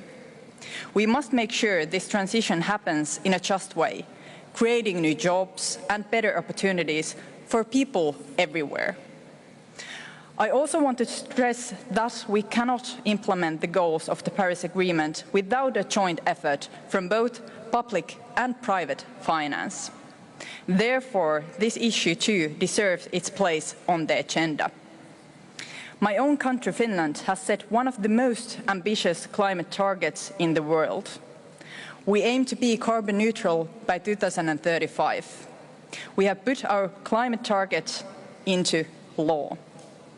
A new Sami Climate Council has set up at an initiative of the Sami Parliament to contribute traditional knowledge to the preparation of climate policy and measures. Finland has also been vocal in involving women and youth in climate policy making. It is crucial that all groups, including people with disabilities, are able to participate equally in the international climate fora. Finland and the European Union are doing their part to deliver climate finance. Finland is particularly doubling its climate finance for developing countries and taking concrete steps, a part of the champion group on adaptation finance, to double the share of global adaptation financing. As a co-chair of the Coalition of Finance Ministers for Climate Action, we have promoted the integration of finance and biodiversity action into national budgeting. Mr. President, we all agree that what we need to do now is implementation. The longer we wait, the more it will cost. So let us ensure together that this COP is one that delivers real progress in all areas. A COP that keeps the 1.5-degree target alive. Thank you so much.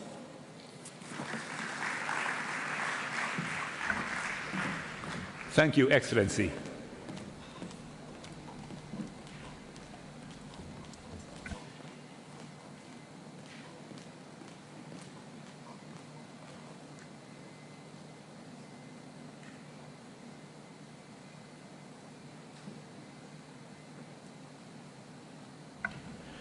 Distinguished heads of state and government, delegates, honored guests, this brings us to the end of our national statements for today. We will continue with the delivery of national statements tomorrow at 10:30 hours in this plenary. With this, I declare this joint meeting of the COP, CMP and the CMA adjourned.